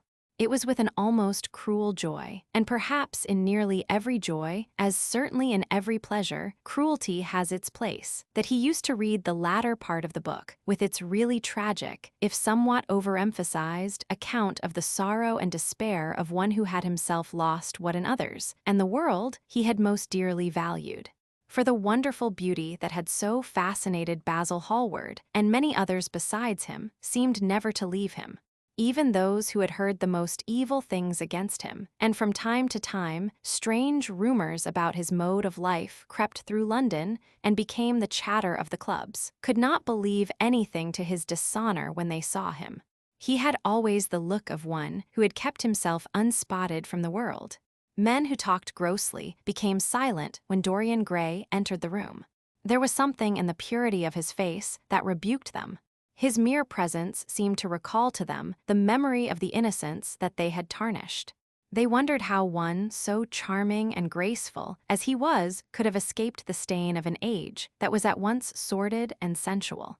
Often, on returning home from one of those mysterious and prolonged absences that gave rise to such strange conjecture among those who were his friends, or thought that they were so, he himself would creep upstairs to the locked room, open the door with the key that never left him now, and stand, with a mirror, in front of the portrait that Basil Hallward had painted of him, looking now at the evil and aging face on the canvas, and now at the fair young face that laughed back at him from the polished glass.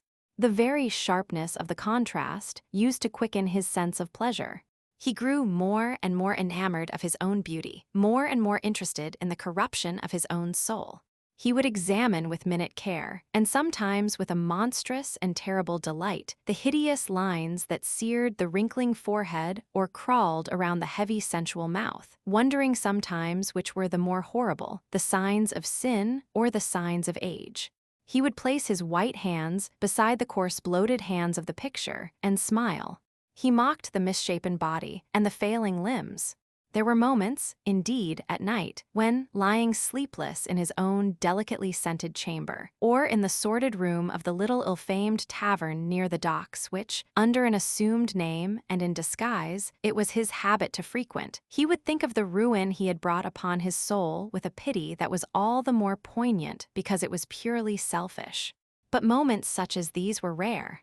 That curiosity about life which Lord Henry had first stirred in him, as they sat together in the garden of their friend, seemed to increase with gratification. The more he knew, the more he desired to know. He had mad hungers that grew more ravenous as he fed them. Yet he was not really reckless, at any rate in his relations to society.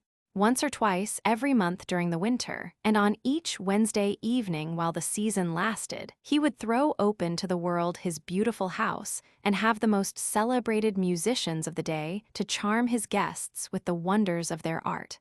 His little dinners, in the settling of which Lord Henry always assisted him, were noted as much for the careful selection and placing of those invited, as for the exquisite taste shown in the decoration of the table, with its subtle symphonic arrangements of exotic flowers and embroidered cloths and antique plate of gold and silver.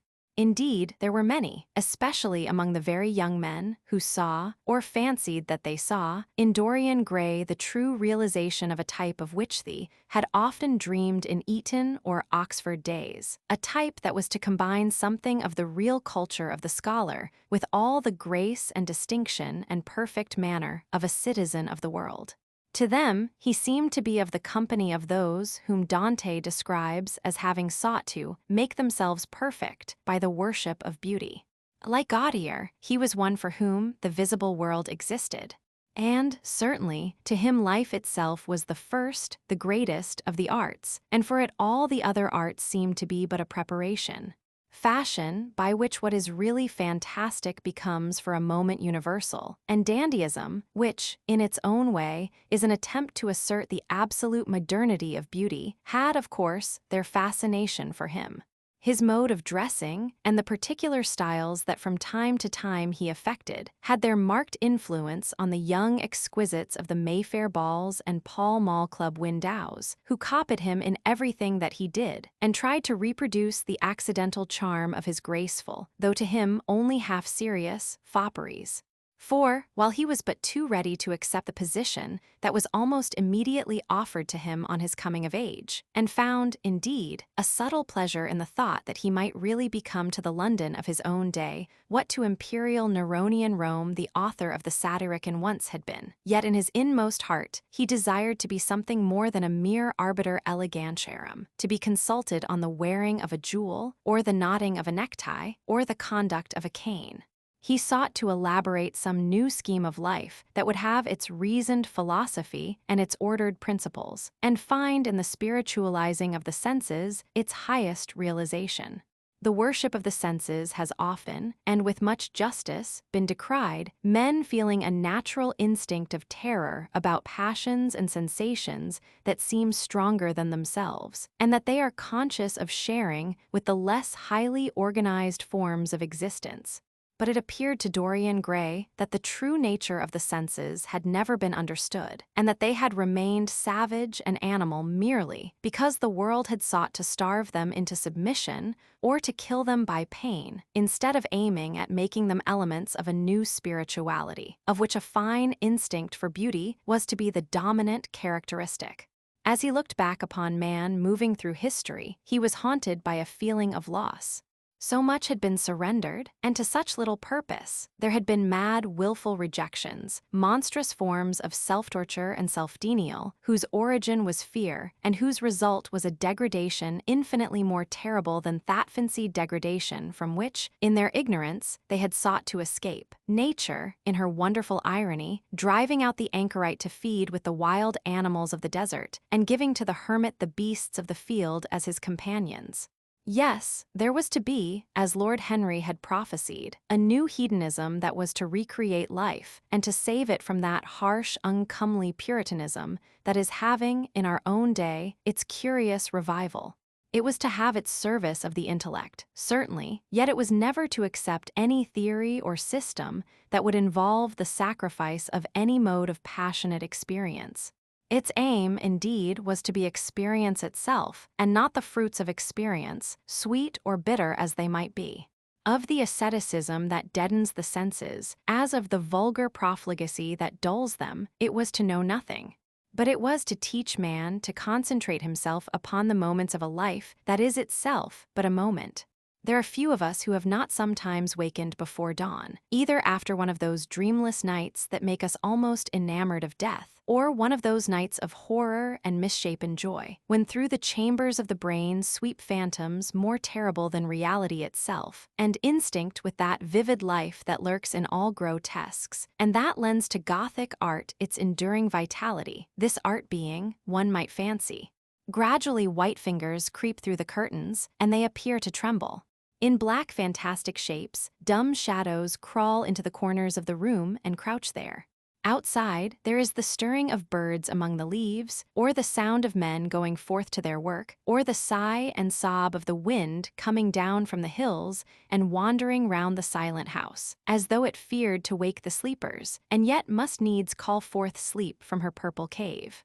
Veil after veil of thin dusky gauze is lifted, and by degrees the forms and colors of things are restored to them, and we watch the dawn remaking the world in its antique pattern. The wan mirrors get back their mimic life.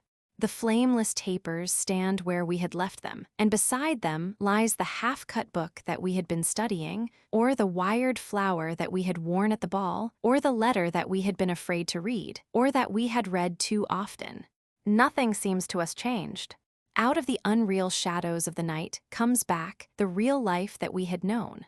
We have to resume it where we had left off, and there steals over us a terrible sense of the necessity for the continuance of energy in the same wearisome round of stereotyped habits, or a wild longing, it may be, that our eyelids might open some morning upon a world that had been refashioned anew in the darkness for our pleasure, a world in which things would have fresh shapes and colors, and be changed, or have other secrets, a world in which the past would have little or no place, or survive, at any rate.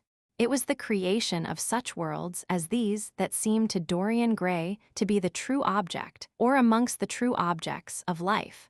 It was rumored of him once that he was about to join the Roman Catholic communion, and certainly the Roman ritual had always a great attraction for him.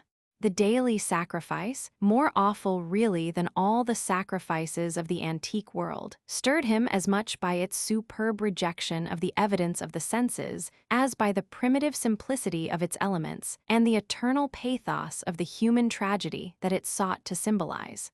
He loved to kneel down on the cold marble pavement and watch the priest, in his stiff flowered dalmatic, slowly and with white hands moving aside the veil of the tabernacle, or raising aloft the jeweled, lantern-shaped monstrance with that pallid wafer that at times, one would fain think, is indeed the panis caelestis, the bread of angels, or, robed in the garments of the Passion of Christ, breaking the host into the chalice and smiting his breast for his sins. The fuming censers that the grave boys, in their lace and scarlet, tossed into the air like great gilt flowers, had their subtle fascination for him. As he passed out, he used to look with wonder at the black confessionals and long to sit in the dim shadow of one of them and listen to men and women whispering through the worn grating the true story of their lives. But he never fell into the error of arresting his intellectual development by any formal acceptance of creed or system, or of mistaking, for a house in which to live, an inn that is but suitable for the sojourn of a night, or for a few hours of a night in which there are no stars and the moon is in travail. Mysticism, with its marvelous power of making common things strange to us, and the subtle antinomianism that always seems to accompany it, moved him for a season. Yet, as has been said of him before, no theory of life seemed to him to be of any importance compared with life itself. He felt keenly conscious of how barren all intellectual speculation is when separated from action and experiment. He knew that the senses, no less than the soul, have their spiritual mysteries to reveal. And so he would now study perfumes and the secrets of their manufacture, distilling heavily scented oils and burning odorous gums from the East.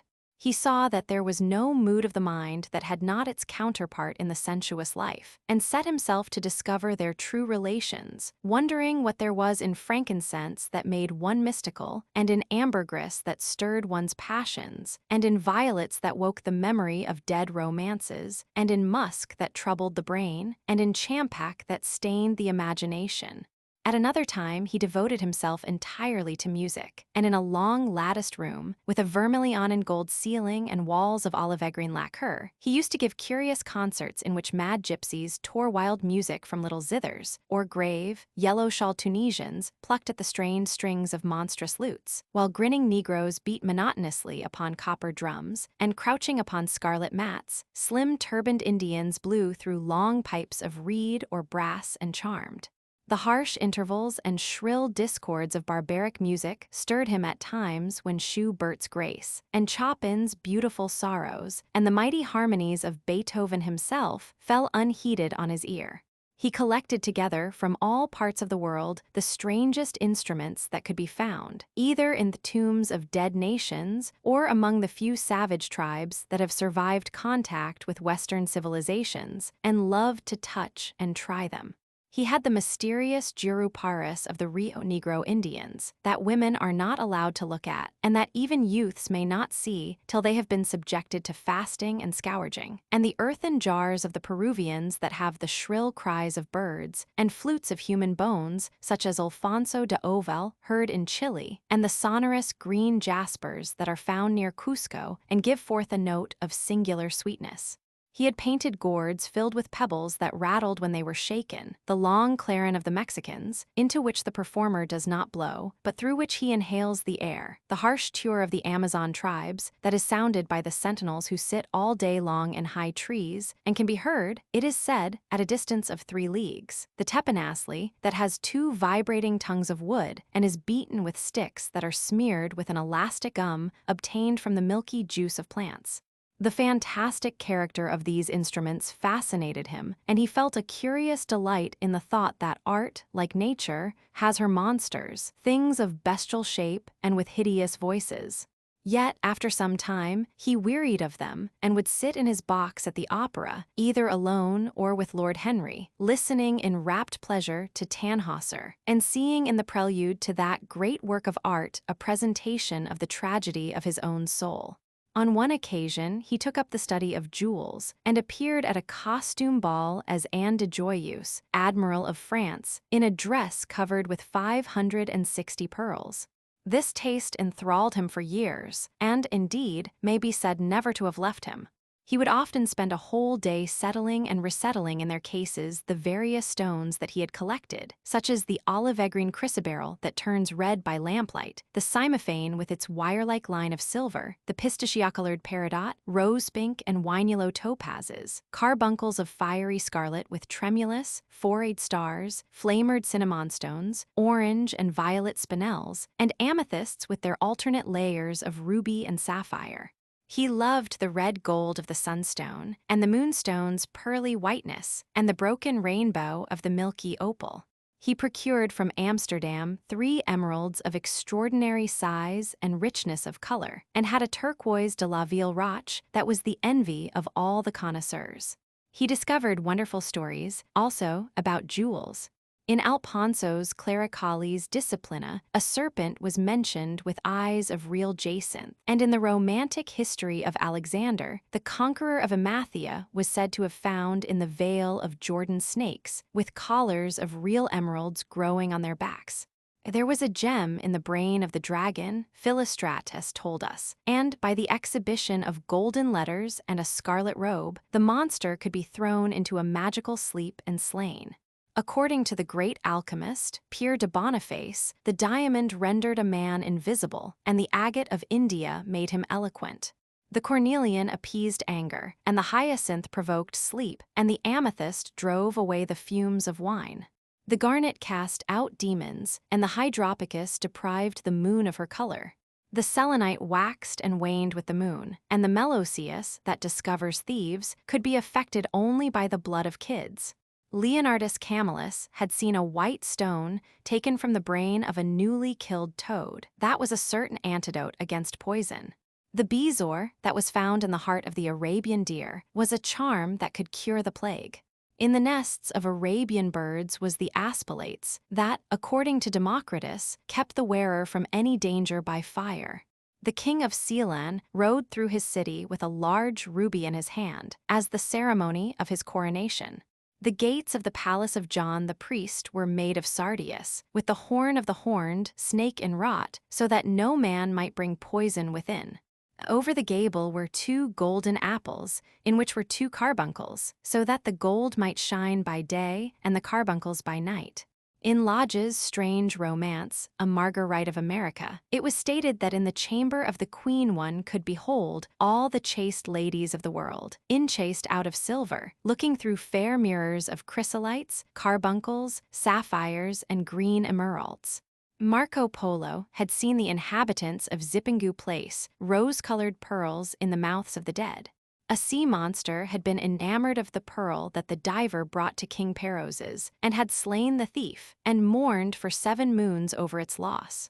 When the Huns lured the king into the great pit, he flung it away, Procopius tells the story, nor was it ever found again, though the Emperor Anastasius offered 500 weight of gold pieces for it. The king of Malabar had shown to a certain Venetian a rosary of 304 pearls, one for every god that he worshipped.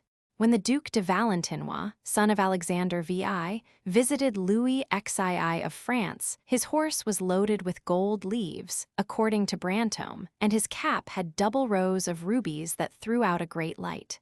Charles of England had ridden in stirrups hung with 421 diamonds. Richard II had a coat, valued at 30,000 marks, which was covered with balas rubies. Hall described Henry VIII, on his way to the Tower previous to his coronation, as wearing a jacket of raised gold, the placard embroidered with diamonds and other rich stones, and a great bauderike about his neck of large balasses. The favorites of James, I wore ear-rings of emeralds, set in gold filigrane. Edward II gave to Piers Gaveston a suit of red gold armor studded with jacinths, a collar of gold roses set with turquoise stones, and a skull-cap parseam with pearls. Henry II wore jeweled gloves reaching to the elbow, and had a hawklove sewn with 12 rubies and 52 great orients. The ducal hat of Charles the Rash, the last Duke of Burgundy of his race, was hung with pear-shaped pearls and studded with sapphires. How exquisite life had once been, how gorgeous in its pomp and decoration. Even to read of the luxury of the dead was wonderful. Then he turned his attention to embroideries and to the tapestries that performed the office of frescoes in the chill rooms of the northern nations of Europe. As he investigated the subject, and he always had an extraordinary faculty of becoming absolutely absorbed for the moment in whatever he took up, he was almost saddened by the reflection of the ruin that time brought on beautiful and wonderful things. He, at any rate, had escaped that. Summer followed summer, and the yellow jonquils bloomed and died many times, and nights of horror repeated the story of their shame, but he was unchanged. No winter marred his face or stained his flower-like bloom. How different it was with material things. Where had they passed to? Where was the great crocus-colored robe, on which the gods fought against the giants, that had been worked by brown girls for the pleasure of Athena? Where the huge velarium that Nero had stretched across the Colosseum at Rome, that Titan sail of purple on which was represented the starry sky, and Apollo driving a chariot drawn by white, gilt-treened steeds? He read of the room that was prepared at the palace at Rheims for the use of Queen Joan of Burgundy and was decorated with 1,321 parrots, made in broidery and blazoned with the king's arms, and 561 butterflies, whose wings were similarly ornamented with the arms of the queen, the whole worked in gold. Catherine de Medicis had a mourning made for her of black velvet, powdered with crescents and suns. Its curtains were of damask, with leafy wreaths and garlands, figured upon a gold and silver ground, and fringed along the edges with broideries of pearls, and it stood in a room hung with rows of the queen's devices in cut black velvet upon cloth of silver.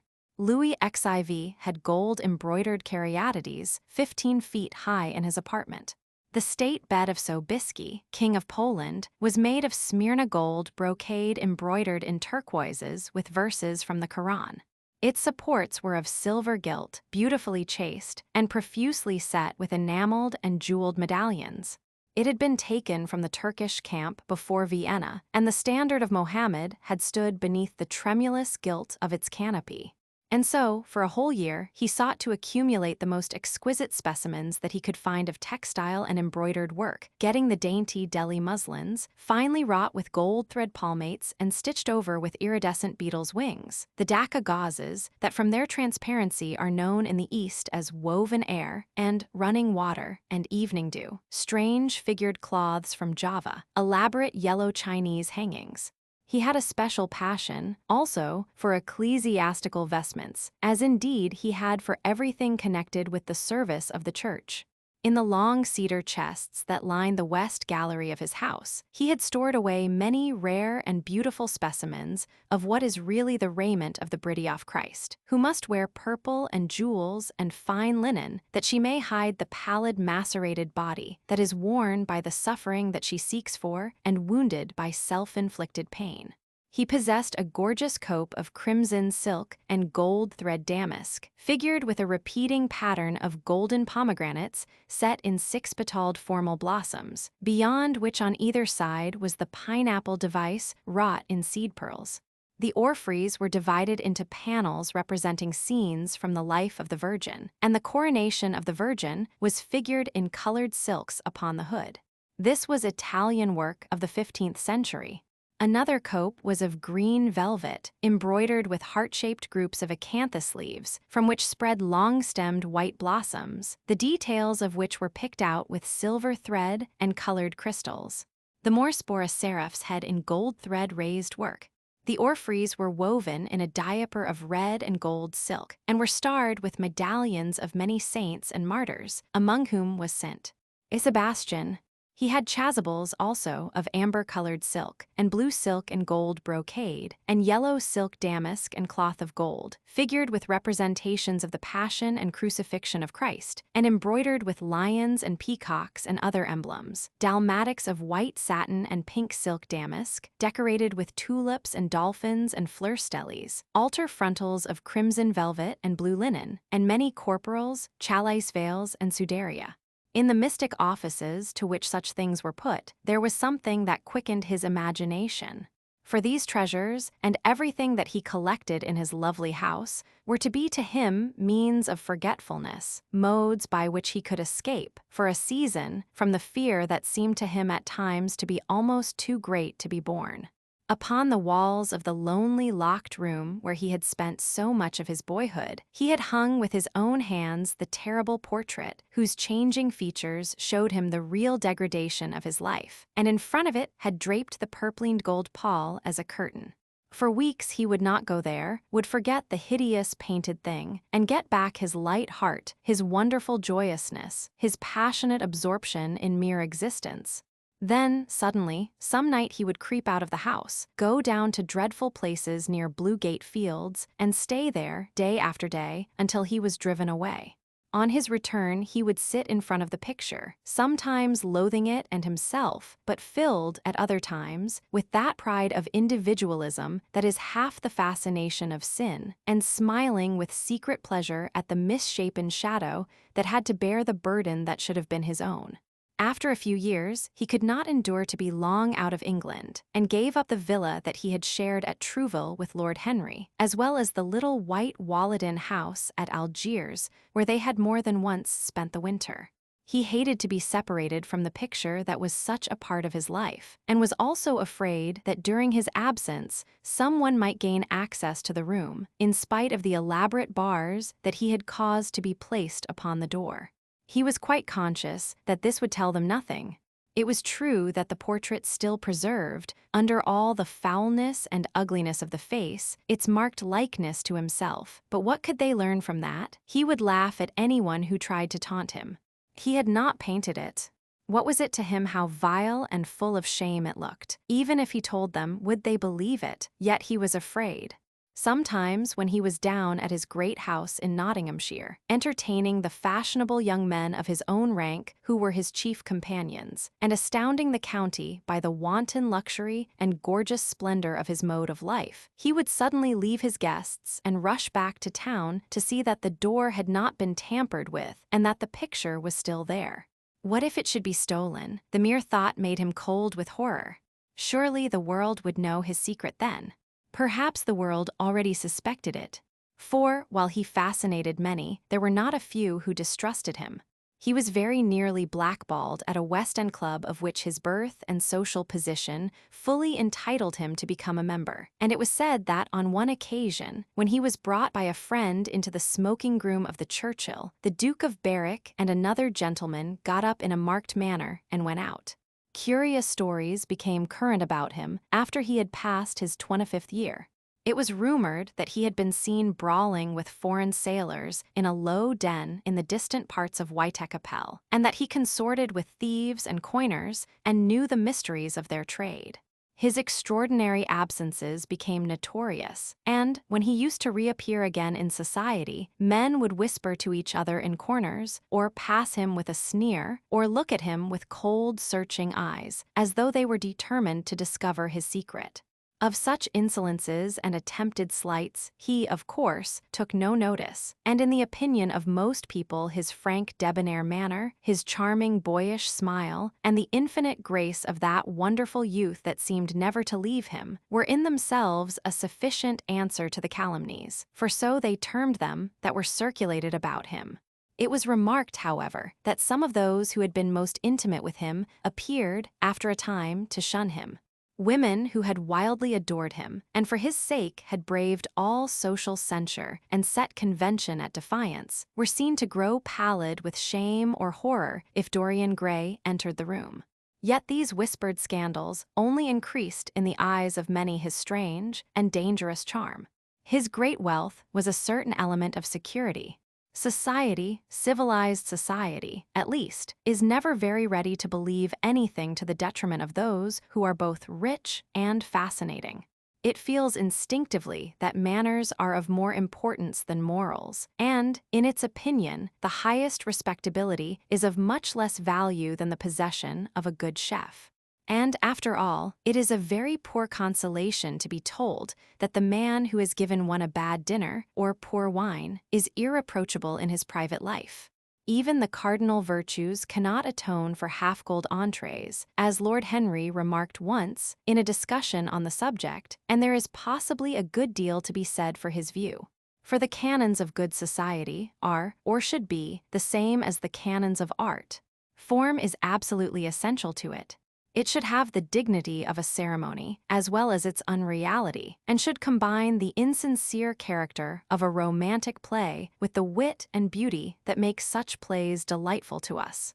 Is insincerity such a terrible thing? I think not. It is merely a method by which we can multiply our personalities. Such, at any rate, was Dorian Gray's opinion. He used to wonder at the shallow psychology of those who conceive the ego in man as a thing simple, permanent, reliable, and of one essence. To him, man was a being with myriad lives and myriad sensations, a complex multiform creature that bore within itself strange legacies of thought and passion, and whose very flesh was tainted with the monstrous maladies of the dead. He loved to stroll through the gaunt, cold picture regallery of his country house and look at the various portraits of those whose blood flowed in his veins. Here was Philip Herbert, described by Francis Osborne in his memoirs on the reigns of Queen Elizabeth and King James, as one who was caressed by the court for his handsome face, which kept him not long company. Was it young Herbert's life that he sometimes led? Had some strange poisonous germ crept from body to body till it had reached his own? Was it some dim sense of that ruined grace that had made him so suddenly, and almost without cause, give utterance, in Basil Hallward's studio, to the mad prayer that had so changed his life? Here, in gold-embroidered red doublet, jeweled surcoat, and gilt-edged ruff and wristbands, stood Sir Anthony Sherard, with his silver-and-black armor piled at his feet. What had this man's legacy been? Had the lover of Giovanna of Naples bequeathed him some inheritance of sin and shame? Were his own actions merely the dreams that the dead man had not dared to realize? Here, from the fading canvas, smiled Lady Elizabeth Devereux in her gauze hood, pearl stomacher, and pink slashed sleeves. A flower was in her right hand, and her left clasped an enameled collar of white and damask roses. On a table by her side lay a mandolin and an apple. There were large green rosettes upon her little pointed shoes. He knew her life and the strange stories that were told about her lovers. Had he something of her temperament in him? These oval, heavy-lidded eyes seemed to look curiously at him. What of George Willoughby, with his powdered hair and fantastic patches? How evil he looked! The face was saturnine and swarthy, and the sensual lips seemed to be twisted with disdain. Delicate lace ruffles fell over the lean yellow hands that were so overladen with rings. He had been a macaroni of the 18th century, and the friend, in his youth, of Lord Ferrars. What of the second Lord Beckenham, the companion of the Prince Regent in his wildest days, and one of the witnesses at the secret marriage with Mrs. Fitzherbert? How proud and handsome he was, with his chestnut curls and insolent pose. What passions had he bequeathed? The world had looked upon him as infamous. He had led the orgies at Carlton House. The star of the Garter Glit turned upon his breast. Beside him hung the portrait of his wife, a pallid, thin-lipped woman in black. Her blood also stirred within him. How curious it all seemed. And his mother, with her Lady Hamilton face and her moist, wine-dashed lips, he knew what he had got from her. He had got from her his beauty and his passion for the beauty of others. She laughed at him in her loose bacchante dress. There were vine leaves in her hair. The purple spilled from the cup she was holding. The carnations of the painting had withered, but the eyes were still wonderful in their depth and brilliancy of color. They seemed to follow him wherever he went. Yet one had ancestors in literature, as well as in one's own race, nearer perhaps in type and temperament, many of them, and certainly with an influence of which one was more absolutely conscious.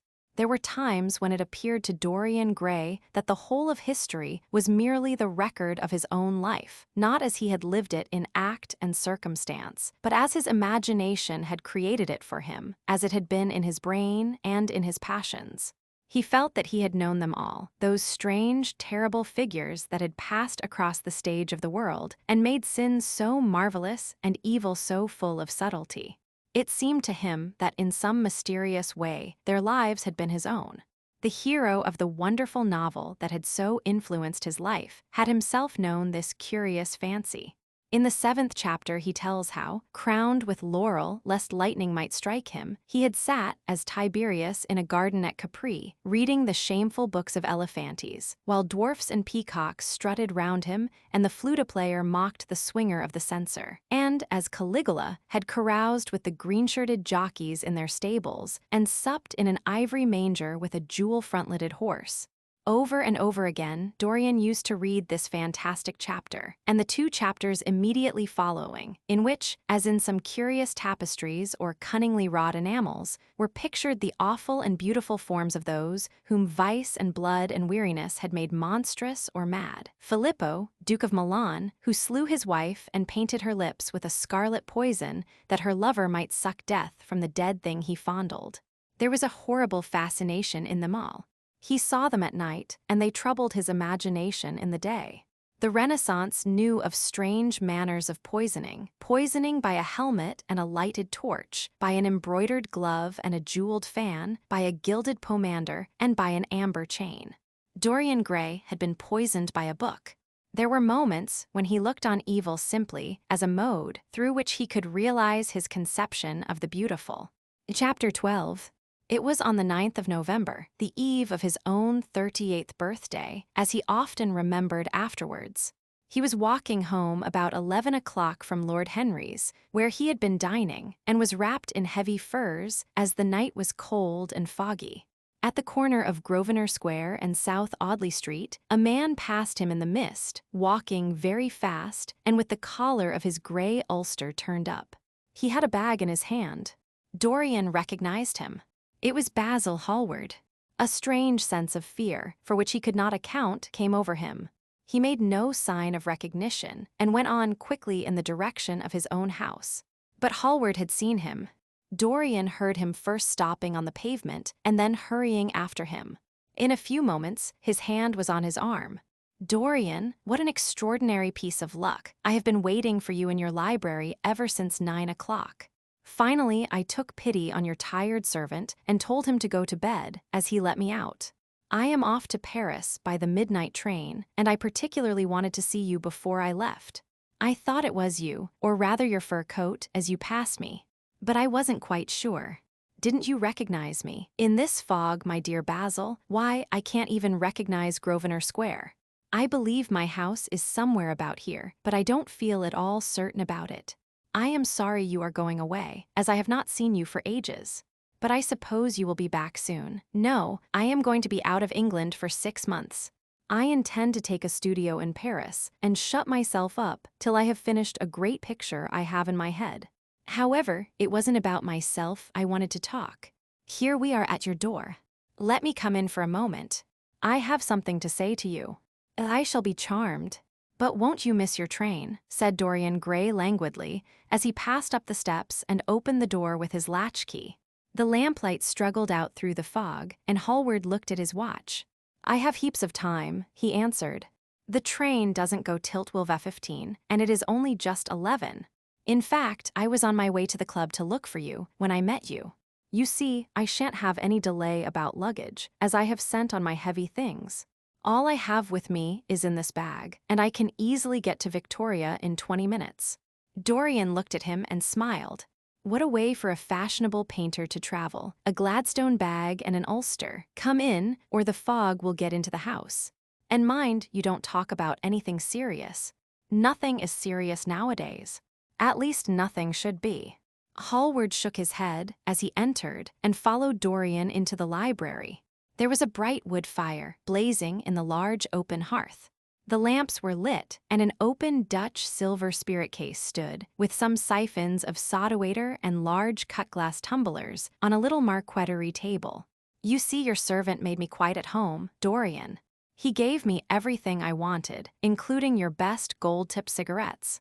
He is a most hospitable creature. I like him much better than the Frenchman you used to have." "What has become of the Frenchman, by the by?" Dorian shrugged his shoulders. "I believe he married Lady Radley's maid and has established her in Paris as an English dressmaker. Anglomania is very fashionable over there now, I hear. It seems silly of the French, doesn't it? But do you know, he was not at all a bad servant. I never liked him, but I had nothing to complain about. One often imagines things that are quite absurd. He was really very devoted to me and seemed quite sorry when he went away. Have another brandy and soda, or would you like Hocken-Seltzer? I always take Hocken-Seltzer myself. There is sure to be some in the next room. Thanks, I won't have anything more, said the painter, taking his cap and coat off and throwing them on the bag that he had placed in the corner. And now, my dear fellow, I want to speak to you seriously. Don't frown like that. You make it so much more difficult for me. What is it all about? Cried Dorian in his petulant way, flinging himself down on the sofa. I hope it is not about myself.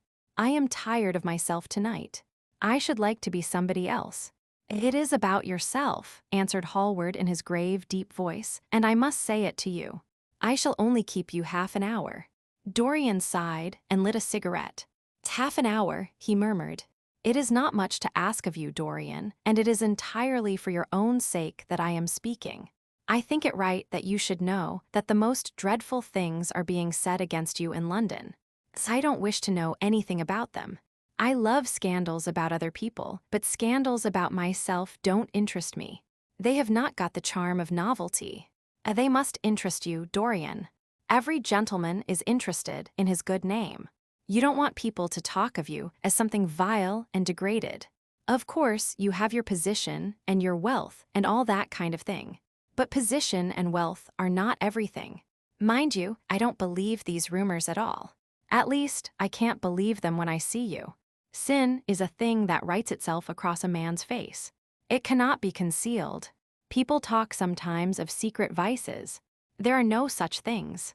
If a wretched man has a vice, it shows itself in the lines of his mouth, the droop of his eyelids, the molding of his hands even.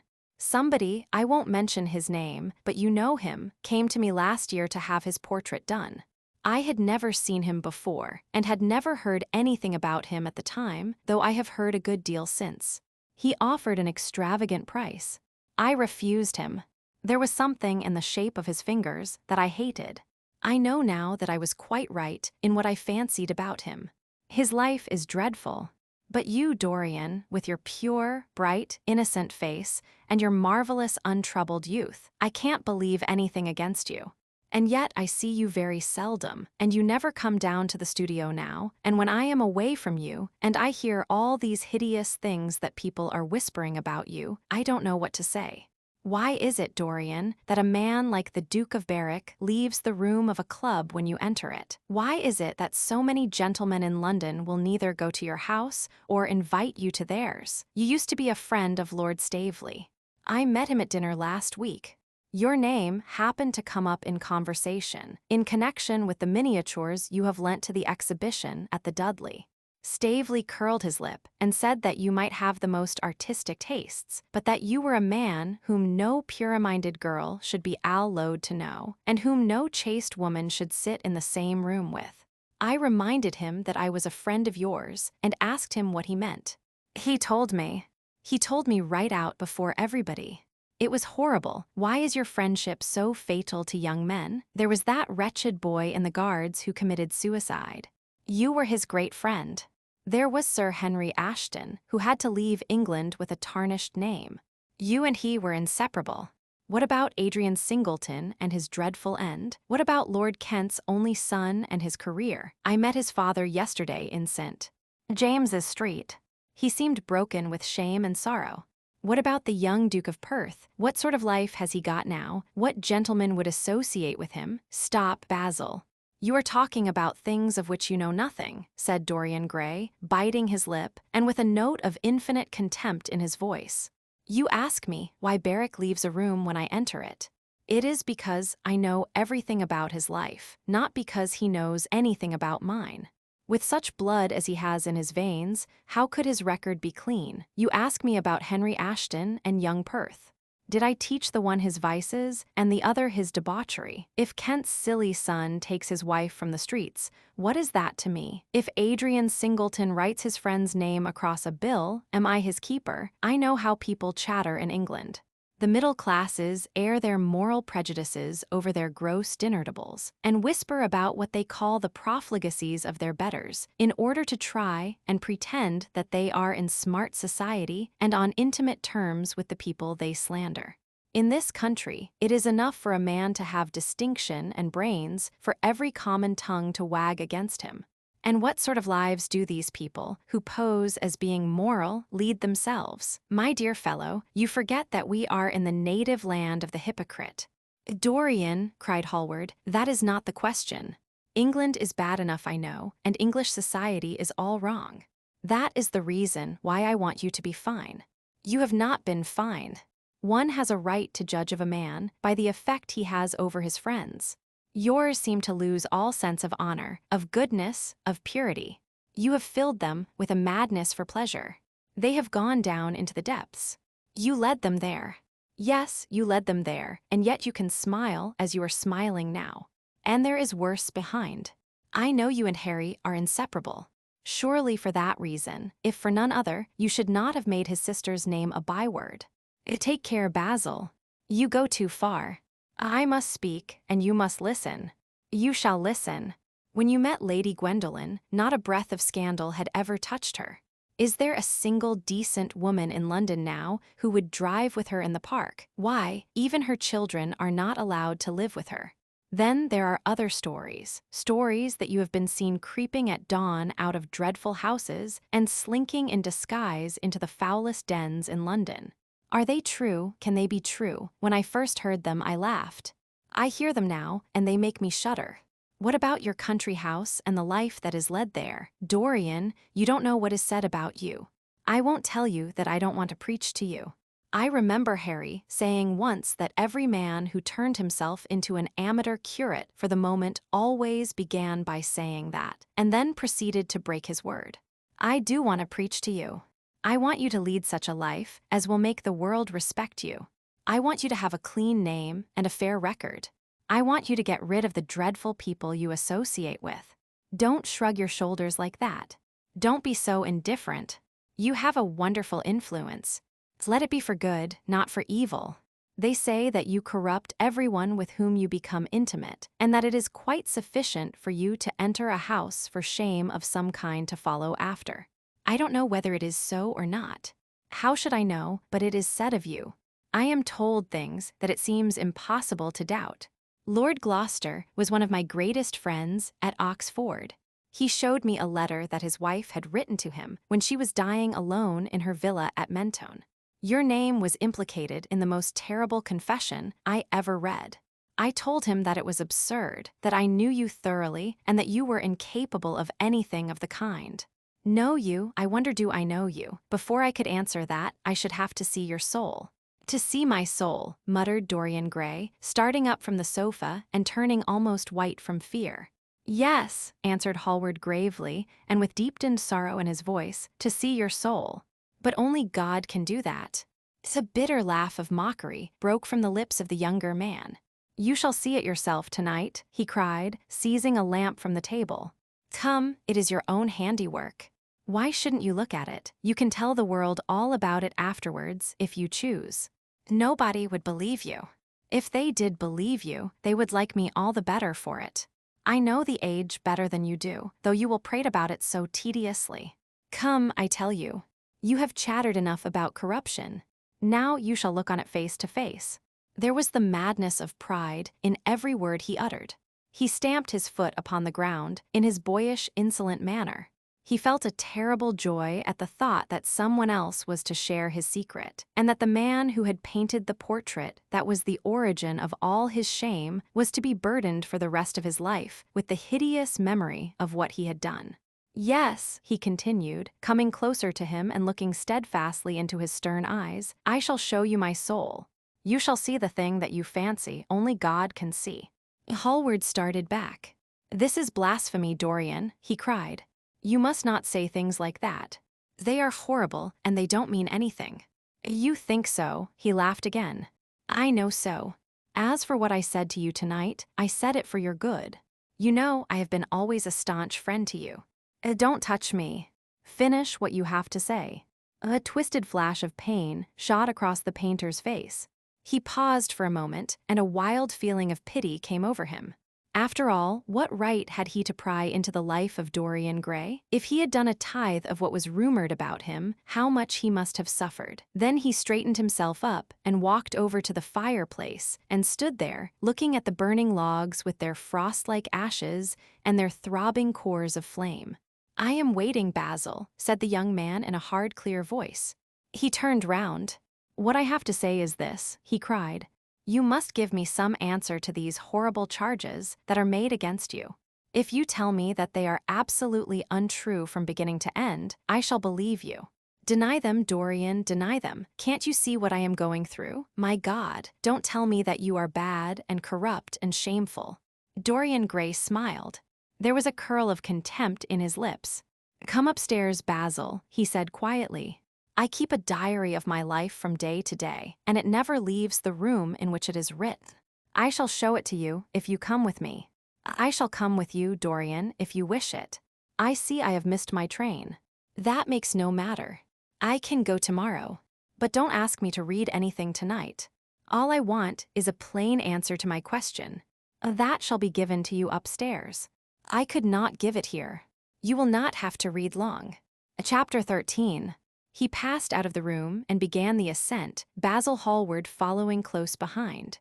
They walked softly, as men do instinctively at night.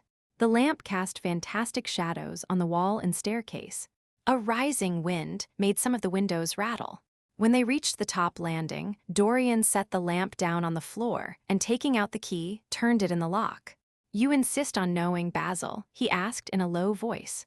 "Yes. I am delighted," he answered, smiling.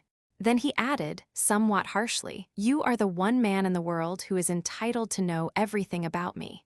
You have had more to do with my life than you think." And, taking up the lamp, he opened the door and went in. A cold current of air passed them, and the light shot up for a moment in a flame of murky orange. He shuddered. "Shut the door behind you," he whispered, as he placed the lamp on the table. Hallward glanced round him with a puzzled expression. The room looked as if it had not been lived in for years. A faded Flemish tapestry, a curtained picture, an old Italian cassone, and an almost empty bookcase. That was all that it seemed to contain, besides a chair and a table. As Dorian Gray was lighting a half-burned candle that was standing on the mantel-shelf, he saw that the whole place was covered with dust and that the carpet was in holes. A mouse ran scuffling behind the wainscoting. There was a damp odor of mildew. "So you think that it is only God who sees the soul, Basil? Draw that curtain back, and you will see mine." The voice that spoke was cold and cruel. "You are mad, Dorian, or playing a part," muttered Hallward, frowning. "You won't, then I must do it myself," said the young man, and he tore the curtain from its rod and flung it on the ground.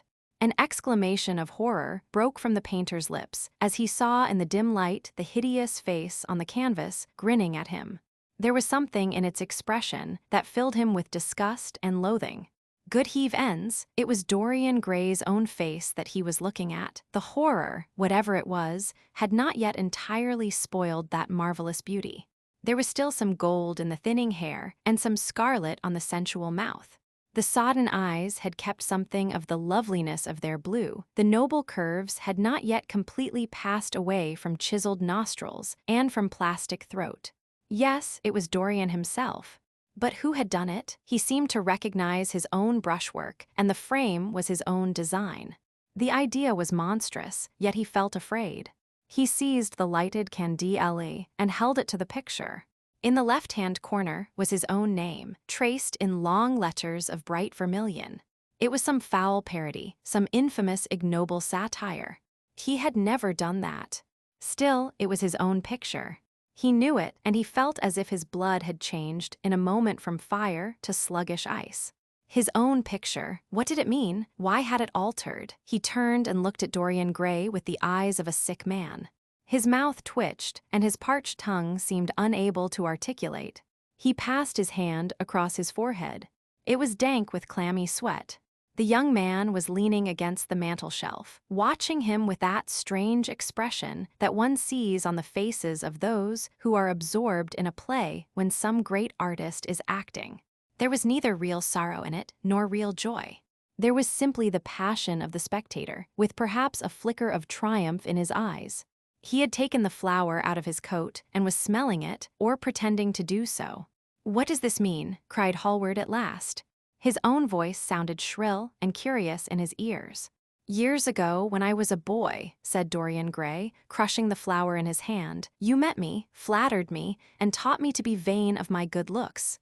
One day you introduced me to a friend of yours, who explained to me the wonder of youth, and you finished a portrait of me that revealed to me the wonder of beauty. In a mad moment that, even now, I don't know whether I regret or not, I made a wish, perhaps you would call it a prayer. As I remember it, oh, how well I remember it. No, the thing is impossible. The room is damp. Mildew has got into the canvas. The paints I used had some wretched mineral poison in them. I tell you the thing is impossible." "Ah, what is impossible?" murmured the young man, going over to the window and leaning his forehead against the cold, mist-stained glass. "You told me you had destroyed it. As I was wrong. It has destroyed me. I don't believe it is my picture." "Can't you see your ideal in it?" said Dorian bitterly. "My ideal, as you call it." "As you called it. There was nothing evil in it, nothing shameful. You were to me such an ideal as I shall never meet again. This is the face of a satyr. It is the face of my soul. In Christ, what a thing I must have worshipped. It has the eyes of a devil. Each of us has heaven and hell in him, Basil," cried Dorian with a wild gesture of despair. Hallward turned again to the portrait and gazed at it. "My God, if it is true," he exclaimed, "and this is what you have done with your life, why, you must be worse even than those who talk against you fancy you to be." He held the light up again to the canvas and examined it. The surface seemed to be quite undisturbed, and as he had left it. It was from within, apparently, that the foulness and horror had come. Through some strange quickening of inner life, the leprosies of sin were slowly eating the thing away. The rotting of a corpse in a watery grave was not so fearful. His hand shook, and the candle fell from its socket on the floor and lay there sputtering. He placed his foot on it and put it out. Then he flung himself into the rickety chair that was standing by the table and buried his face in his hands. "Good God, Dorian, what a lesson! What an awful lesson!" There was no answer, but he could hear the young man sobbing at the window. "Pray, Dorian, pray," he murmured. "What is it that one was taught to say in one's boyhood? Lead us not into temptation. Forgive us our sins. Wash away our iniquities. Let us say that together. The prayer of your pride has been answered. The prayer of your repentance will be answered also. I worship you too much. I am punished for it. You worshipped yourself too much. We are both punished." Dorian Gray turned slowly around and looked at him with tear-dimmed eyes. "It is too late, Basil," he faltered. "It is never too late, Dorian. Let us kneel down and try if we cannot remember a prayer. Isn't there a verse somewhere, 'Though your sins be as scarlet, yet I will make them as white as snow'? Those words mean nothing to me now." "Hush, don't say that. You have done enough evil in your life. My God, don't you see that accursed thing leering at us?" Dorian Gray glanced at the picture, and suddenly an uncontrollable feeling of hatred for Basil Hallward came over him, as though it had been suggested to him by the image on the canvas, whispered into his ear by those grinning lips. The mad passions of a hunted animal stirred within him, and he loathed the man who was seated at the table more than in his whole life he had ever loathed anything. He glanced wildly around. Something glimmered on the top of the painted chest that faced him. His eye fell on it. He knew what it was. It was a knife that he had brought up some days before to cut a piece of cord and had forgotten to take away with him. He moved slowly towards it, passing Hallward as he did so. As soon as he got behind him, he seized it and turned round. Hallward stirred in his chair as if he was going to rise. He rushed at him and dug the knife into the great vein that is behind the ear, crushing the man's head down on the table and stabbing again and again. There was a stifled groan and the horrible sound of someone choking with blood. 3 times the outstretched arms shot up convulsively, waving grotesque, stiff-fingered hands in the air. He stabbed him twice more, but the man did not move. Something began to trickle on the floor. He waited for a moment, still pressing the head down. Then he threw the knife on the table and listened. He could hear nothing but the drip, drip on the threadbare carpet. He opened the door and went out on the landing. The house was absolutely quiet. No one was about. For a few seconds, he stood bending over the balustrade and peering down into the black seething well of darkness. Then he took out the key and returned to the room, locking himself in as he did so. The thing was still seated in the chair, straining over the table with bowed head and humped back and long, fantastic arms. Had it not been for the red, jagged tear in the neck and the clotted black pool that was slowly widening on the table, one would have said that the man was simply asleep. How quickly it had all been done. He felt strangely calm, and walking over to the window, opened it and stepped out on the balcony. The wind had blown the fog away, and the sky was like a monstrous peacock's tail, starred with myriads of golden eyes. He looked down and saw the policeman going his rounds and flashing the long beam of his lantern on the doors of the silent houses. The crimson spot of a prowling hansom gleamed at the corner and then vanished. A woman in a fluttering shawl was creeping slowly by the railings, staggering as she went. Now and then she stopped and peered back. Once she began to sing in a hoarse voice. The policeman strolled over and said something to her. She stumbled away, laughing. A bitter blast swept across the square. The gas lamps flickered and became blue, and the leafless trees shook their black iron branches to and fro. He shivered and went back, closing the window behind him. Having reached the door, he turned the key and opened it. He did not even glance at the murdered man. He felt that the secret of the whole thing was not to realize the situation. The friend who had painted the fatal portrait to which all his misery had been due had gone out of his life. That was enough. Then he remembered the lamp. It was a rather curious one of Moorish workmanship, made of dull silver inlaid with arabesques of burnished steel and studded with coarse turquoises. Perhaps it might be missed by his servant, and questions would be asked. He hesitated for a moment, then he turned back and took it from the table. He could not help seeing the dead thing. How still it was, how horribly white the long hands looked. It was like a dreadful wax image.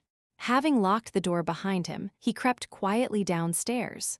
The woodwork creaked and seemed to cry out as if in pain. He stopped several times and waited. No, everything was still. It was merely the sound of his own footsteps.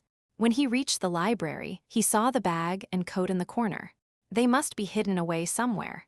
He unlocked a secret press that was in the wainscoting, a press in which he kept his own curious disguises, and put them into it. He could easily burn them afterwards. Then he pulled out his watch. It was 20 minutes to 2. He sat down and began to think. Every year, every month, almost, men were strangled in England for what he had done. There had been a madness of murder in the air. Some red star had come too close to the earth. And yet, what evidence was there against him? Basil Hallward had left the house at 11. No one had seen him come in again. Most of the servants were at Selby Royal. His valet had gone to bed. Paris, yes. It was to Paris that Basil had gone, and by the midnight train, as he had intended. With his curious, reserved habits, it would be months before any suspicions would be roused. Months, everything could be destroyed long before then. A sudden thought struck him. He put on his fur coat and hat and went out into the hall. There he paused, hearing the slow, heavy tread of the policeman on the pavement outside and seeing the flash of the bullseye reflected in the window. He waited and held his breath. After a few moments, he drew back the latch and slipped out, shutting the door very gently behind him. Then he began ringing the bell. In about 5 minutes, his valet appeared, half-dressed and looking very drowsy. "I am sorry to have had to wake you up, Francis," he said, stepping in, "but I had forgotten my latchkey." "What time is it?" 10 minutes past 2, sir," answered the man, looking at the clock and blinking. 10 minutes past 2? How horribly late. You must wake me at 9 tomorrow. I have some work to do." "All right, sir." "Did anyone call this evening?" "Mr. Hallward, sir. He stayed here till 11, and then he went away to catch his train." "Oh, I am sorry I didn't see him. Did he leave any message?" "No, sir, except that he would write to you from Paris if he did not find you at the club." "That will do, Francis. Don't forget to call me at 9 tomorrow." "No, sir." The man shambled down the passage in his slippers. Dorian Gray threw his hat and coat upon the table and passed into the library. For a quarter of an hour he walked up and down the room, biting his lip and thinking. Then he took down the blue book from one of the shelves and began to turn over the leaves. Alan Campbell, 152, Hertford Street, Mayfair.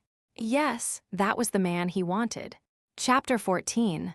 At 9 o'clock the next morning, his servant came in with a cup of chocolate on a tray and opened the shutters. Dorian was sleeping quite peacefully, lying on his right side, with one hand underneath his cheek. He looked like a boy who had been tired out with play or study. The man had to touch him twice on the shoulder before he woke, and as he opened his eyes, a faint smile passed across his lips, as though he had been lost in some delightful dream. Yet he had not dreamed at all. His night had been untroubled by any images of pleasure or of pain. But youth smiles without any reason. It is one of its chiefest charms. He turned round, and leaning upon his elbow, began to sip his chocolate. The mellow November sun came streaming into the room. The sky was bright, and there was a genial warmth in the air. It was almost like a morning in May. Gradually, the events of the preceding night crept with silent, blood-stained feet into his brain and reconstructed themselves there with terrible distinctness. He winced at the memory of all that he had suffered, and for a moment the same curious feeling of loathing for Basil Hallward that had made him kill him as he sat in the chair came back to him, and he grew cold with passion. The dead man was still sitting there too, and in the sunlight now. How horrible that was! Such hideous things were for the darkness, not for the day. He felt that if he brooded on what he had gone through, he would sicken or grow mad. There were sins whose fascination was more in the memory than in the doing of them, strange triumphs that gratified the pride more than the passions, and gave to the intellect a quickened sense of joy, greater than any joy they brought or could ever bring to the senses. But this was not one of them. It was a thing to be driven out of the mind, to be drugged with poppies, to be strangled lest it might strangle one itself. When the half-hour struck, he passed his hand across his forehead, and then got up hastily and dressed himself with even more than his usual care, giving a good deal of attention to the choice of his necktie and scarf-pin, and changing his rings more than once. He spent a long time also over breakfast, tasting the various dishes, talking to his valet about some new liveries that he was thinking of getting made for the servants at Selby, and going through his correspondence. At some of the letters, he smiled. 3 of them bored him. One he read several times over, and then tore up with a slight look of annoyance in his face. That awful thing, a woman's memory, as Lord Henry had once said.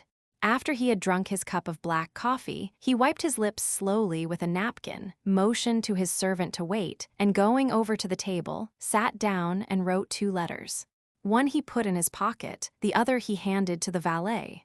Take this round to 152, Hertford Street, Francis, and if Mr. Campbell is out of town, get his address. As soon as he was alone, he lit a cigarette and began sketching upon a piece of paper, drawing first flowers and bits of architecture, and then human faces. Suddenly, he remarked that every face that he drew seemed to have a fantastic likeness to Basil Hallward.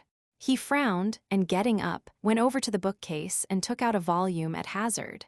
He was determined that he would not think about what had happened until it became absolutely necessary that he should do so. When he had stretched himself on the sofa, he looked at the title page of the book. It was Gaudier's Imox et Cames, Charpentier's Japanese paper edition, with the Jacquemart etching. The binding was of citron green leather, with a design of gilt trellis work and dotted pomegranates. It had been given to him by Adrian Singleton. As he turned over the pages, his eye fell on the poem about the hand of Lacenaire, the cold yellow hand, du supplice encore mal lavé, with its downy red hairs and its doig Stéphane. He glanced at his own white taper fingers, shuddering slightly in spite of himself, and passed on, till he came to those lovely stanzas upon Venice. Sur une gamme chromatique, la scène de pearls ruisselant, la Venus de l'Adriatique sort de l'eau, sun cor rose et blanc. Les domes, sur l'azur des ans suivant la phrase au per contour, et s'enflint comme des gorges rondes, que soulève un soupir d'amour. El esquif aboard at me depose, jetant son amaro pilier, devant une façade rose, sur le marbre d'un escalier. How exquisite they were. As one read them, one seemed to be floating down the green waterways of the pink and pearl city, seated in a black gondola with silver prow and trailing curtains.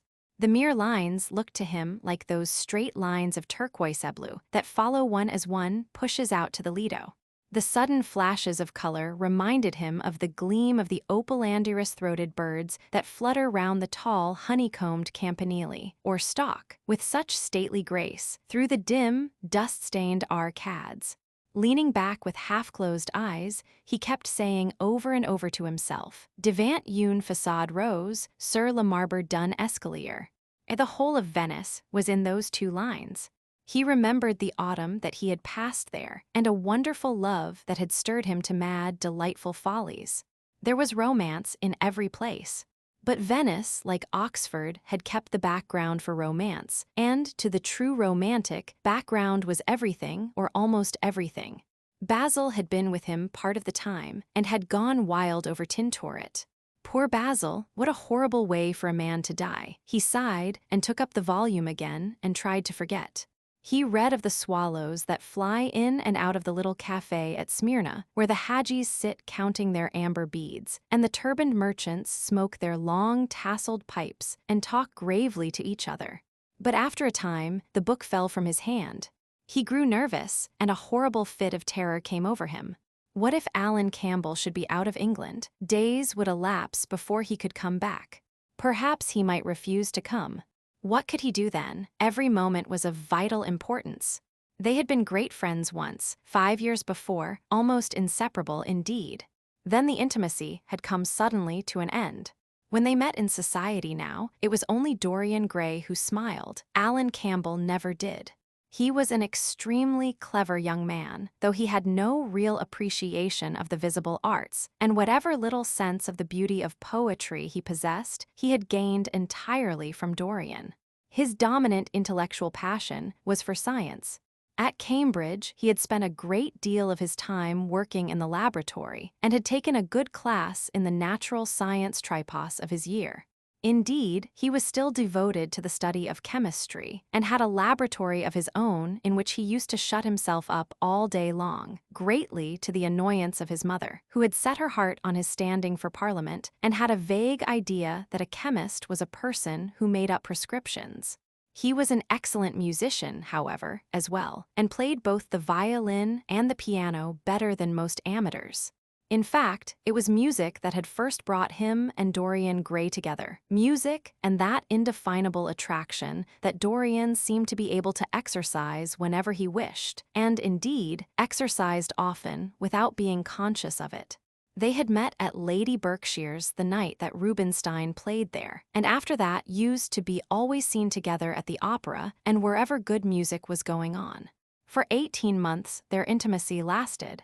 Campbell was always either at Selby Royal or in Grosvenor Square. To him, as to many others, Dorian Gray was the type of everything that is wonderful and fascinating in life. Whether or not a quarrel had taken place between them, no one ever knew. But suddenly people remarked that they scarcely spoke when they met, and that Campbell seemed always to go away early from any party at which Dorian Gray was present. He had changed, too, was strangely melancholy at times, appeared almost to dislike hearing music, and would never himself play, giving as his excuse, when he was called upon, that he was so absorbed in science that he had no time left in which to practice. And this was certainly true. Every day he seemed to become more interested in biology, and his name appeared once or twice in some of the scientific reviews in connection with certain curious experiments. This was the man Dorian Gray was waiting for. Every second, he kept glancing at the clock. As the minutes went by, he became horribly agitated. At last, he got up and began to pace up and down the room, looking like a beautiful caged thing. He took long, stealthy strides. His hands were curiously cold. The suspense became unbearable. Time seemed to him to be crawling with feet of lead, while he by monstrous winds was being swept towards the jagged edge of some black cleft of precipice. He knew what was waiting for him there, saw it indeed, and, shuddering, crushed with dank hands his burning lids, as though he would have robbed the very brain of sight and driven the eyeballs back into their cave. It was useless. The brain had its own food on which it battened, and the imagination, made grotesque by terror, twisted and distorted as a living thing by pain, danced like some foul puppet on a stand and grinned through moving masks. Then suddenly, time stopped for him. Yes, that blind, slow-breathing thing crawled no more, and horrible thoughts, time being dead, raced nimbly on in front and dragged a hideous future from its grave and showed it to him. He stared at it. Its very horror made him stone. At last the door opened, and his servant entered. He turned glazed eyes upon him. "Mr. Campbell, sir," said the man. A sigh of relief broke from his parched lips, and the color came back to his cheeks. "Ask him to come in at once, Francis." He felt that he was himself again. His mood of cowardice had passed away. The man bowed and retired. In a few moments, Alan Campbell walked in, looking very stern and rather pale, his pallor being intensified by his coal-black hair and dark eyebrows. "Alan, this is kind of you. I thank you for coming. I had intended never to enter your house again, Gray, but you said it was a matter of life and death." His voice was hard and cold. He spoke with slow deliberation. There was a look of contempt in the steady, searching gaze that he turned on Dorian. He kept his hands in the pockets of his astrakhan coat and seemed not to have noticed the gesture with which he had been greeted. "Yes, it is a matter of life and death, Alan, and to more than one person. Sit down." Campbell took a chair by the table, and Dorian sat opposite to him. The two men's eyes met. In Dorian's, there was infinite pity. He knew that what he was going to do was dreadful. After a strained moment of silence, he leaned across and said, very quietly, but watching the effect of each word upon the face of him he had sent for, "Alan, in a locked room at the top of this house, a room to which nobody but myself has access, a dead man is seated at a table. He has been dead 10 hours now. Don't stir and don't look at me like that. Who the man is, why he died, how he died, are matters that do not concern you. What you have to do is this: stop Gray. I don't want to know anything further. Whether what you have told me is true or not true doesn't concern me. I entirely decline to be mixed up in your life. Keep your horrible secrets to yourself. They don't interest me anymore. Alan, they will have to interest you. This one will have to interest you. I am awfully sorry for you, Alan, but I can't help myself. You are the one man who is able to save me. I am forced to bring you into the matter. I have no option. Alan, you are scientific. You know about chemistry and things of that kind. You have made experiments. What you have got to do is to destroy the thing that is upstairs, to destroy it so that not a vestige of it will be left. Nobody saw this person come into the house. Indeed, at the present moment, he is supposed to be in Paris. He will not be missed for months. When he is missed, there must be no trace of him found here. You, Alan, you must change him, and everything that belongs to him, into a handful of ashes that I may scatter in the air. You are mad, Dorian. Ah, I was waiting for you to call me Dorian. You are mad, I tell you, mad to imagine that I would raise a finger to help you, mad to make this monstrous confession. I will have nothing to do with this matter, whatever it is. Do you think I am going to peril my reputation for you? What is it to me what devil's work you are up to? It was suicide, Alan. I am glad of that. But who drove him to it? You, I should fancy. Do you still refuse to do this for me? Of course I refuse. I will have absolutely nothing to do with it. I don't care what shame comes on you. You deserve it all. I should not be sorry to see you disgraced, publicly disgraced. How dare you ask me, of all men in the world, to mix myself up in this horror? I should have thought you knew more about people's characters. Your friend Lord Henry Wotton can't have taught you much about psychology, whatever else he has taught you. Nothing will induce me to stir a step to help you. You have come to the wrong man. Go to some of your friends. Don't come to me. Alan, it was murder. I killed him. You don't know what he had made me suffer. Whatever my life is, he had more to do with the making or the marring of it than poor Harry has had. He may not have intended it, the result was the same. Murder, good God, Dorian, is that what you have come to? I shall not inform upon you. It is not my business. Besides, without my stirring in the matter, you are certain to be arrested. Nobody ever commits a crime without doing something stupid. But I will have nothing to do with it. You must have something to do with it. Wait a moment, listen to me. Only listen, Alan. All I ask of you is to perform a certain scientific experiment. You go to hospitals and dead houses, and the horrors that you do there don't affect you. If in some hideous dissecting room or fetid laboratory you found this man lying on a leaden table with red gutters scooped out in it for the blood to flow through, you would simply look upon him as an admirable subject. You would not turn a hair. You would not believe that you were doing anything wrong. On the contrary, you would probably feel that you were benefiting the human race, or increasing the sum of knowledge in the world, or gratifying intellectual curiosity, or something of that kind. What I want you to do is merely what you have often done before. Indeed, to destroy a body must be far less horrible than what you are accused home to work at. And remember, it is the only piece of evidence against me. If it is discovered, I am lost, and it is sure to be discovered unless you help me. I have no desire to help you. You forget that. I am simply indifferent to the whole thing. It has nothing to do with me. Alan, I entreat you. Think of the position I am in. Just before you came, I almost fainted with terror. You may know terror yourself someday. No, don't think of that. Look at the matter purely from the scientific point of view. You don't inquire where the dead things on which you experiment come from. Don't inquire now. I have told you too much as it is. But I beg of you to do this. We were friends once, Alan. Don't speak about those days, Dorian. They are dead. The dead linger sometimes. The man upstairs will not go away. He is sitting at the table with bowed head and outstretched arms. Alan, if you don't come to my assistance, I am ruined. Why, they will hang me, Alan. Don't you understand? They will hang me for what I have done. There is no good in prolonging this scene. I absolutely refuse to do anything in the matter.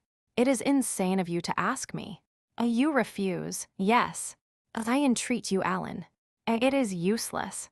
The same look of pity came into Dorian Gray's eyes. Then he stretched out his hand, took a piece of paper, and wrote something on it. He read it over twice, folded it carefully, and pushed it across the table. Having done this, he got up and went over to the window. Campbell looked at him in surprise, and then took up the paper and opened it. As he read it, his face became ghastly pale, and he fell back in his chair. A horrible sense of sickness came over him. He felt as if his heart was beating itself to death in some empty hollow. After 2 or 3 minutes of terrible silence, Dorian turned round and came and stood behind him, putting his hand upon his shoulder. I am so sorry for you, Alan, he murmured, but you leave me no alternative. I have a letter writ already. Here it is. You see the address. If you don't help me, I must send it. If you don't help me, I will send it. You know what the result will be. But you are going to help me. It is impossible for you to refuse now. I tried to spare you. You will do me the justice to admit that. You were stern, harsh, offensive. You treated me as no man has ever dared to treat me, no living man, at any rate. I bore it all. Now it is for me to dictate terms. Campbell buried his face in his hands, and a shudder passed through him. Yes, it is my turn to dictate terms, Alan. You know what they are. The thing is quite simple. Come, don't work yourself into this fever. The thing has to be done. Face it and do it. A groan broke from Campbell's lips, and he shivered all over. The ticking of the clock on the mantelpiece seemed to him to be dividing time into separate atoms of agony, each of which was too terrible to be borne. He felt as if an iron ring was being slowly tightened round his forehead, as if the disgrace with which he was threatened had already come upon him. The hand upon his shoulder weighed like a hand of lead. It was intolerable. It seemed to crush him. Come, Alan, you must decide at once. I cannot do it, he said mechanically, as though words could alter things. You must. You have no choice. Don't delay. He hesitated a moment. Is there a fire in the room upstairs? Yes, there is a gas fire with asbestos. I shall have to go home and get some things from the laboratory. No, Alan, you must not leave the house. Write out on a sheet of notepaper what you want, and my servant will take a cab and bring the things back to you. Campbell scrawled a few lines, blotted them, and addressed an envelope to his assistant. Dorian took the note up and read it carefully. Then he rang the bell and gave it to his valet, with orders to return as soon as possible and to bring the things with him. As the hall door shut, Campbell started nervously, and having got up from the chair, went over to the chimney-piece. He was shivering with a kind of ague. For nearly 20 minutes, neither of the men spoke. A fly buzzed noisily about the room, and the ticking of the clock was like the beat of a hammer. As the chime struck 1, Campbell turned round, and looking at Dorian Gray, saw that his eyes were filled with tears. There was something in the purity and refinement of that sad face that seemed to enrage him. "You are infamous, absolutely infamous," he muttered. "Hush, Alan. You have saved my life," said Dorian. "Your life? Good heavens, what a life that is! You have gone from corruption to corruption, and now you have culminated in crime. In doing what I am going to do, what you force me to do, it is not of your life that I am thinking." "Ah, Alan," murmured Dorian with a sigh, "I wish you had 1,000th part of the pity for me that I have for you." He turned away as he spoke and stood looking out at the garden. Campbell made no answer. After about 10 minutes, a knock came to the door, and the servant entered, carrying a large mahogany chest of chemicals, with a long coil of steel and platinum wire, and 2 rather curiously shaped iron clamps. "Shall I leave the things here, sir?" he asked Campbell. "Yes," said Dorian. "And I am afraid, Francis, that I have another errand for you. What is the name of the man at Richmond who supplies Selby with orchids? Harden, sir." "Yes, Harden." "You must go down to Richmond at once, see Harden personally, and tell him to send twice as many orchids as I ordered, and to have as few white ones as possible. In fact, I don't want any white ones. It is a lovely day, Francis, and Richmond is a very pretty place. Otherwise, I wouldn't bother you about it." "No trouble, sir." "At what time shall I be back?" Dorian looked at Campbell. "How long will your experiment take, Alan?" he said in a calm, indifferent voice. The presence of a third person in the room seemed to give him extraordinary courage. Campbell frowned and bit his lip. "It will take about 5 hours," he answered.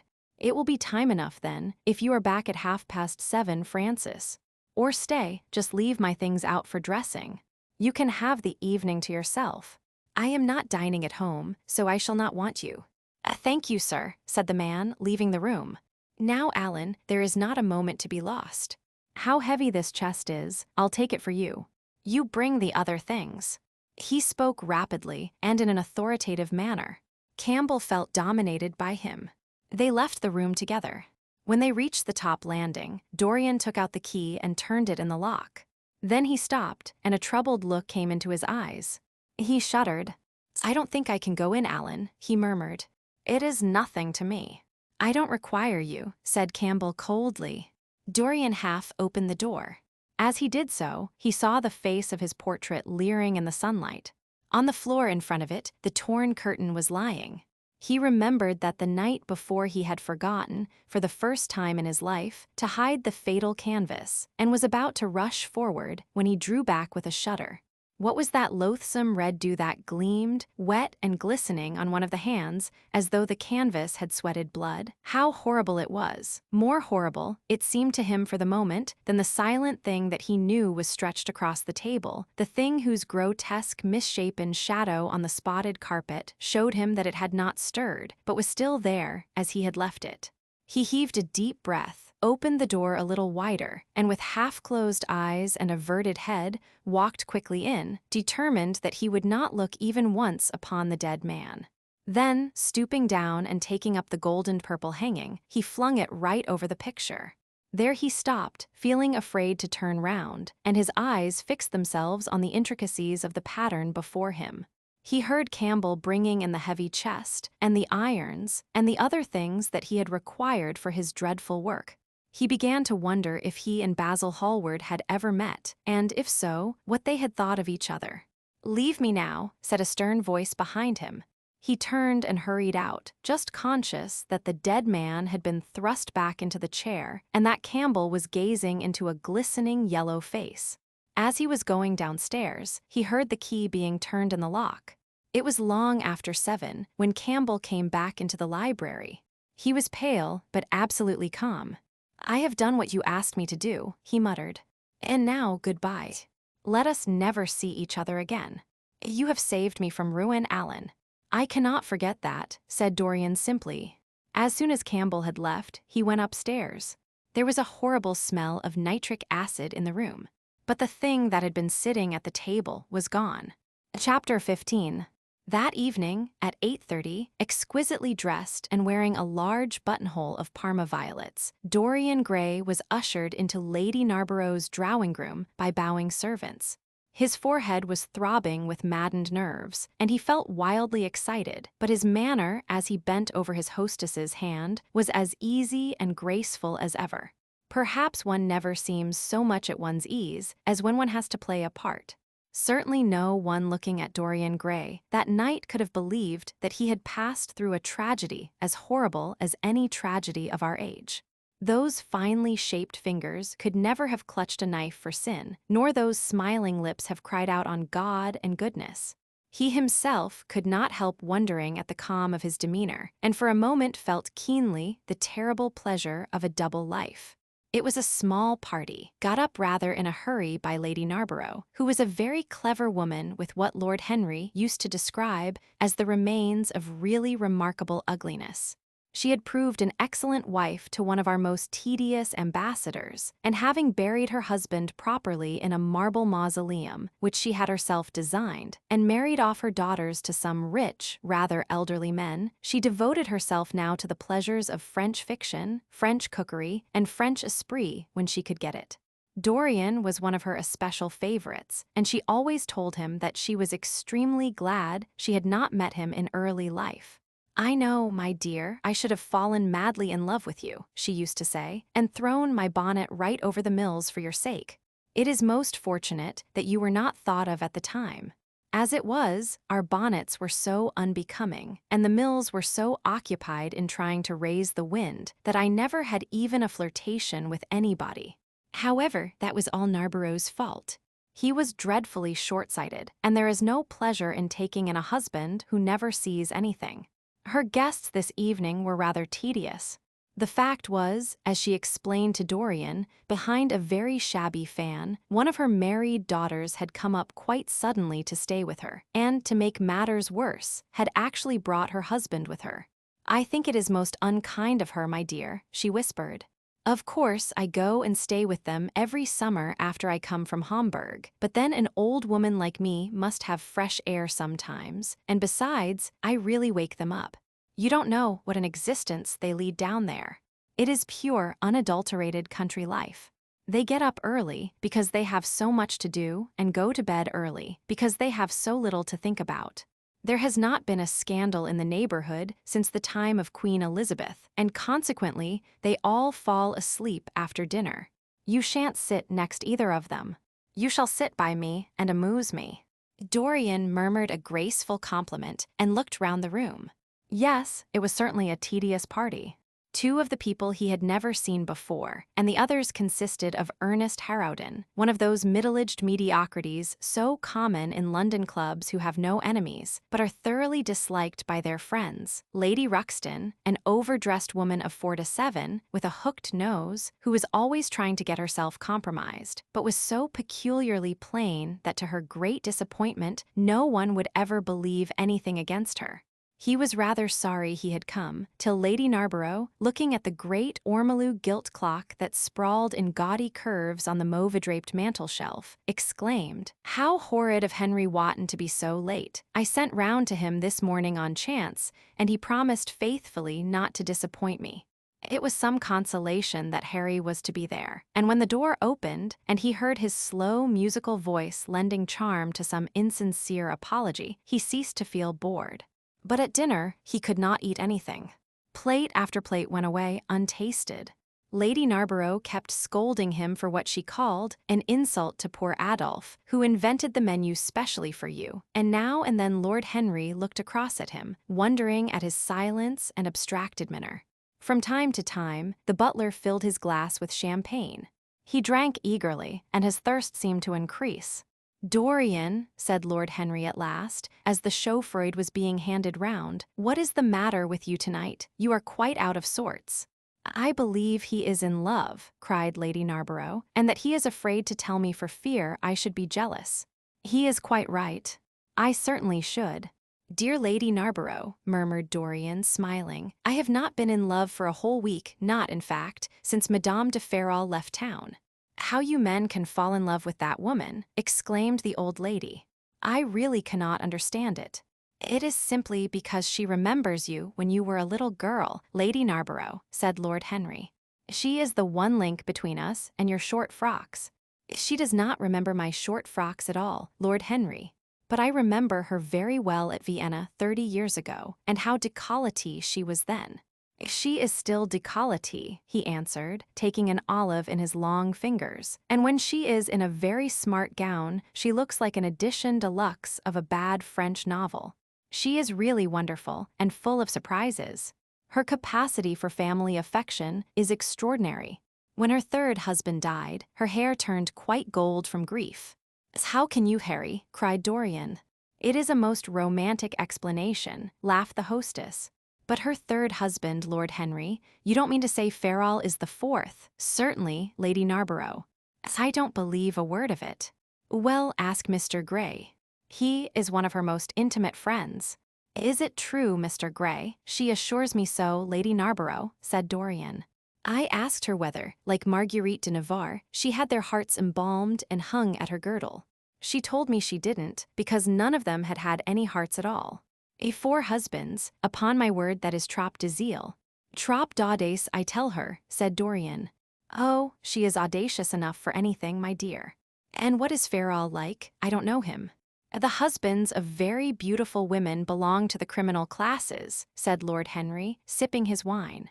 Lady Narborough hit him with her fan. "Lord Henry, I am not at all surprised that the world says that you are extremely wicked." "But what world says that?" asked Lord Henry, elevating his eyebrows. "It can only be the next world.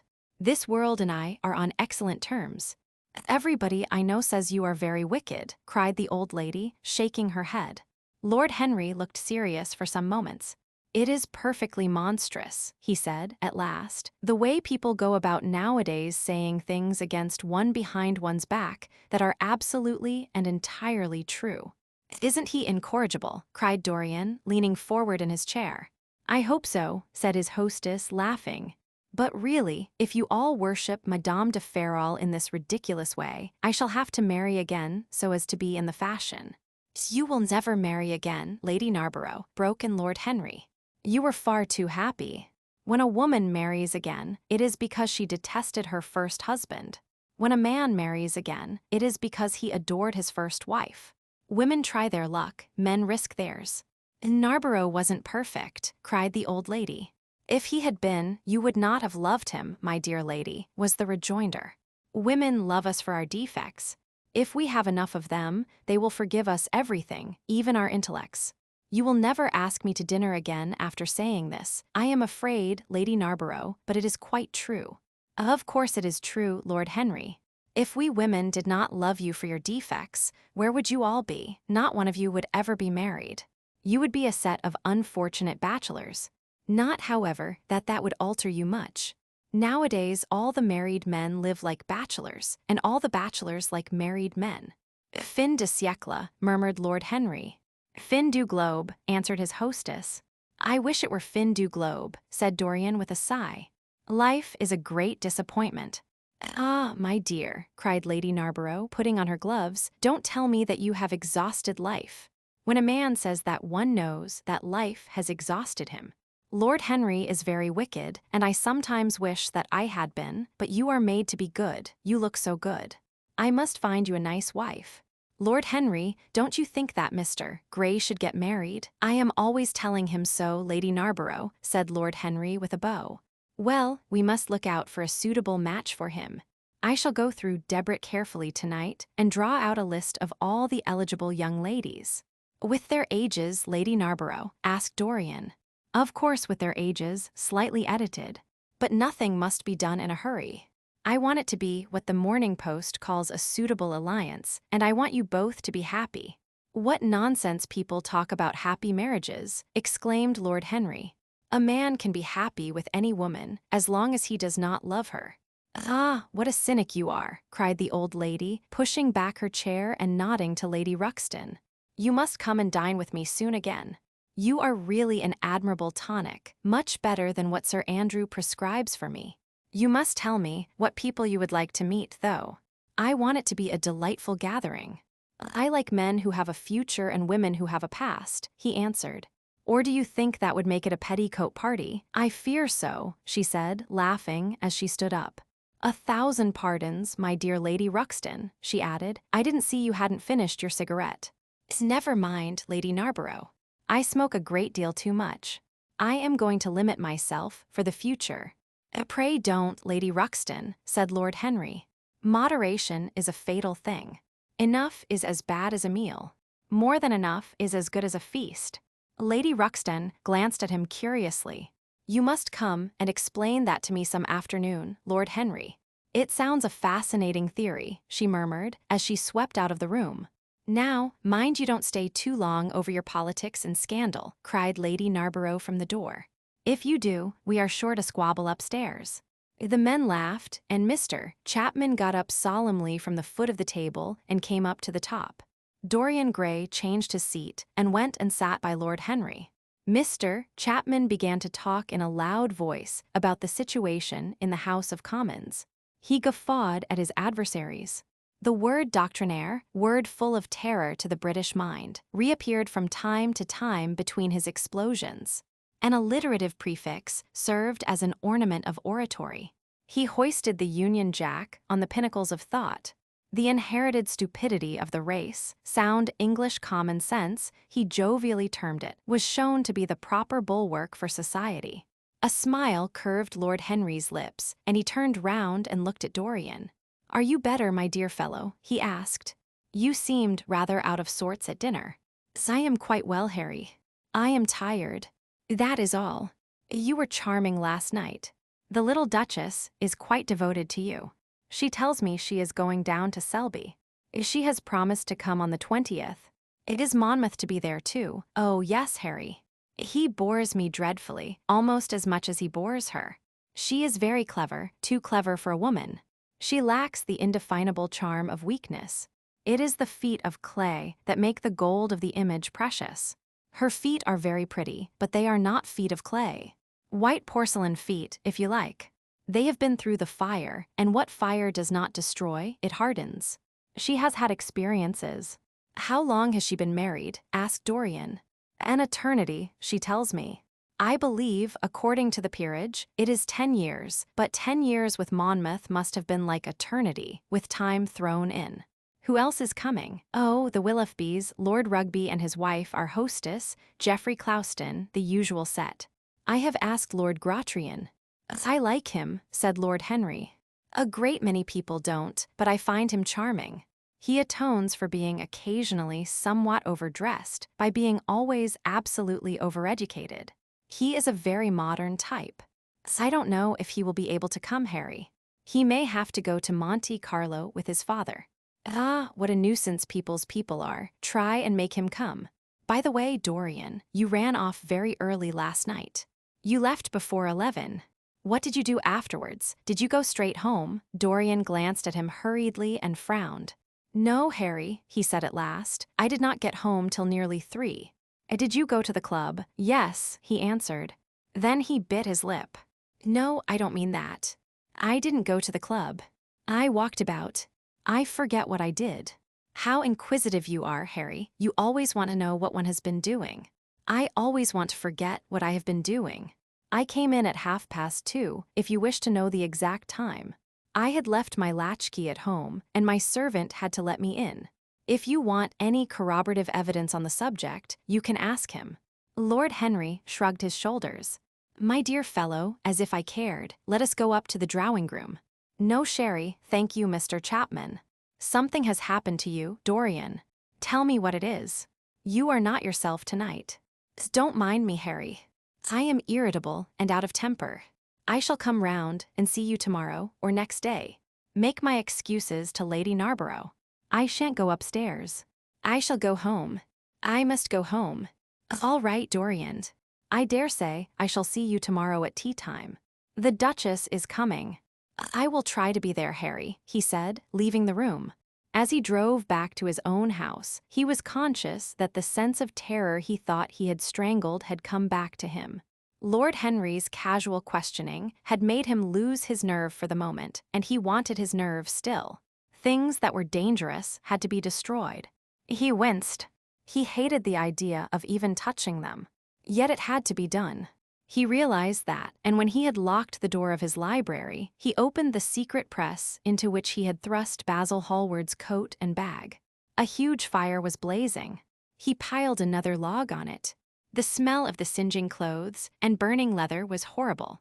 It took him 3/4 of an hour to consume everything. At the end, he felt faint and sick, and having lit some Algerian pastilles in a pierced copper brazier, he bathed his hands and forehead with a cool, musk-scented vinegar. Suddenly he started. His eyes grew strangely bright, and he gnawed nervously at his underlip. Between two of the windows stood a large Florentine cabinet, made out of ebony and inlaid with ivory and blue lapis. He watched it as though it were a thing that could fascinate and make afraid, as though it held something that he longed for and yet almost loathed. His breath quickened. A mad craving came over him. He lit a cigarette and then threw it away. His eyelids drooped till the long fringed lashes almost touched his cheek. But he still watched the cabinet. At last he got up from the sofa on which he had been lying, went over to it, and having unlocked it, touched some hidden spring. A triangular drawer passed slowly out. His fingers moved instinctively towards it, dipped in, and closed on something. It was a small Chinese box of black and gold dust lacquer, elaborately wrought, the sides patterned with curved waves, and the silken cords hung with round crystals and tasseled in plaited metal threads. He opened it.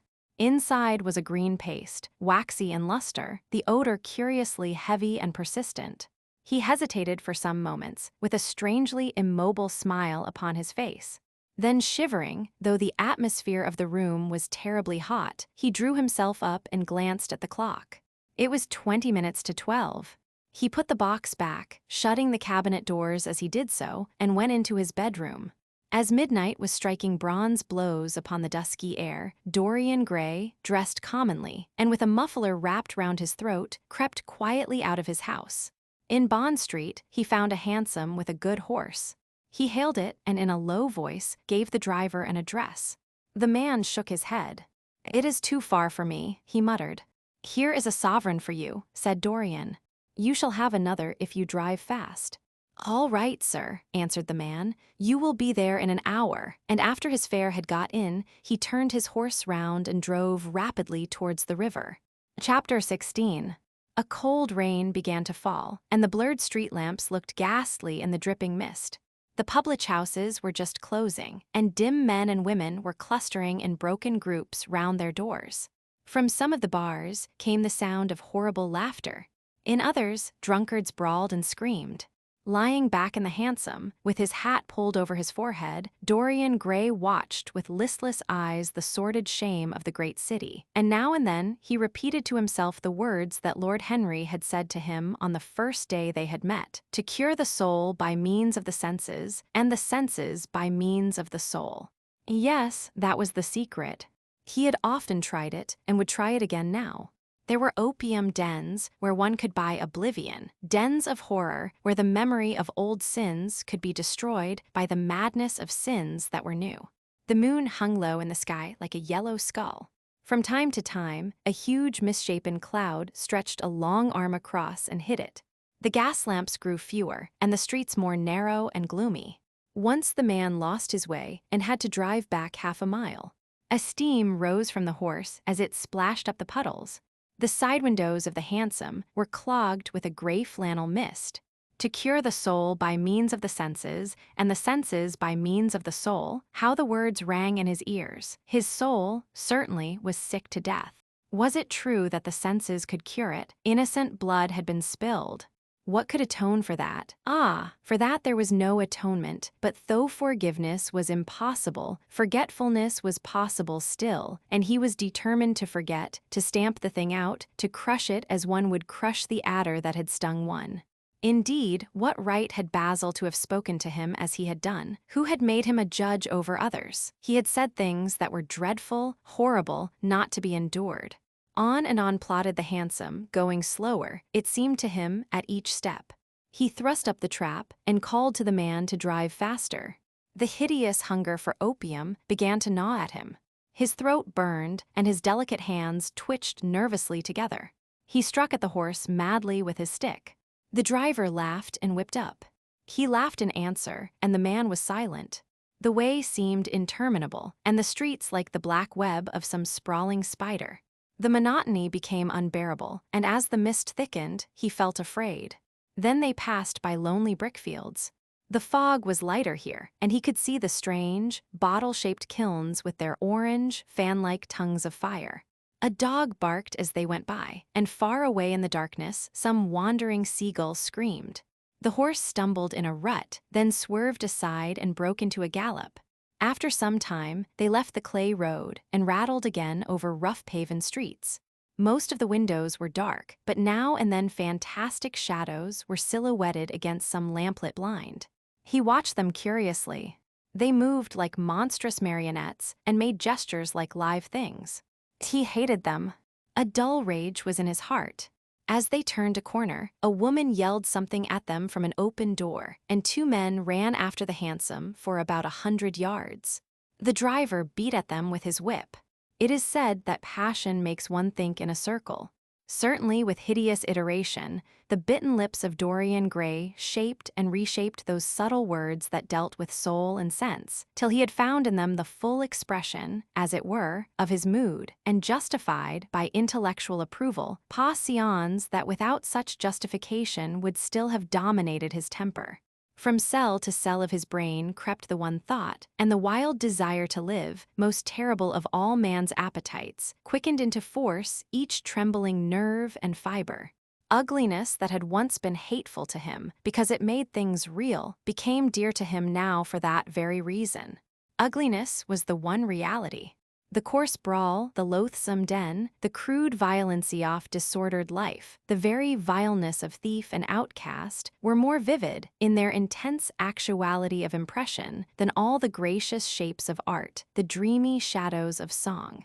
They were what he needed for forgetfulness. In 3 days he would be free. Suddenly, the man drew up with a jerk at the top of a dark lane.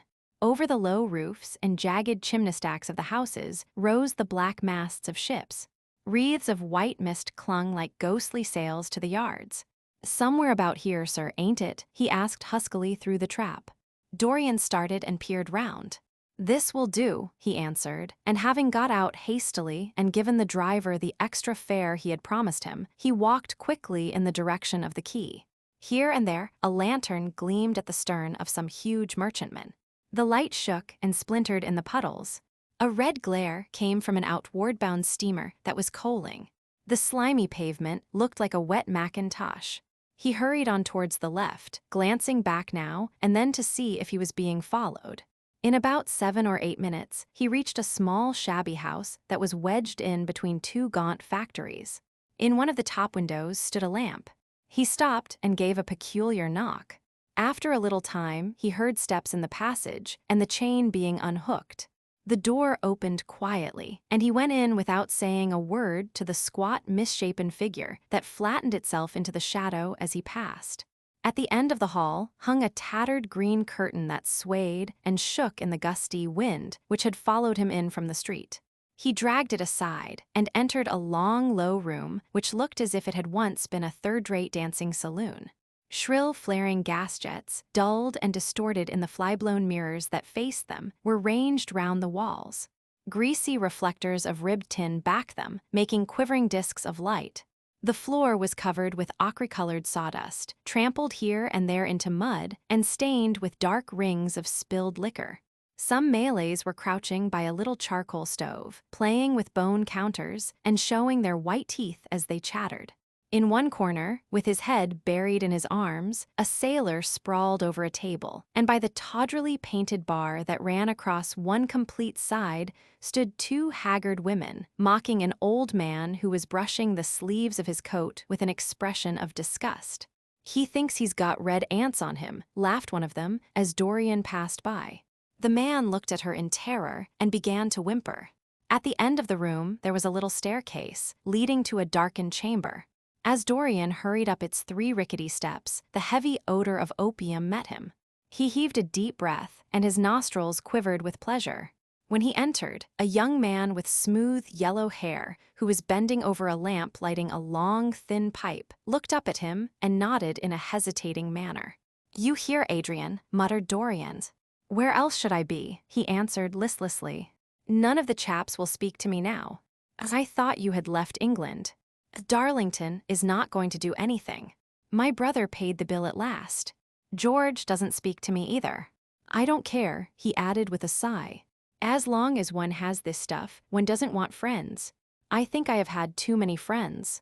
Dorian winced and looked round at the grotesque things that lay in such fantastic postures on the ragged mattresses.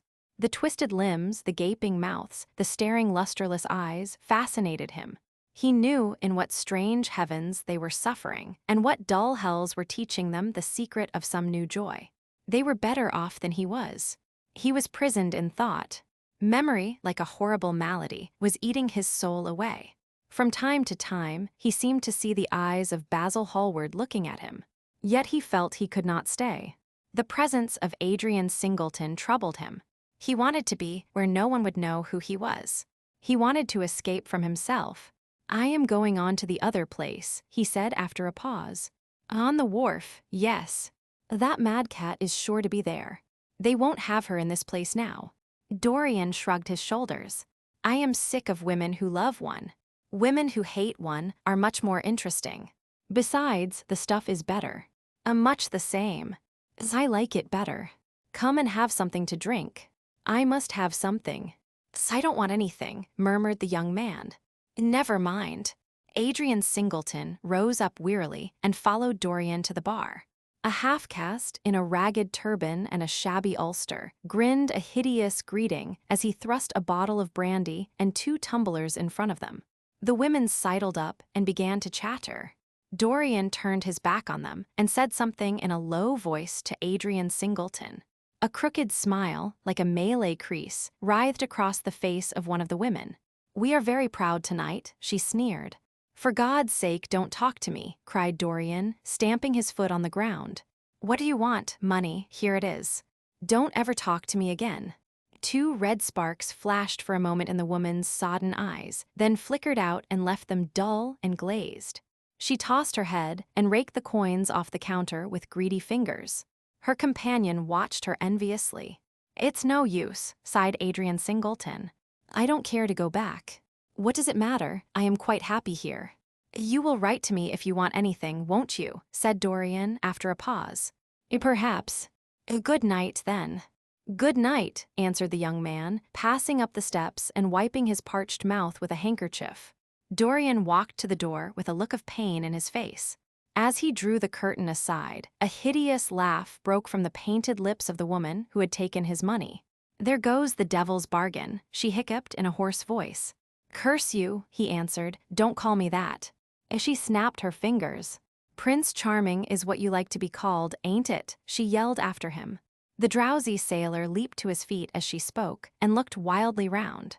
The sound of the shutting of the hall door fell on his ear. He rushed out as if in pursuit. Dorian Gray hurried along the quay through the drizzling rain. His meeting with Adrian Singleton had strangely moved him, and he wondered if the ruin of that young life was really to be laid at his door, as Basil Hallward had said to him, with such infamy of insult. He bit his lip, and for a few seconds his eyes grew sad. Yet, after all, what did it matter to him? One's days were too brief to take the burden of another's errors on one's shoulders. Each man lived his own life and paid his own price for living it.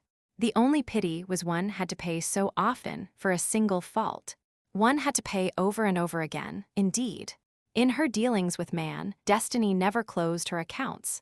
There are moments, psychologists tell us, when the passion for sin, or for what the world calls sin, so dominates a nature that every fiber of the body, as every cell of the brain, seems to be instinct with fearful impulses. Men and women at such moments lose the freedom of their will. They move to their terrible end, as automatons move. Choice is taken from them, and conscience is either killed, or, if it lives at all, lives but to give rebellion its fascination and disobedience its charm. For all sins, as theologians weary not of reminding us, are sins of disobedience.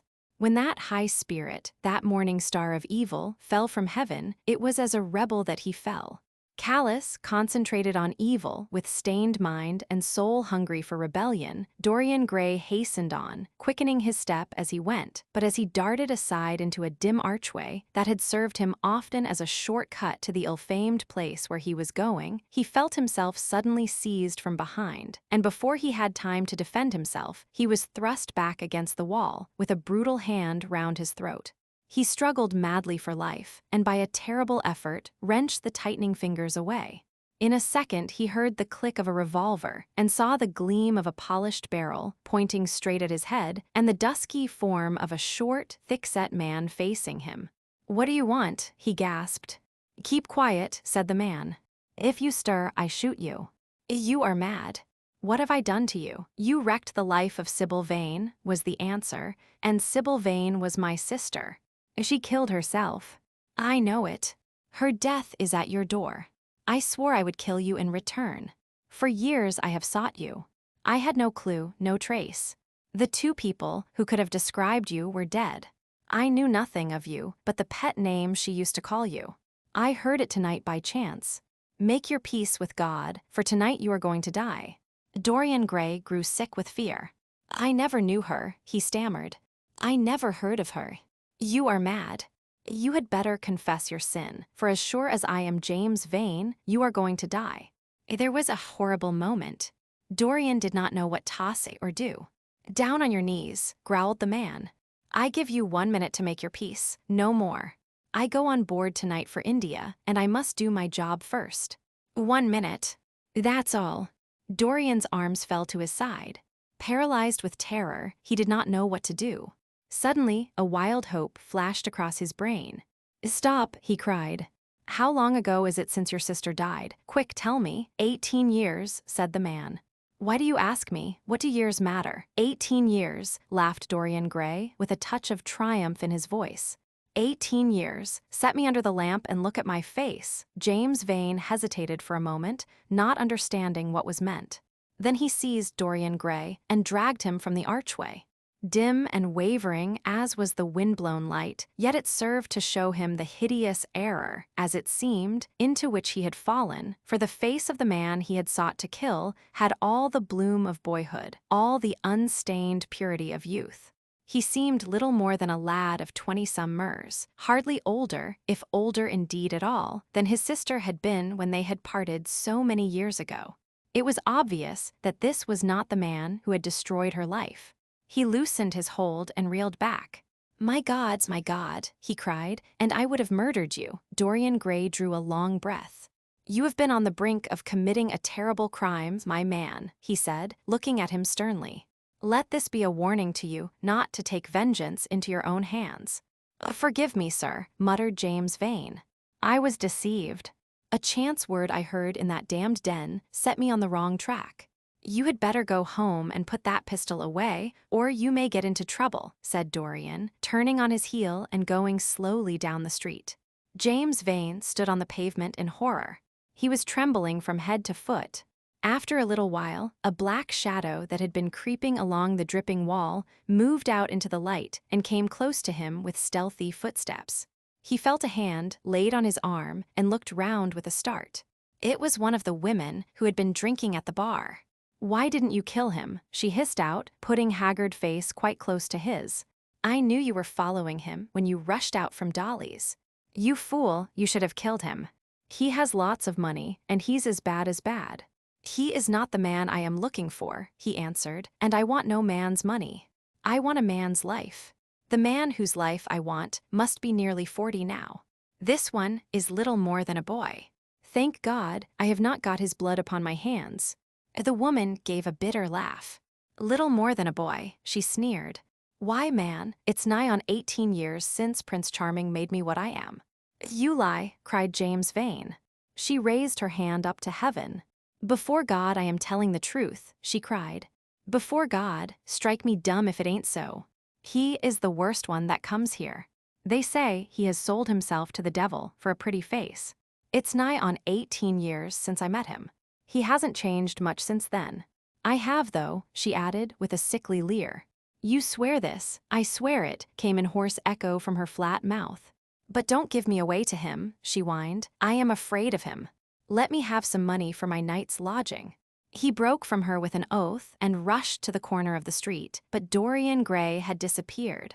When he looked back, the woman had vanished also. Chapter 17. A week later, Dorian Gray was sitting in the conservatory at Selby Royal, talking to the pretty Duchess of Monmouth, who, with her husband, a jade-looking man of 60, was amongst his guests. It was tea time, and the low light of the huge, lace-covered lamp that stood on the table lit up the delicate china and hammered silver of the service at which the Duchess was presiding. Her white hands were moving daintily among the cups, and her full red lips were smiling at something that Dorian had whispered to her. Lord Henry was lying back in a silk-draped wicker chair, looking at them.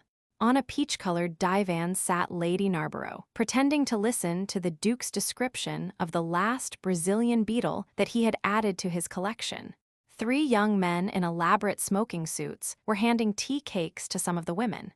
The house party consisted of 12 people, and there were more expected to arrive on the next day. "What are you two talking about?" said Lord Henry, strolling over to the table and putting his cup down. "I hope Dorian has told you about my plan for rechristening everything, Gladys. It is a delightful idea." "But I don't want to be rechristened, Harry," rejoined the Duchess, looking up at him with her wonderful eyes. "I am quite satisfied with my own name, and I am sure Mr. Gray should be satisfied with his." "My dear Gladys, I would not alter either name for the world. They are both perfect. I was thinking chiefly of flowers. Yesterday I cut an orchid for my buttonhole. It was a marvelous spotted thing, as effective as the 7 deadly sins. In a thoughtless moment, I asked one of the gardeners what it was called. He told me it was a fine specimen of Robinsoniana, or something dreadful of that kind. It is a sad truth, but we have lost the faculty of giving lovely names to things. Names are everything. I never quarrel with actions. My one quarrel is with words. That is the reason I hate vulgar realism in literature.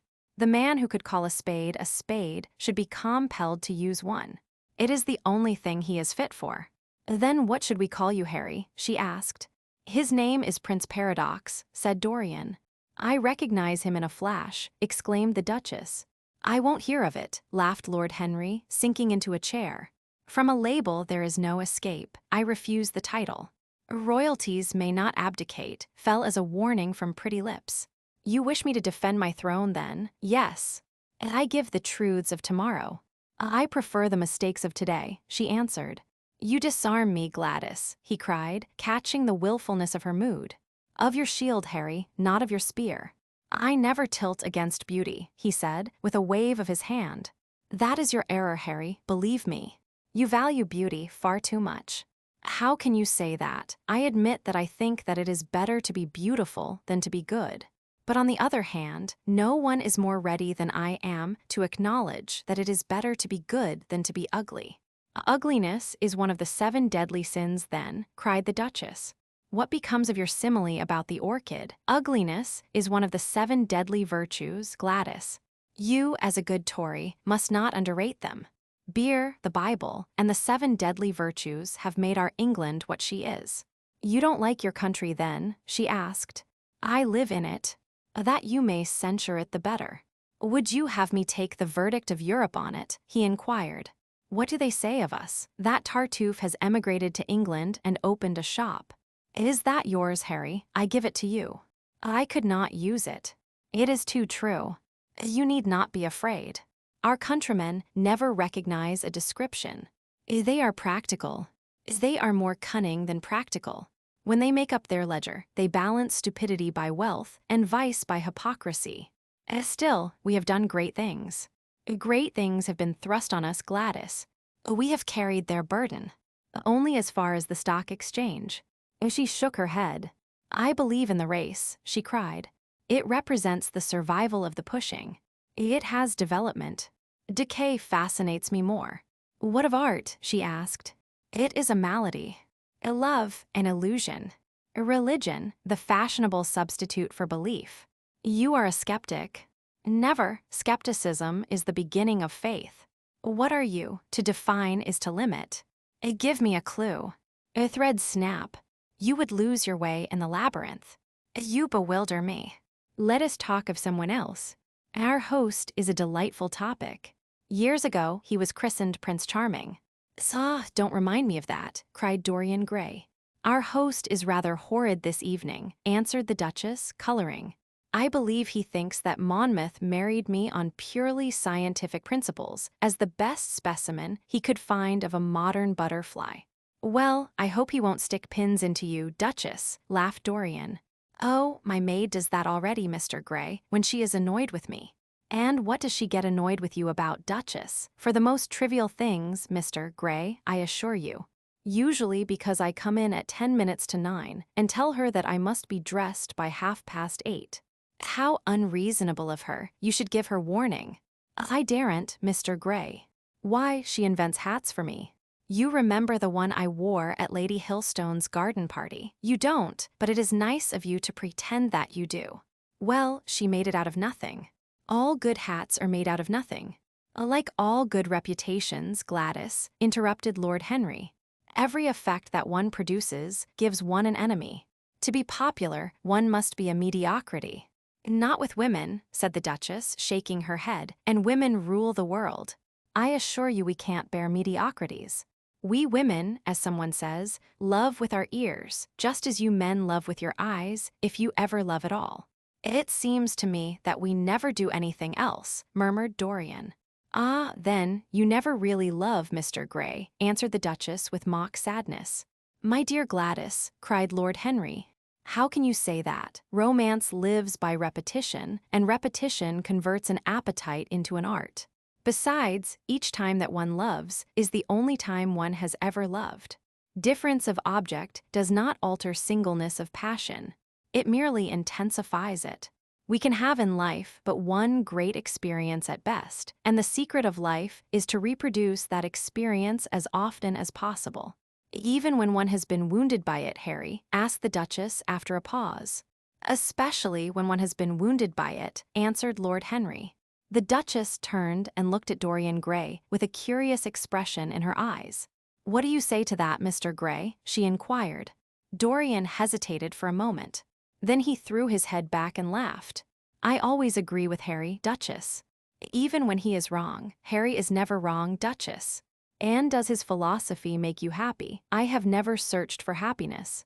Who wants happiness? I have searched for pleasure. And found it, Mr. Gray, often. Too often. The Duchess sighed. I am searching for peace, she said, and if I don't go and dress, I shall have none this evening. Let me get you some orchids, Duchess, cried Dorian, starting to his feet and walking down the conservatory. You are flirting disgracefully with him, said Lord Henry to his cousin. You had better take care. He is very fascinating. If he were not, there would be no battle. A Greek meets Greek, then. I am on the side of the Trojans. They fought for a woman. They were defeated. There are worse things than capture, she answered. You gallop with a loose rein. Pace gives life, was the riposte. I shall write it in my diary tonight. What? That a burnt child loves the fire. I am not even singed. My wings are untouched. You use them for everything, except flight. Courage has passed from men to women. It is a new experience for us. You have a rival. Who? He laughed. Lady Narborough, he whispered. She perfectly adores him. You fill me with apprehension. The appeal to antiquity is fatal to us who are romanticists. Romanticists, you have all the methods of science. Men have educated us, but not explained you. Describe us as a sex, was her challenge. Sphinxes without secrets. She looked at him, smiling. "How long Mr. Gray is," she said. "Let us go and help him. I have not yet told him the color of my frock." "Ah, you must suit your frock to his flowers, Gladys." "That would be a premature surrender. Romantic art begins with its climax. I must keep an opportunity for retreat." In the Parthian manner, they found safety in the desert. I could not do that. "Women are not always allowed a choice," he answered, but hardly had he finished the sentence before from the far end of the conservatory came a stifled groan, followed by the dull sound of a heavy fall. Everybody started up. The Duchess stood motionless in horror, and with fear in his eyes, Lord Henry rushed through the flapping palms to find Dorian Gray lying face downwards on the tiled floor in a death-like swoon. He was carried at once into the blue drawing-room and laid upon one of the sofas. After a short time, he came to himself and looked round with a dazed expression. "What has happened?" he asked. "Oh, I remember. Am I safe here, Harry?" He began to tremble. "My dear Dorian," answered Lord Henry, "you merely fainted. That was all. You must have overtired yourself. You had better not come down to dinner. I will take your place." "No, I will come down," he said, struggling to his feet. "I would rather come down. I must not be alone." He went to his room and dressed.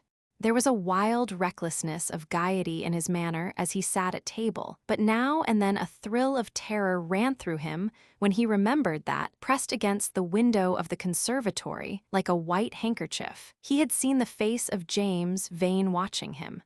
Chapter 18.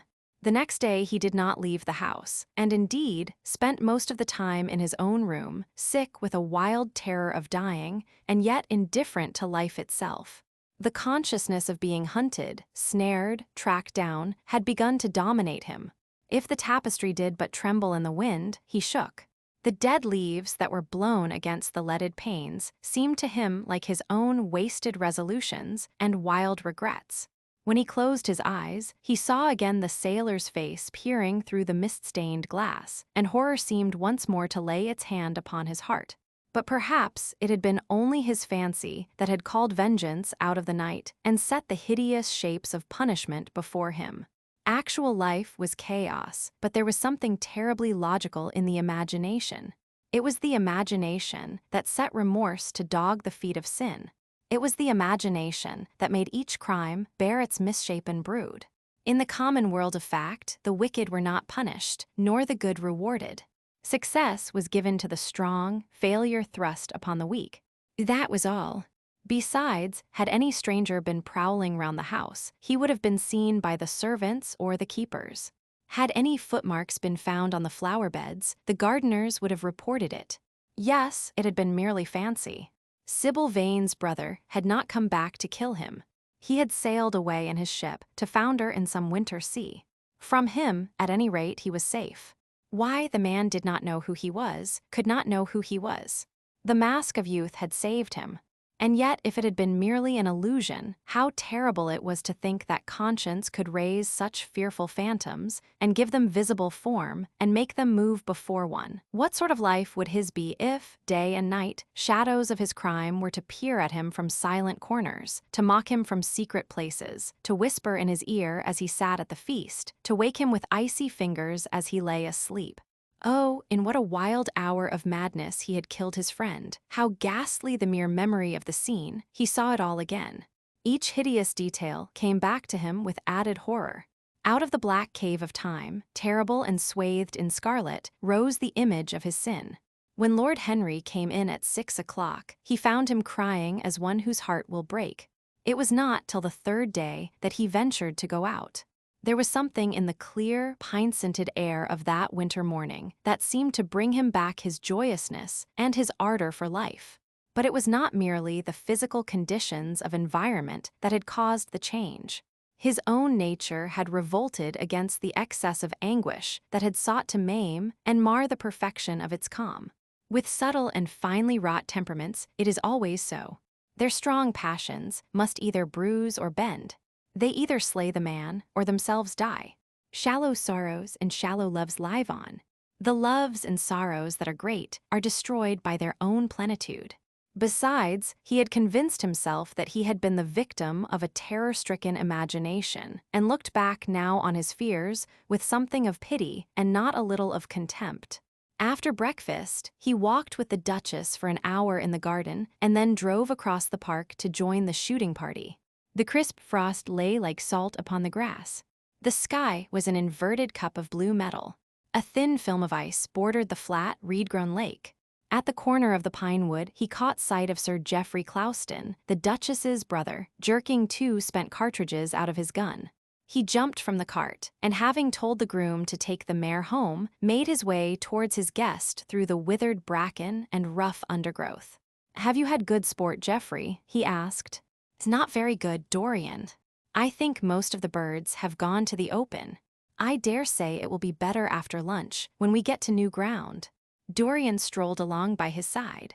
The keen, aromatic air, the brown and red lights that glimmered in the wood, the hoarse cries of the beaters ringing out from time to time, and the sharp snaps of the guns that followed, fascinated him and filled him with a sense of delightful freedom. He was dominated by the carelessness of happiness, by the high indifference of joy. Suddenly, from a lumpy tussock of old grass some 20 yards in front of them, with black-tipped ears erect and long hinder limbs throwing it forward, started a hare. It bolted for a thicket of alders. Sir Geoffrey put his gun to his shoulder, but there was something in the animal's grace of movement that strangely charmed Dorian Gray, and he cried out at once, "Don't shoot it, Geoffrey. Let it live." "What nonsense, Dorian," laughed his companion, and as the hare bounded into the thicket, he fired. There were 2 cries heard, the cry of a hare in pain, which is dreadful, the cry of a man in agony, which is worse. "Good heavens, I have hit a beater," exclaimed Sir Geoffrey. What an ass the man was to get in front of the guns. "Stop shooting there," he called out at the top of his voice. "A man is hurt." The headkeeper came running up with a stick in his hand. "Where, sir, where is he?" he shouted. At the same time, the firing ceased along the line. "Here," answered Sir Geoffrey angrily, hurrying towards the thicket. "Why on earth don't you keep your men back? Spoiled my shooting for the day." Dorian watched them as they plunged into the alder clump, brushing the lithe, swinging branches aside. In a few moments they emerged, dragging a body after them into the sunlight. He turned away in horror. It seemed to him that misfortune followed wherever he went. He heard Sir Geoffrey ask if the man was really dead, and the affirmative answer of the keeper. The wood seemed to him to have become suddenly alive with faces. There was the trampling of myriad feet and the low buzz of voices. A great copper-breasted pheasant came beating through the boughs overhead. After a few moments, that were to him, in his perturbed state, like endless hours of pain, he felt a hand laid on his shoulder. He started and looked round. "Dorian," said Lord Henry, "I had better tell them that the shooting is stopped for today. It would not look well to go on." "I wish it were stopped forever, Harry," he answered bitterly. "The whole thing is hideous and cruel." "Is the man—" He could not finish the sentence. "I am afraid so," rejoined Lord Henry. "He got the whole charge of shot in his chest. He must have died almost instantaneously. Come, let us go home." They walked side by side in the direction of the avenue for nearly 50 yards without speaking. Then Dorian looked at Lord Henry and said with a heavy sigh, "It is a bad omen, Harry, a very bad omen." "What is?" asked Lord Henry. "Oh, this accident, I suppose." "My dear fellow, it can't be helped. It was the man's own fault. Why did he get in front of the guns? Besides, it is nothing to us. It is rather awkward for Geoffrey, of course. It does not do to pepper beaters. It makes people think that one is a wild shot. And Geoffrey is not, he shoots very straight. But there is no use talking about the matter." Dorian shook his head. "It is a bad omen, Harry. I feel as if something horrible were going to happen to some of us. To myself, perhaps," he added, passing his hand over his eyes with a gesture of pain. The elder man laughed. "The only horrible thing in the world is ennui, Dorian. That is the one sin for which there is no forgiveness. But we are not likely to suffer from it unless these fellows keep chattering about this thing at dinner. I must tell them that the subject is to be tabooed. As for omens, there is no such thing as an omen. Destiny does not send us heralds. She is too wise or too cruel for that. Besides, what on earth could happen to you, Dorian? You have everything in the world that a man can want. There is no one who would not be delighted to change places with you. There is no one with whom I would not change places, Harry. Don't laugh like that. I am telling you the truth. The wretched peasant who has just died is better off than I am. I have no terror of death. It is the coming of death that terrifies me. Its monstrous wings seem to wheel in the leaden air around me. Good heavens, don't you see a man moving behind the trees there, watching me, waiting for me? Lord Henry looked in the direction in which the trembling gloved hand was pointing. Yes, he said, smiling, I see the gardener waiting for you. I suppose he wants to ask you what flowers you wish to have on the table tonight. How absurdly nervous you are, my dear fellow. You must come and see my doctor when we get back to town. Dorian heaved a sigh of relief as he saw the gardener approaching. The man touched his hat, glanced for a moment at Lord Henry in a hesitating manner, and then produced a letter, which he handed to his master. Her Grace told me to wait for an answer, he murmured.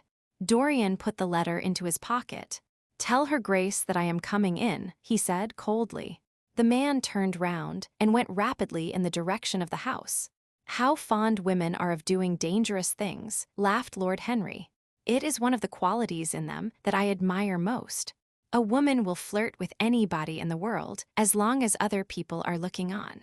How fond you are of saying dangerous things, Harry. In the present instance, you are quite astray. I like the Duchess very much, but I don't love her. And the Duchess loves you very much, but she likes you less, so you are excellently matched. You are talking scandal, Harry, and there is never any basis for scandal. The basis of every scandal is an immoral certainty, said Lord Henry, lighting a cigarette. You would sacrifice anybody, Harry, for the sake of an epigram. The world goes to the altar of its own accord, was the answer. I wish I could love, cried Dorian Gray with a deep note of pathos in his voice. But I seem to have lost the passion and forgotten the desire. I am too much concentrated on myself. My own personality has become a burden to me. I want to escape, to go away, to forget. It was silly of me to come down here at all. I think I shall send a wire to Harvey to have the yacht got ready. On a yacht one is safe. Safe from what, Dorian? You are in some trouble. Why not tell me what it is? You know I would help you. I can't tell you, Harry, he answered sadly. And I dare say it is only a fancy of mine. This unfortunate accident has upset me. I have a horrible presentiment that something of the kind may happen to me. What nonsense! I hope it is, but I can't help feeling it. Ah, here is the Duchess, looking like Artemis in a tailor-made gown. You see we have come back, Duchess. I have heard all about it, Mr. Gray, she answered. Poor Geoffrey is terribly upset. And it seems that you asked him not to shoot the hare. How curious. Yes, it was very curious. I don't know what made me say it. Some whim, I suppose. It looked the loveliest of little live things. But I am sorry they told you about the man. It is a hideous subject. It is an annoying subject, broke in Lord Henry. It has no psychological value at all. Now, if Geoffrey had done the thing on purpose, how interesting he would be. I should like to know someone who had committed a real murder. How horrid of you, Harry, cried the Duchess. Isn't it Mr. Gray? Harry, Mr. Gray is ill again. He is going to faint. Dorian drew himself up with an effort and smiled. It is nothing, Duchess, he murmured. My nerves are dreadfully out of order. That is all. I am afraid I walked too far this morning. I didn't hear what Harry said. Was it very bad? You must tell me some other time. I think I must go and lie down. You will excuse me, won't you? They had reached the great flight of steps that led from the conservatory on to the terrace. As the glass door closed behind Dorian, Lord Henry turned and looked at the Duchess with his slumberous eyes. Are you very much in love with him? He asked. She did not answer for some time, but stood gazing at the landscape. I wish I knew, she said at last. He shook his head. Knowledge would be fatal. It is the uncertainty that charms one. A mist makes things wonderful. One may lose one's way. All ways end at the same point, my dear Gladys. What is that? Disillusion. It was my debut in life, she sighed. It came to you crowned. I am tired of strawberry leaves. They become you. It's only in public. You would miss them, said Lord Henry. I will not part with a petal. A Monmouth has ears. Old age is dull of hearing. Has he never been jealous? I wish he had been. He glanced about as if in search of something. What are you looking for? She inquired. The button from your foil, he answered. You have dropped it. She laughed. I have still the mask. It makes your eyes lovelier, was his reply. She laughed again. Her teeth showed like white seeds in a scarlet fruit. Upstairs in his own room, Dorian Gray was lying on a sofa, with terror in every tingling fiber of his body. Life had suddenly become too hideous, a burden for him to bear. The dreadful death of the unlucky beater, shot in the thicket like a wild animal, had seemed to him to prefigure death for himself also. He had nearly swooned at what Lord Henry had said in a chance mood of cynical jesting. At 5 o'clock, he rang his bell for his servant and gave him orders to pack his things for the night express to town, and to have the brougham at the door by 8:30. He was determined not to sleep another night at Selby Royal. It was an illumined place. Death walked there in the sunlight. The grass of the forest had been spotted with blood. Then he wrote a note to Lord Henry, telling him that he was going up to town to consult his doctor and asking him to entertain his guests in his absence. As he was putting it into the envelope, a knock came to the door, and his valet informed him that the headkeeper wished to see him. He frowned and bit his lip. Send him in, he muttered, after some moments' hesitation. As soon as the man entered, Dorian pulled his checkbook out of a drawer and spread it out before him. I suppose you have come about the unfortunate accident of this morning, Thornton, he said, taking up a pen. Yes, sir, answered the gamekeeper. Was the poor fellow married? Had he any people dependent on him? Asked Dorian, looking bored. If so, I should not like them to be left in want, and will send them any sum of money you may think necessary. We don't know who he is, sir. That is what I took the liberty of coming to you about. Don't know who he is, said Dorian listlessly. What do you mean, wasn't he one of your men? No, sir. Never saw him before. Seems like a sailor, sir. The pen dropped from Dorian Gray's hand, and he felt as if his heart had suddenly stopped beating. A sailor, he cried out. Did you say a sailor? Yes, sir. He looks as if he had been a sort of sailor, tattooed on both arms, and that kind of thing. Was there anything found on him? Said Dorian, leaning forward and looking at the man with startled eyes. Anything that would tell his name, some money, sir, not much, and a six-shooter. There was no name of any kind. A decent-looking man, sir, but rough-like. A sort of sailor, we think. Dorian started to his feet. A terrible hope fluttered past him. He clutched at it madly. Where is the body? He exclaimed. Quick, I must see it at once. It is in an empty stable in the home farm, sir. The folk don't like to have that sort of thing in their houses. They say a corpse brings bad luck. At the home farm, go there at once and meet me. Tell one of the grooms to bring my horse round. No, never mind. I'll go to the stables myself. It will save time. In less than a quarter of an hour, Dorian Gray was galloping down the long avenue as hard as he could go.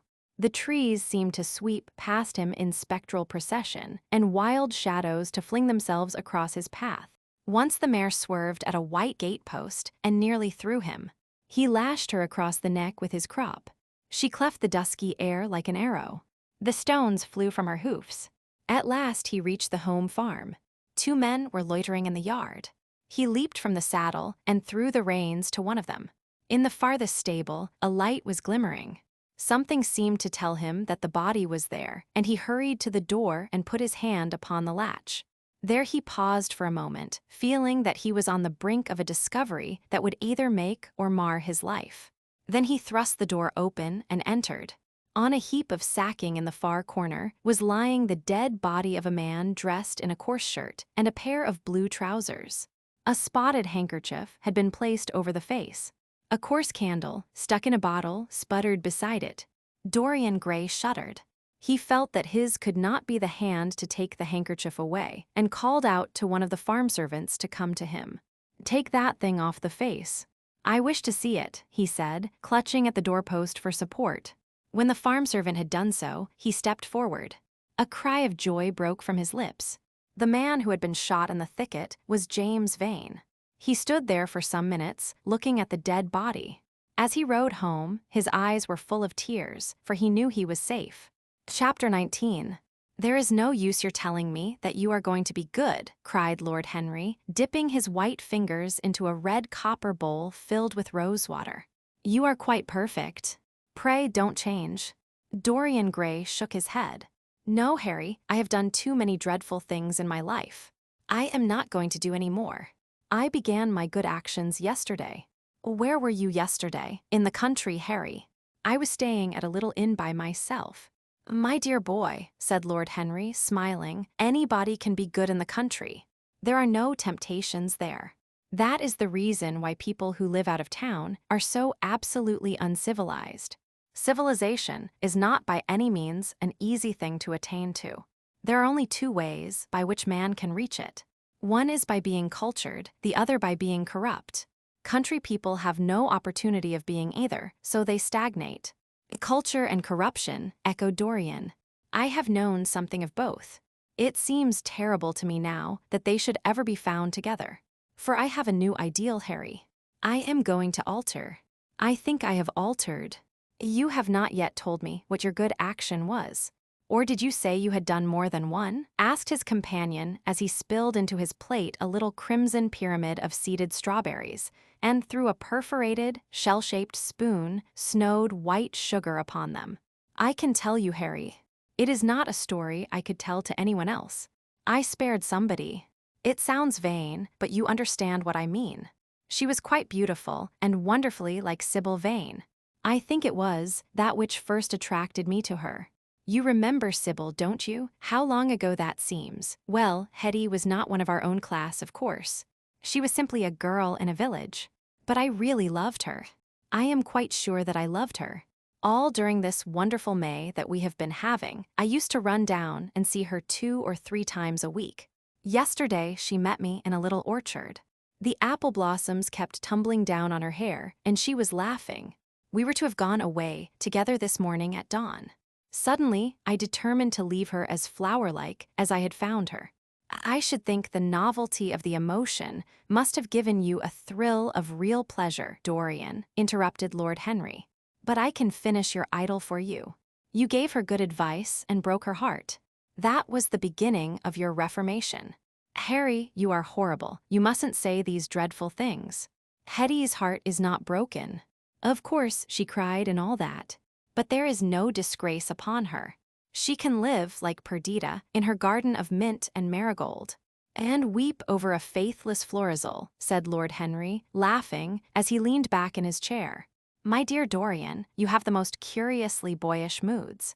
Do you think this girl will ever be really content now with anyone of her own rank? I suppose she will be married some day to a rough carter or a grinning plowman.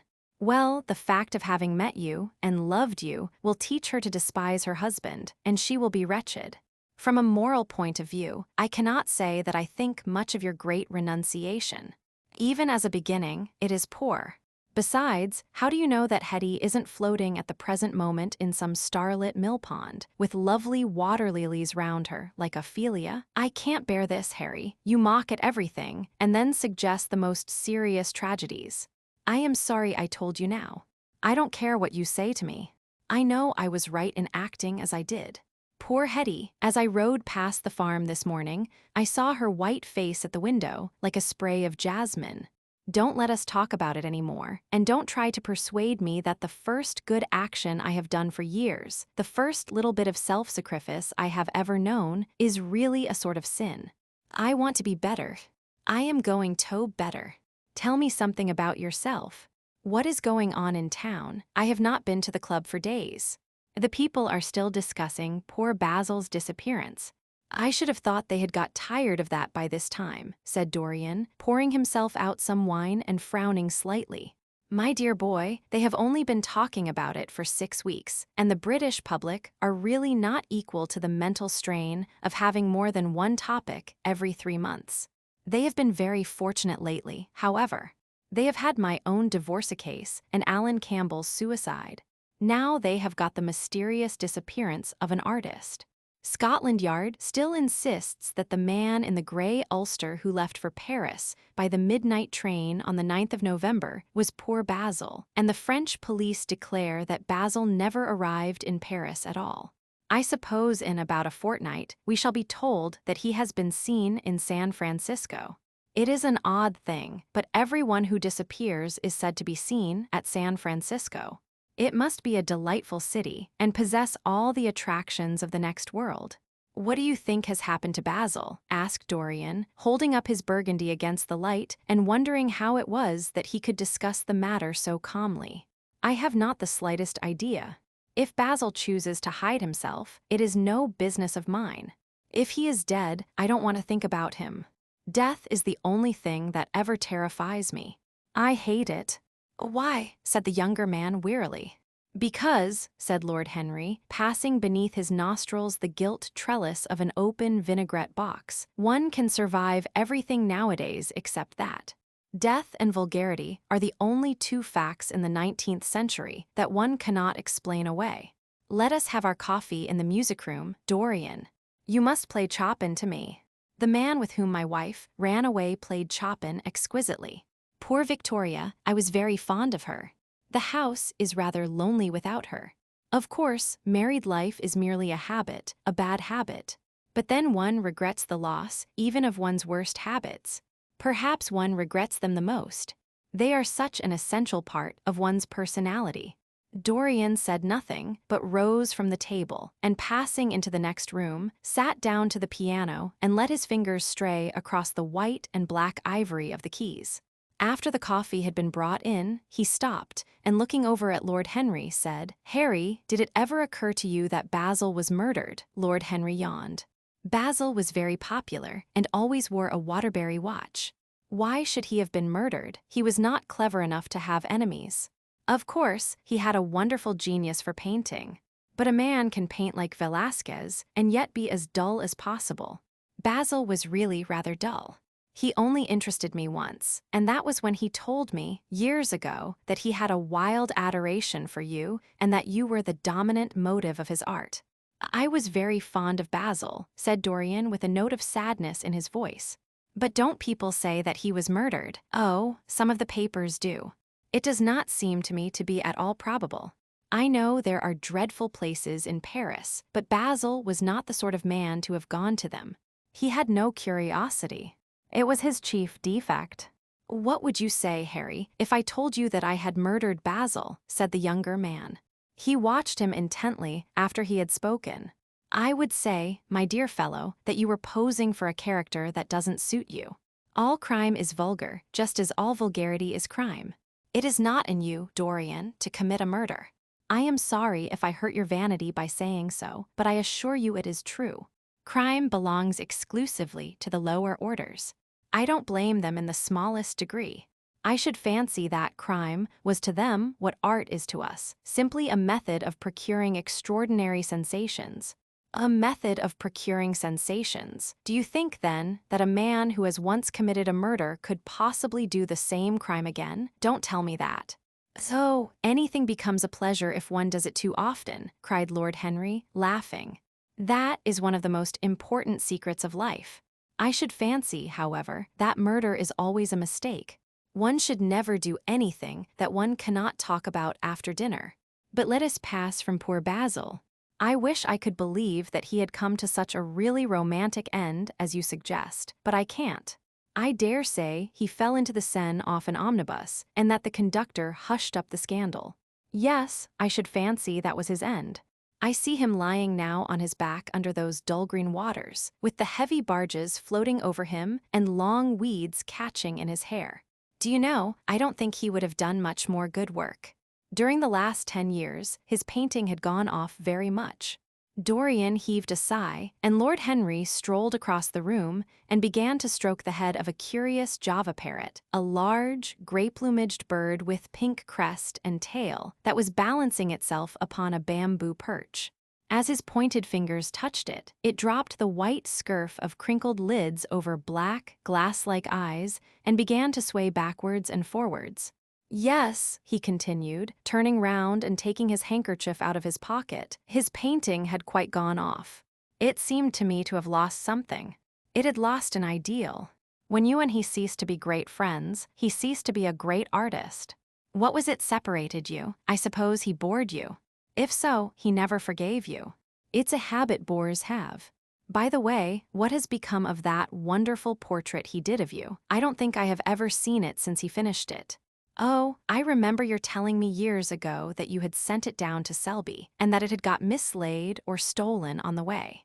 You never got it back. What a pity, it was really a masterpiece. I remember I wanted to buy it. I wish I had now. It belonged to Basil's best period. Since then, his work was that curious mixture of bad painting and good intentions that always entitles a man to be called a representative British artist. Did you advertise for it? You should. I forget, said Dorian. I suppose I did. But I never really liked it. I am sorry I sat for it. The memory of the thing is hateful to me. Why do you talk of it? It used to remind me of those curious lines in some play, Hamlet, I think. How do they run? Like the painting of a sorrow, a face without a heart. Yes, that is what it was like. Lord Henry laughed. If a man treats life artistically, his brain is his heart, he answered, sinking into an armchair. Dorian Gray shook his head and struck some soft chords on the piano. Like the painting of a sorrow, he repeated, a face without a heart. The elder man lay back and looked at him with half-closed eyes. By the way, Dorian, he said after a pause, what does it profit a man if he gain the whole world and lose? How does the quotation run? His own soul, the music jarred, and Dorian Gray started and stared at his friend. Why do you ask me that, Harry? My dear fellow, said Lord Henry, elevating his eyebrows in surprise. I asked you because I thought you might be able to give me an answer. That is all. I was going through the park last Sunday, and close by the Marble Arch, there stood a little crowd of shabby-looking people listening to some vulgar street preacher. As I passed by, I heard the man yelling out that question to his audience. It struck me as being rather dramatic. London is very rich in curious effects of that kind. A wet Sunday, an uncouth Christian in a mackintosh, a ring of sickly white faces under a broken roof of dripping umbrellas, and a wonderful phrase flung into the air by shrill, hysterical lips. It was really very good in its way, quite a suggestion. I thought of telling the prophet that art had a soul, but that man had not. I am afraid, however, he would not have understood me. Don't, Harry. The soul is a terrible reality. It can be bought and sold and bartered away. It can be poisoned or made perfect. There is a soul in each one of us. I know it. Do you feel quite sure of that, Dorian? Quite sure. Ah, then it must be an illusion. The things one feels absolutely certain about are never true. That is the fatality of faith and the lesson of romance. How grave you are, don't be so serious. What have you or I to do with the superstitions of our age? No, we have given up our belief in the soul. Play me something. Play me a nocturne, Dorian, and, as you play, tell me in a low voice how you have kept your youth. You must have some secret.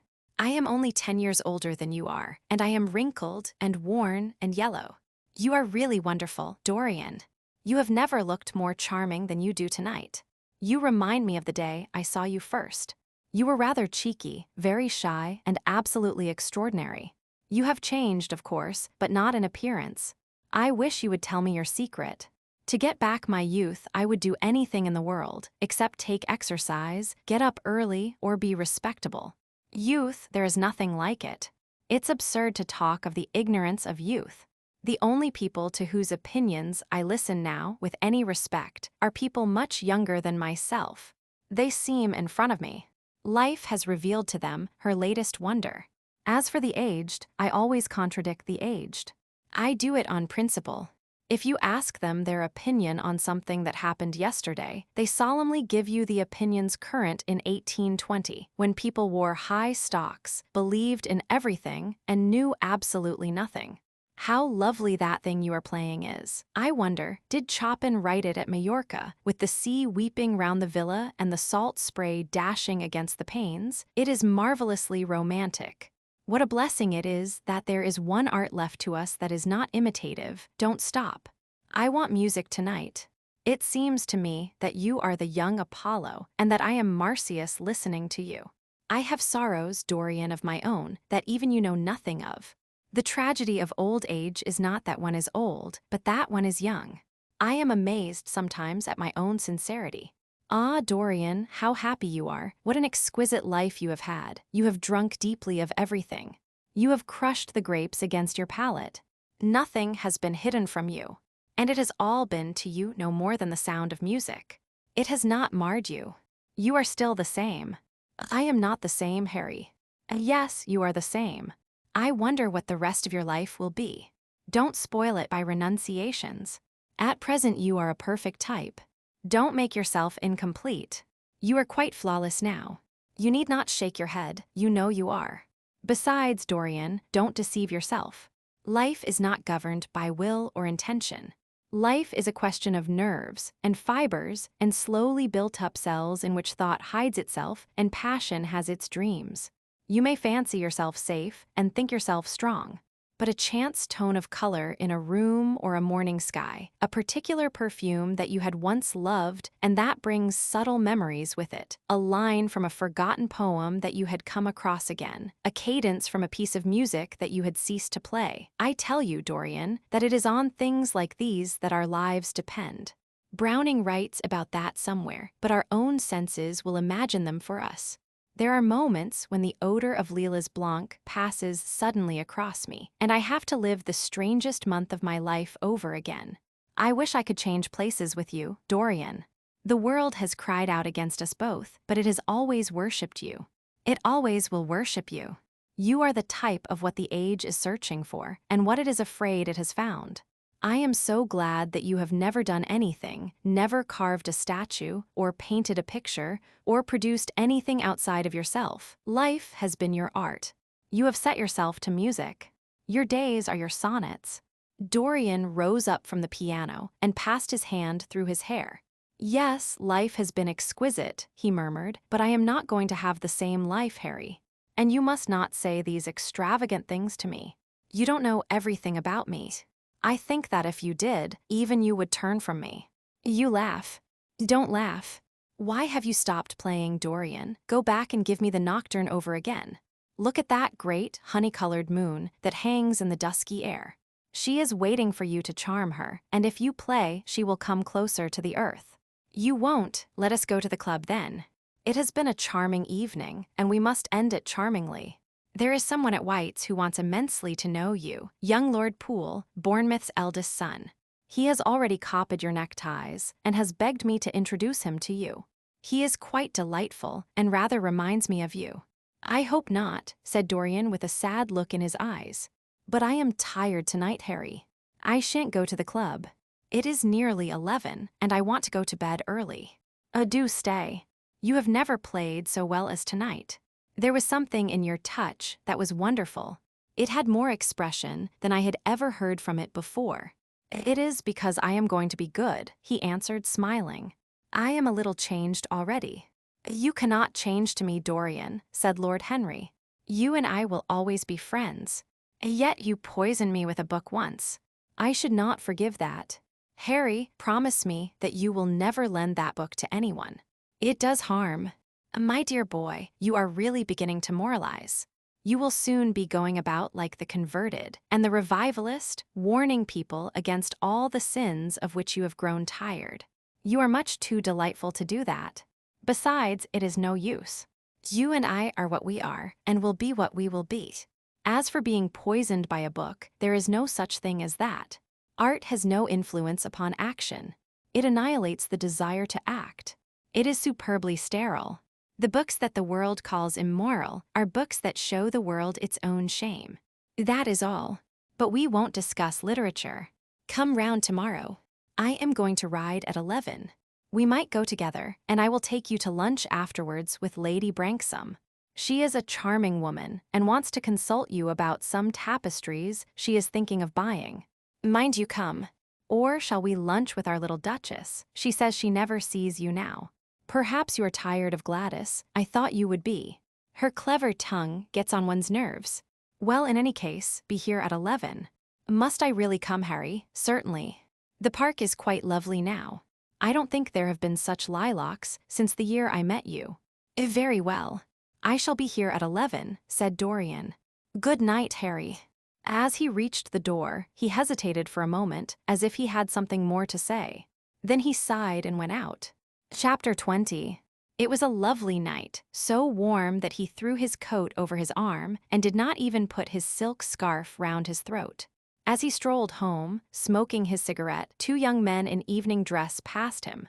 He heard one of them whisper to the other, "That is Dorian Gray." He remembered how pleased he used to be when he was pointed out, or stared at, or talked about. He was tired of hearing his own name now. Half the charm of the little village where he had been so often lately was that no one knew who he was. He had often told the girl whom he had lured to love him that he was poor, and she had believed him. He had told her once that he was wicked, and she had laughed at him and answered that wicked people were always very old and very ugly. What a laugh she had, just like a thrush singing. And how pretty she had been in her cotton dresses and her large hats. She knew nothing, but she had everything that he had lost. When he reached home, he found his servant waiting up for him. He sent him to bed and threw himself down on the sofa in the library and began to think over some of the things that Lord Henry had said to him. Was it really true that one could never change? He felt a wild longing for the unstained purity of his boyhood, his rose-white boyhood, as Lord Henry had once called it.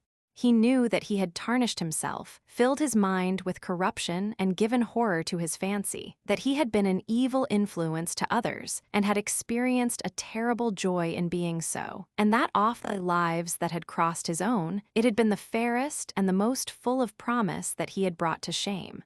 But was it all irretrievable? Was there no hope for him? Ah, in what a monstrous moment of pride and passion he had prayed that the portrait should bear the burden of his days, and he keep the unsullied splendor of eternal youth. All his failure had been due to that. Better for him that each sin of his life had brought its sure swift penalty along with it. There was purification in punishment. Not "forgive us our sins, but smite us for our iniquities" should be the prayer of man to a most just God. The curiously carved mirror that Lord Henry had given to him, so many years ago now, was standing on the table, and the white-limbed cupids laughed round it as of old. He took it up, as he had done on that night of horror when he had first noted the change in the fatal picture, and with wild, tear-dimmed eyes looked into its polished shield. Once, someone who had terribly loved him had written to him a mad letter, ending with these idolatrous words: "The world is changed because you are made of ivory and gold. The curves of your lips rewrite history." The phrases came back to his memory, and he repeated them over and over to himself. Then he loathed his own beauty, and flinging the mirror on the floor, crushed it into silver splinters beneath his heel. It was his beauty that had ruined him, his beauty and the youth that he had prayed for. But for those 2 things, his life might have been free from stain. His beauty had been to him but a mask, his youth but a mockery. What was youth at best? A green and unripe time, a time of shallow moods and sickly thoughts. Why had he worn its livery? Youth had spoiled him. It was better not to think of the past. Nothing could alter that. It was of himself and of his own future that he had to think. James Vane was hidden in a nameless grave in Selby churchyard. Alan Campbell had shot himself one night in his laboratory, but had not revealed the secret that he had been forced to know. The excitement, such as it was, over Basil Hallward's disappearance would soon pass away. It was already waning. He was perfectly safe there. Nor, indeed, was it the death of Basil Hallward that weighed most upon his mind. It was the living death of his own soul that troubled him. Basil had painted the portrait that had marred his life. He could not forgive him that. It was the portrait that had done everything. Basil had said things to him that were unbearable, and that he had yet borne with patience. The murder had been simply the madness of a moment. As for Alan Campbell, his suicide had been his own act. He had chosen to do it. It was nothing to him. A new life, that was what he wanted. That was what he was waiting for. Surely he had begun it already. He had spared one innocent thing, at any rate. He would never again tempt innocence. He would be good. As he thought of Hetty Merton, he began to wonder if the portrait in the locked room had changed. Surely it was not still so horrible as it had been. Perhaps if his life became pure, he would be able to expel every sign of evil passion from the face. Perhaps the signs of evil had already gone away. He would go and look. He took the lamp from the table and crept upstairs. As he unbarred the door, a smile of joy flitted across his strangely young-looking face and lingered for a moment about his lips. Yes, he would be good, and the hideous thing that he had hidden away would no longer be a terror to him. He felt as if the load had been lifted from him already. He went in quietly, locking the door behind him, as was his custom, and dragged the purple hanging from the portrait. A cry of pain and indignation broke from him. He could see no change, save that in the eyes there was a look of cunning, and in the mouth the curved wrinkle of the hypocrite. The thing was still loathsome, more loathsome, if possible, than before, and the scarlet dew that spotted the hand seemed brighter and more like blood newly spilled. Then he trembled. Had it been merely vanity that had made him do his one good deed, or the desire for a new sensation, as Lord Henry had hinted with his mocking laugh, or that passion to act a part that sometimes makes us do things finer than we are ourselves, or, perhaps, all these, and why was the red stain larger than it had been? It seemed to have crept like a horrible disease over the wrinkled fingers. There was blood on the painted feet, as though the thing had dripped, blood even on the hand that had not held the knife. Confess? Did it mean that he was to confess, to give himself up and be put to death? He laughed. He felt that the idea was monstrous. Besides, even if he did confess, who would believe him? There was no trace of the murdered man anywhere. Everything belonging to him had been destroyed. He himself had burned what had been below stairs. The world would simply say that he was mad. They would shut him up if he persisted in his story. Yet it was his duty to confess, to suffer public shame, and to make public atonement. There was a God who called upon men to tell their sins to earth as well as to heaven. Nothing that he could do would cleanse him till he had told his own sin. His sin, he shrugged his shoulders. The death of Basil Hallward seemed very little to him. He was thinking of Hetty Merton. For it was an unjust mirror, this mirror of his soul that he was looking at. Vanity, curiosity, hypocrisy, had there been nothing more in his renunciation than that, there had been something more. At least he thought so. But who could tell? No, there had been nothing more. Through vanity, he had spared her. In hypocrisy, he had worn the mask of goodness. For curiosity's sake, he had tried the denial of self. He recognized that now. But this murder, was it to dog him all his life? Was he always to be burdened by his past? Was he really to confess? Never. There was only one bit of evidence left against him. The picture itself, that was evidence. He would destroy it. Why had he kept it so long? Once it had given him pleasure to watch it changing and growing old. Of late, he had felt no such plea sure. It had kept him awake at night. When he had been away, he had been filled with terror lest other eyes should look upon it. It had brought melancholy across his passions. Its mere memory had marred many moments of joy. It had been like conscience to him. Yes, it had been conscience. He would destroy it. He looked round and saw the knife that had stabbed Basil Hallward. He had cleaned it many times, till there was no stain left upon it. It was bright and glistened. As it had killed the painter, so it would kill the painter's work and all that that meant. It would kill the past, and when that was dead, he would be free. It would kill this monstrous soul life, and without its hideous warnings, he would be at peace. He seized the thing and stabbed the picture with it. There was a cry heard and a crash. The cry was so horrible in its agony that the frightened servants woke and crept out of their rooms. Two gentlemen, who were passing in the square below, stopped and looked up at the great house. They walked on till they met a policeman and brought him back. The man rang the bell several times, but there was no answer. Except for a light in one of the top windows, the house was all dark. After a time, he went away and stood in an adjoining portico and watched. "Whose house is that, constable?" asked the elder of the two gentlemen. "Mr. Dorian Gray's, sir," answered the policeman. They looked at each other as they walked away and sneered. One of them was Sir Henry Ashton's uncle. Inside, in the servants' part of the house, the half-clad domestics were talking in low whispers to each other. Old Mrs. Leaf was crying and wringing her hands. Frances was as pale as death. After about a quarter of an hour, he got the coachman and one of the footmen and crept upstairs. They knocked, but there was no reply. They called out. Everything was still. Finally, after vainly trying to force the door, they got on the roof and dropped down onto the balcony. The windows yielded easily. Their bolts were old. When they entered, they found hanging upon the wall a splendid portrait of their master as they had last seen him, in all the wonder of his exquisite youth and beauty. Lying on the floor was a dead man, in evening dress, with a knife in his heart. He was withered, wrinkled, and loathsome of visage. It was not till they had examined the rings that they recognized who it was.